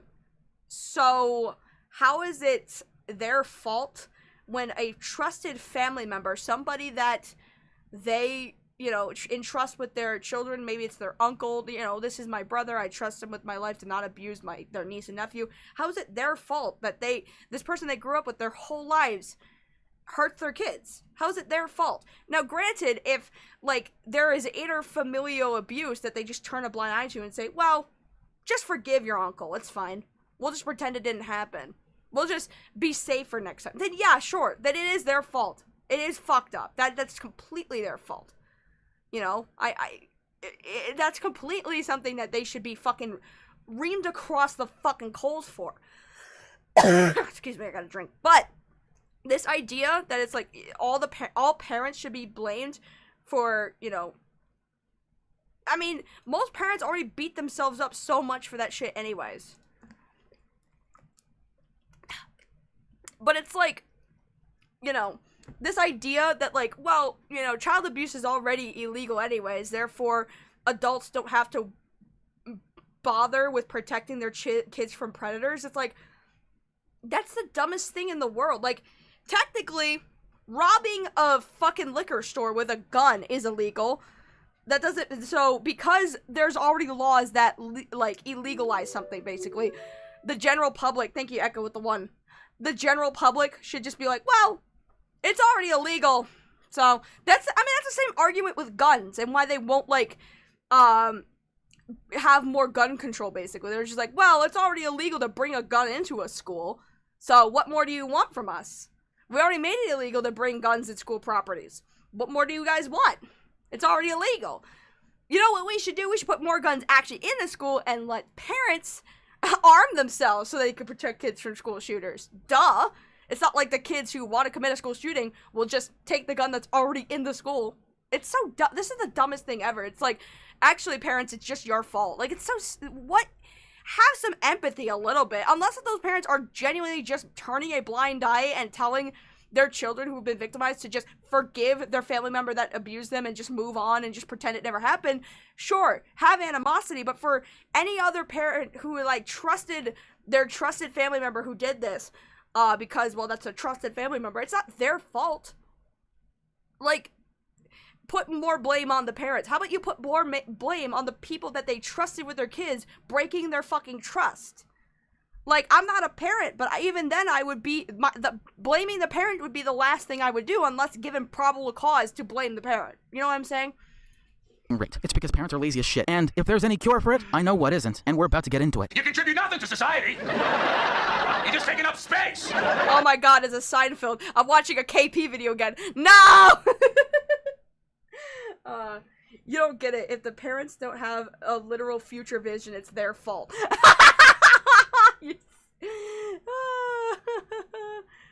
God.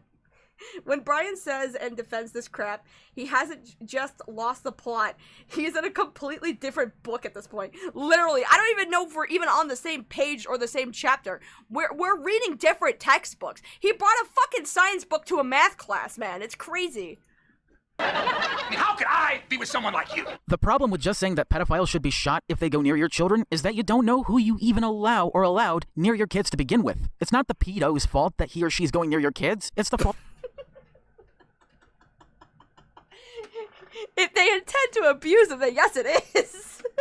Guys, I know the pedophile is abusing your child, but it's not their fault that the child just so happened to be there. It's not like they have personal responsibility if they're attracted to children to stay the fuck away from kids. That's stupid. Also, if it's not the pedophile's fault that their kids are around them, and would it not be more effective and more assertive for parents to have a more proactive approach? Like, it's like, not say shoot them, but like say, you know, use excessive force to keep them away from their kids, right? Be like, get the fuck off my lawn, get the fuck out of here. But you're like, nah, don't do that. It's not the pedo's fault the kid just so happened to be there. Come on now. Like, what the fuck? What the fuck? What are we talking about? Oh my god. Parents are being lazy. Yeah, your parents are probably, Bryan, because the way you turned down is clear sign that your parents failed in raising you. So true! God. Fault of parents like you who made it impossible for them not to because you relied on the government and law enforcement to make illegal. It's like saying you should shoot the angriest drunk that's trying to hurt or kill you because back in Prohibition he couldn't get easy access to safe-to-drink alcohol and not— I'm going to fucking lose my mind. I might just shoot him with the gun. I might. Come on, we gotta get there, chat. I want to shoot him with the gun. I want to shoot my funny gun and make happy thoughts.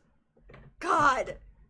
Why is he making the fucking equivalency, the comparison to alcohol and Prohibition when it comes to fucking abuse material of children is so crazy. It's just, it's, hold on. I gotta play the sound clip.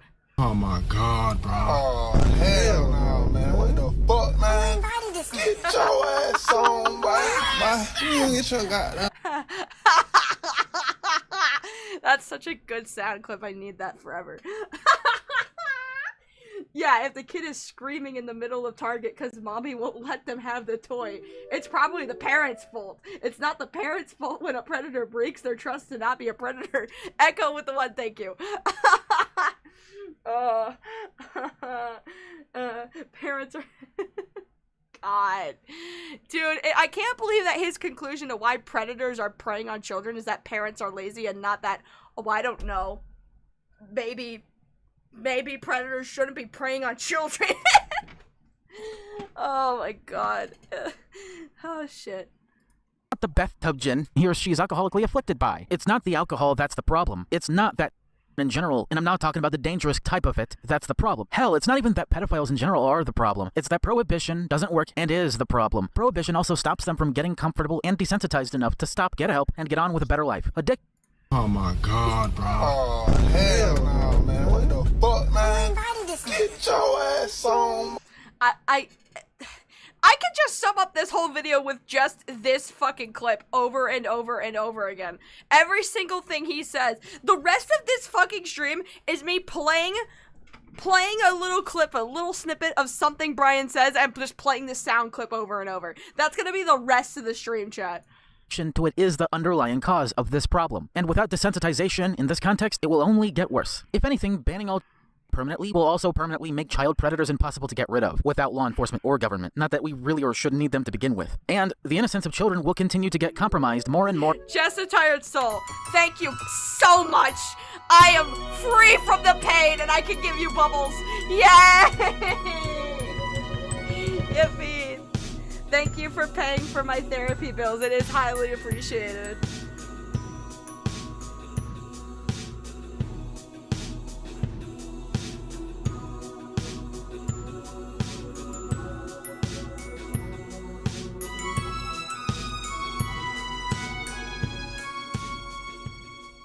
Alright, make sure that's turned off. Chat, you know, I think after all that we've been through, here's some tomatoes for him. So true. Yes, boo this bitch! Chat, I think after everything we've been through today, I think we deserve some bubbles. Don't we, chat? Don't we, chat? Don't we, chat? Hell yeah! Don't we, chat? Do we deserve some bubbles, chat? Can I get a hell yeah? Can I get a hell yeah for the bubble cult in the chat? Hell yeah! Nah, you guys are just spamming fucking tomatoes. Fair enough. The bubble sacrifice. You know what? Good point. Hold on. 1 second, chat. We'll do this instead.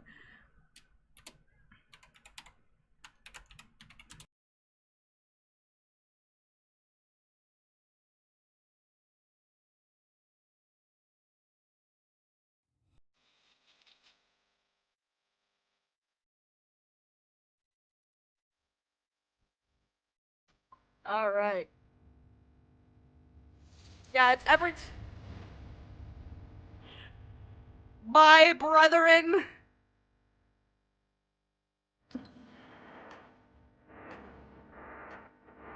my brethren. This stupid bitch, Bryan Mullins. Sorry, it's a little... What is happening? Oh god, this music is creepy. Can we get like I thought this music was cool. Let's do you know what? Actually, hold on.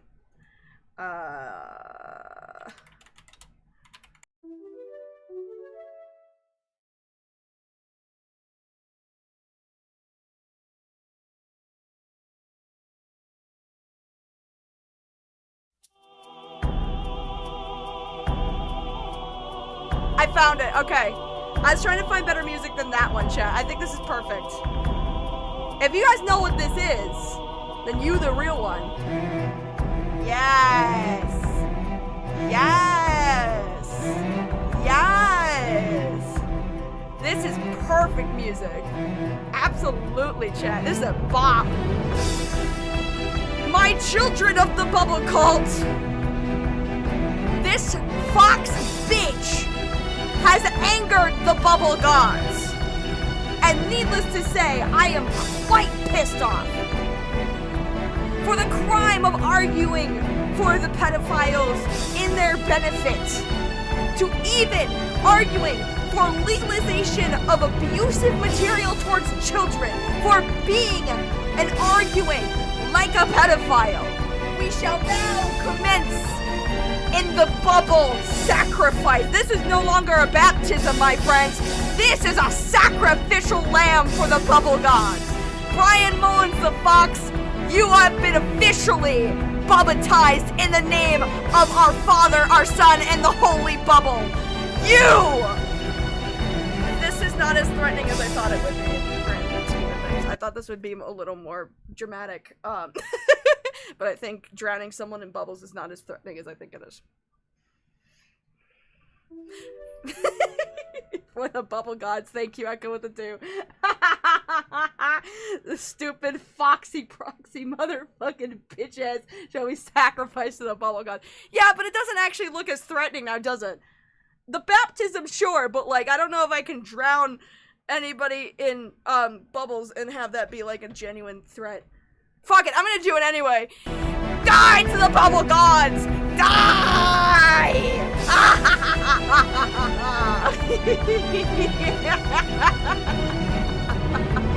Become the sacrificial lamb for our bubble entities and die in the name of ourself, you bitch!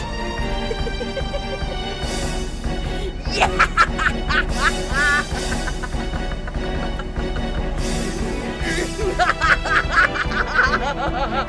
See, it doesn't look as evil, does it?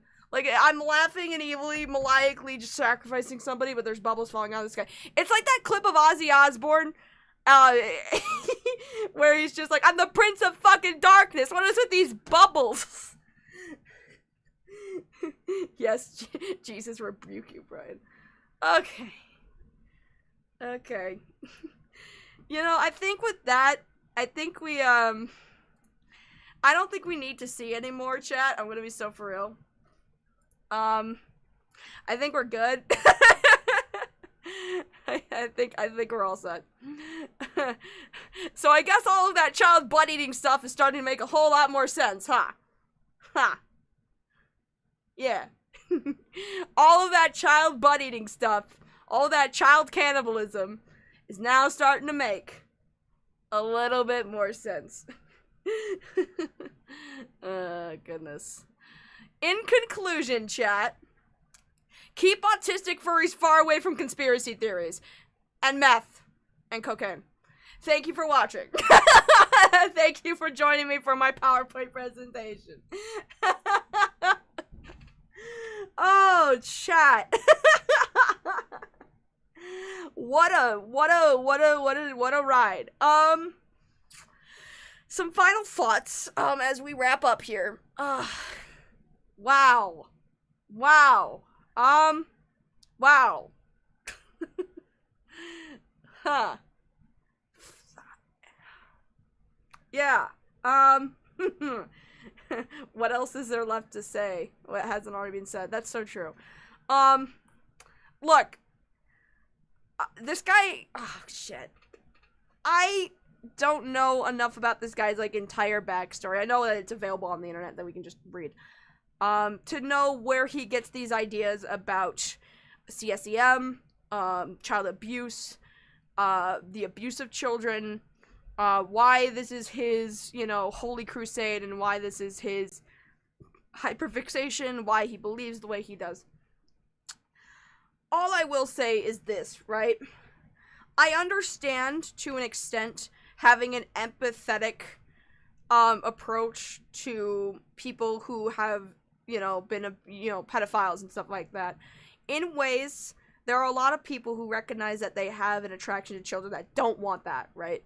It is a misfire in their brain. I'm not saying an intrusive thought is an OCD thing. I'm saying it's a misfire in their brain where they realize that they have a sexual attraction, where it misfires into, like, they want to be attracted to people their own age, but then that little intrusive little misfire goes, you're attracted to kids. And they're like, no, I don't want that. Get away from me. That's what I meant when I meant intrusive thoughts. It's the misfiring of your attraction to what gives you a boner and what doesn't, right? And that misfire, I can't imagine what that's like, right? Having a paraphilia that is heavily demonized and makes you a monster, and being told by everyone that you're gonna be a monster, you're bound to abuse children, when you're like, I want to be a non-offender, I don't want to hurt anybody. I am perfectly fine with somebody who acknowledges they have that problem and tries to get therapy for that problem.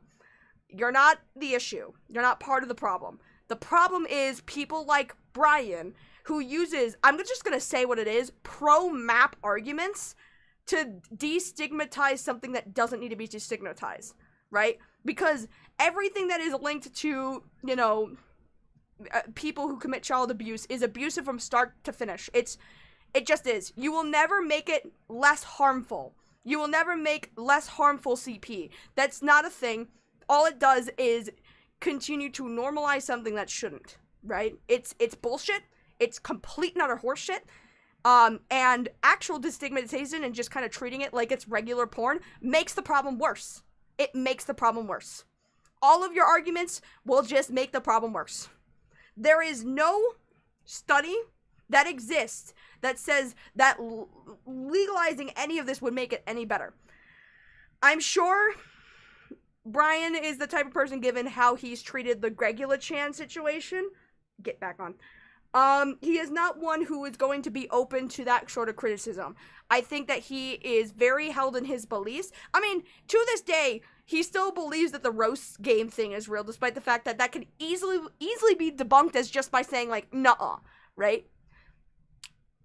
I think having a strong belief in something you truly believe in is fine, but when it's something that is so easily debunked with either nuh-uh or, like, real statistics of showing harm, and you're still being just like, nah, I'm right, though, it shows a level of narcissism, right? Because even after the Gregella Chan thing, where it was proven that he took the word of somebody who was literally dating minors, about Lyle Convoy, a guy he already doesn't fucking like, and walked away from it just being like, well, at least I tried, instead of just being like, I'm sorry, I listened to anything that bitch had to say. Like, the fact that your final conclusion to that was, well, I tried, though. I tried to listen to a victim, and not, I'm sorry, I listened to somebody who's blatantly lying, shows a level of narcissism. I don't know if I can officially diagnose Bryan as a narcissist. I just think that they're very stubborn, which is a bit different than narcissism, I think. I think they're just very stubborn in their beliefs, and they're stubborn in, you know, advocating, doing a bunch of devil's advocacy. And don't get me wrong, like, being a devil's advocate in some situations is necessary for, like, genuine truths and, like, having evidence that supplies that genuine truth. But this is a level of devil's advocacy that is just pure and utter insanity. Like, there's just nothing sane about any of this. Just nothing sane about any of it. If you are somebody who has been abused as a child of sexual abuse, you are not a predatory child. You're not. You are somebody who was groomed into normalizing sexual situations in your life at, what the fuck? Anyway, at a very early age when you shouldn't have. even if you have exhibited that abuse onto others, that doesn't make you a bad person. It just means that you need extensive therapy and you need to be removed from the situations in which you were taught how to be abusive. Now, of course, as soon as you become an adult and you continue this abusive behavior, that's a little different. By then you know better. But as a child, you know, you have to treat these situations a little differently and you have to take it on a case-by-case basis.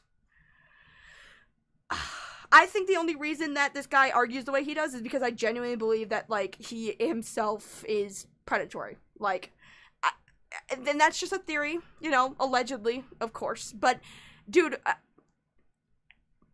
I don't think any normal-ass person would ever advocate for child pornography to be legalized and to be destigmatized and to be hyper-exposed to people so that they don't think it's just as bad. Like, I think that's fucking insane. I think the only people that would ever argue that is somebody who's, like, a pro-MAP or NAMBLA or a pedophile themselves. That's the only people who would ever genuinely argue that. Oh, God. He gets the ideas on the back of his favorite cereal box. Pedos. That's funny. Oh, shit. Oh. God. So, I think we should talk about this because, to wrap things up, because, I started this presentation announcing it as a lolcow live lesson kind of thing. This person has been described as a lolcow. I think a lot of people are getting sick of the term lolcow because it gets, one, thrown around too often, and two, kind of boxing in this guy into lolcow status, kind of like, what it does is kind of turn these dangerous ideologies that he really believes in into a joke. Maybe I should start a poll. Here, hold on. Maybe I should start a poll. Let me, where'd it go? There it is. Let me start a poll real quick. Because I like to ask this question.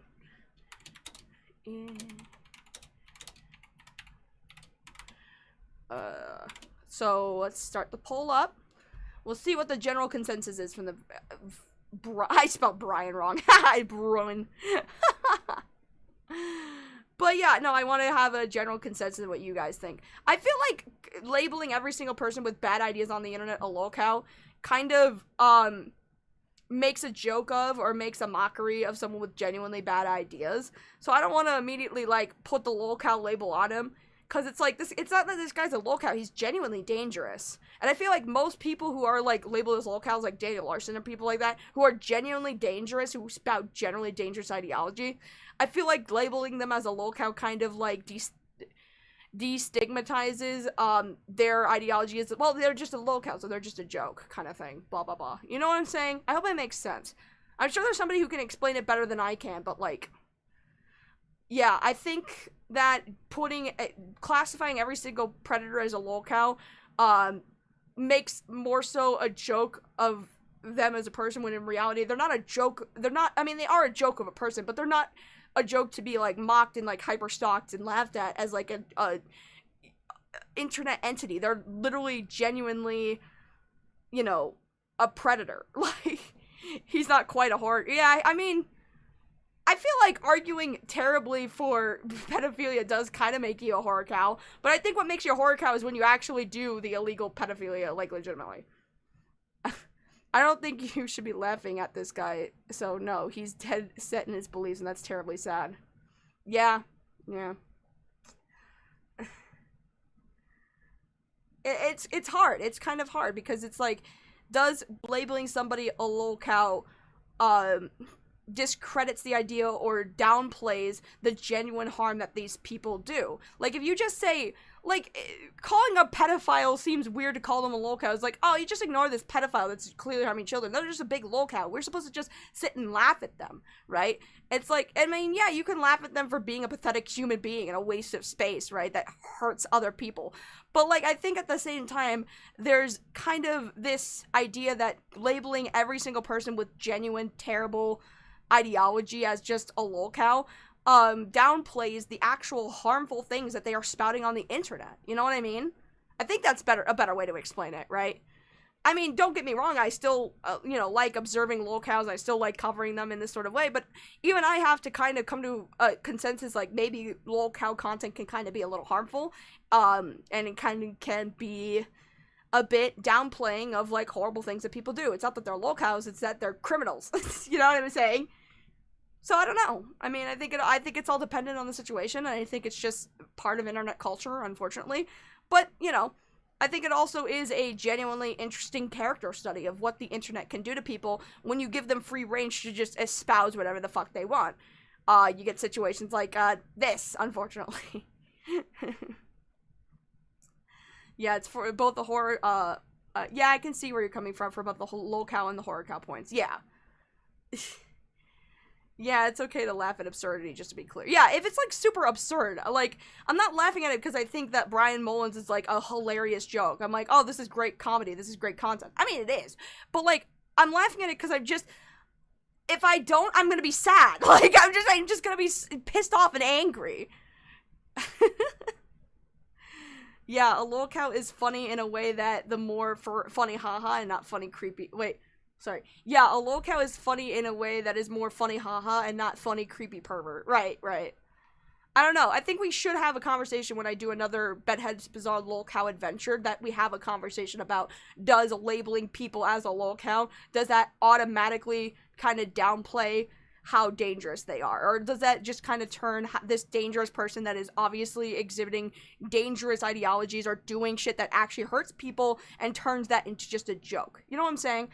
I think there can be a conversation for that, and I think that you know, I mean, a lot of people still keep tabs on the predator lolcows, and horror cows, and try to get them arrested or away from kids or animals. Like, for example, Daniel Larson had people call an ice cream place with kids in it, letting them know that he's a pedo, and they kicked him out because the kids were there. See, I think when you're not trying to just troll and you're not just trying to get, like, a viral moment, there can be some people that do lolcow documentation for the sake of following somebody around that is genuinely dangerous and reporting immediately when they do something that actually is illegal or harmful to immediately get them arrested. I feel like the people that arrested Daniel Larson should, you know, be commended for doing that, because that guy was threatening to blow people up, threatening to kill people, was saying that he's sexually attracted to kids, like, and people like that, I think, should be generally, like, watched and observed so that they don't hurt anybody else. But I think it depends, right? Because there are people that watch and observe for the sake of, like, what's this crazy lolcow gonna do next? Instead of being like, oh, what this person's doing is genuinely very illegal. Like, you know what I mean? Like, I do think the conversation like this are good, though. I think it can help the internet with better etiquette when talking about serious topics like this. Very true. Cyrex can't go anywhere without anyone being alerted. See, I think that there is, like, a genuine good in, like, over, analyzing and, over surveillance of a lolcow if they are genuinely dangerous, because then that means that, like, the community can come together to keep each other safe from dangerous, like, lolcow predators. But at the same time, like, you know, again, does it, like, are you observing and watching them and surveilling them constantly, because you want content and because you want a joke to laugh at, or because you're genuinely concerned they're going to do something harmful? That's, I think, the conversation where it comes down to, like, are we observing these people because we want to keep others safe, or are we doing it because we just want to laugh at something for that day? You know what I'm saying? I think I'm making sense. I think it's a good conversation to have. I think it's one that we probably need a dedicated, like, lolcow lesson to, I think. Is lolcow content inherently harmful? You know? I think that conversation has been around. Yeah. Bryan has more potential to be dangerous because he's able to make himself sound reasonable.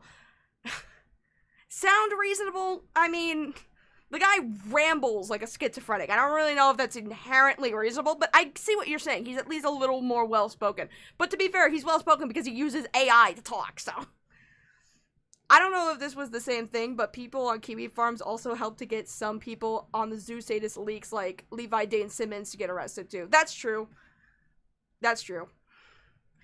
I also think laughing at them discourages people from behaving like that. It shames them into keeping a low profile. I think making examples of people is a little different, sure, but, like, I think most people, like, especially the Kiwi farm side, doesn't use it as, like, this is an example of what not to be. They are just like, haha, this is a train wreck, and I love laughing at a train wreck, you know? I'm sure that's not everybody on Kiwi farms. People, you probably use Kiwi farms for a vast variety of reasons, like research or whatever, or just kind of being a fucking troll, but, you know.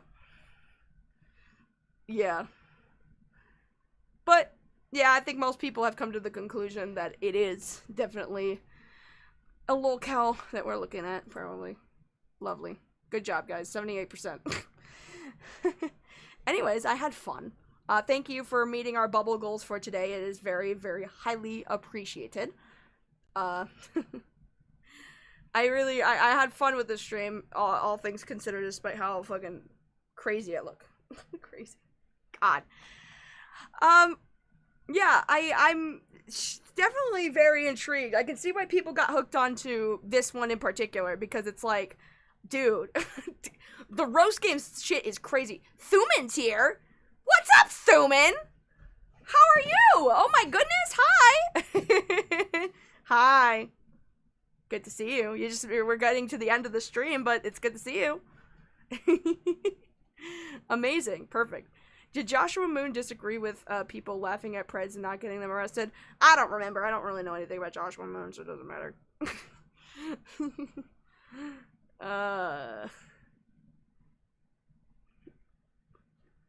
Goodness gracious.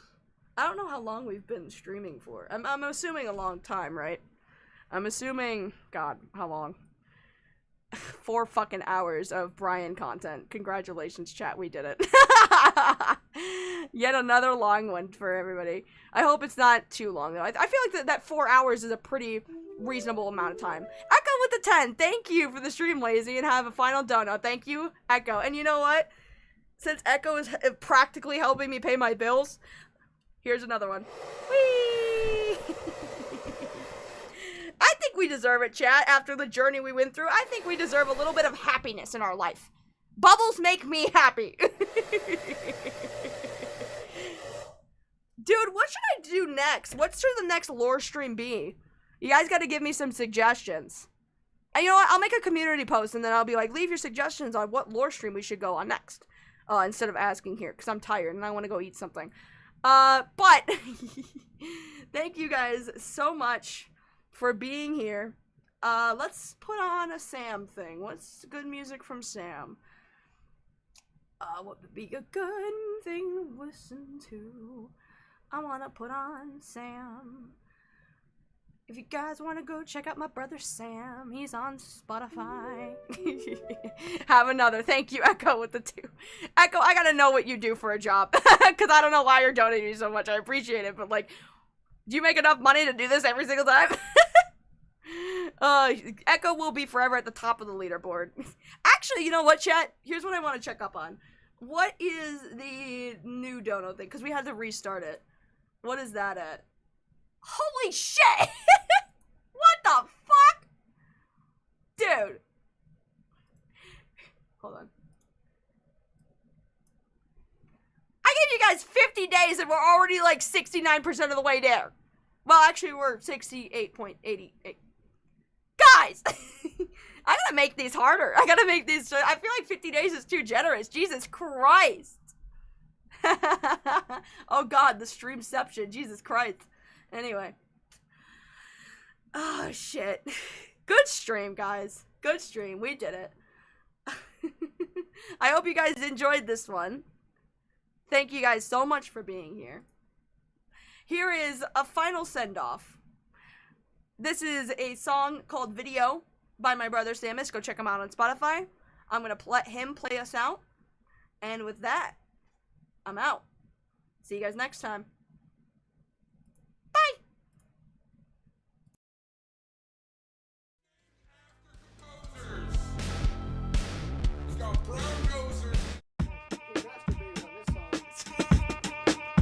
I'm just chilling in my shed. Hours every day spent caught up in my head. I ain't too worried about what other people said. Unpaid bills in my bank account dead. You don't need a fucking break. Hours every day running knowing it's a waste. It's the same old copy paste. Always fuck around and find out the next day. Always end up at home base. Wanna bring him on tour, but they ask for my insurance cause they know that we be fucking in all states. That's the goal, I ain't feeling shit though I know I'm on a roll. Big hands, die lungs, cause they only wanna scroll. Strung out, I'm through, that's real me too. I'm ruining my own life, worry about you.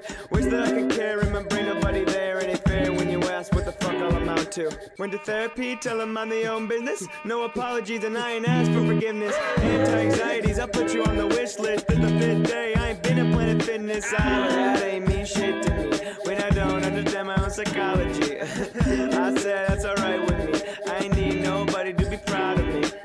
See, it's all about the highs and the lows. Step into the shed, see how high I can go. 2 out of drive now, ride with my bros. Take another hit and a smile for the video. Smile for the video. Smile for the video. Smile for the video. Smile for the video. Smile for the video. Smile for the video. Smile for the video. Smile for the video. Sammy in the shed. Why you always sad, homie? Why you in your head? TB long way, bro. Let's make bread. Sammy in the stew when he cooking up the tunes. Not a plug coming through. Now we caught a vibe. One good day, now I see the other side. TB on the rise. One good song, Dr. Doof wanna slide. Give the man a prize. Sammy got a prize. Now he wrote a happy song. You wanna wonder why? He done spent a little extra time with the guys. Life threw a punch, but we took it on the chin. Nothing you can't do when doing what you can. China just come through. The rudiments a win. Hit us with 1-2. We'll eat it up again because nothing is new to us. Breaking out through the rust. Now we striving through doom and dust, and we riding right through disgust.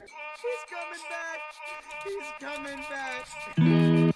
Like I said, bro, you don't gotta be a player. You don't gotta go in fights, Kamehameha. You just gotta be yourself, the bricklayer. 3 after 3, just to make another layer. Now I look a little skinny, gotta get my way up. Used to be late nights, now we don't wanna stay up. See, it's all about the highs and the lows. Step into the shed, see how high I can go. 2 out of drive now, ride with my bros. Take another hit and a smile for the video.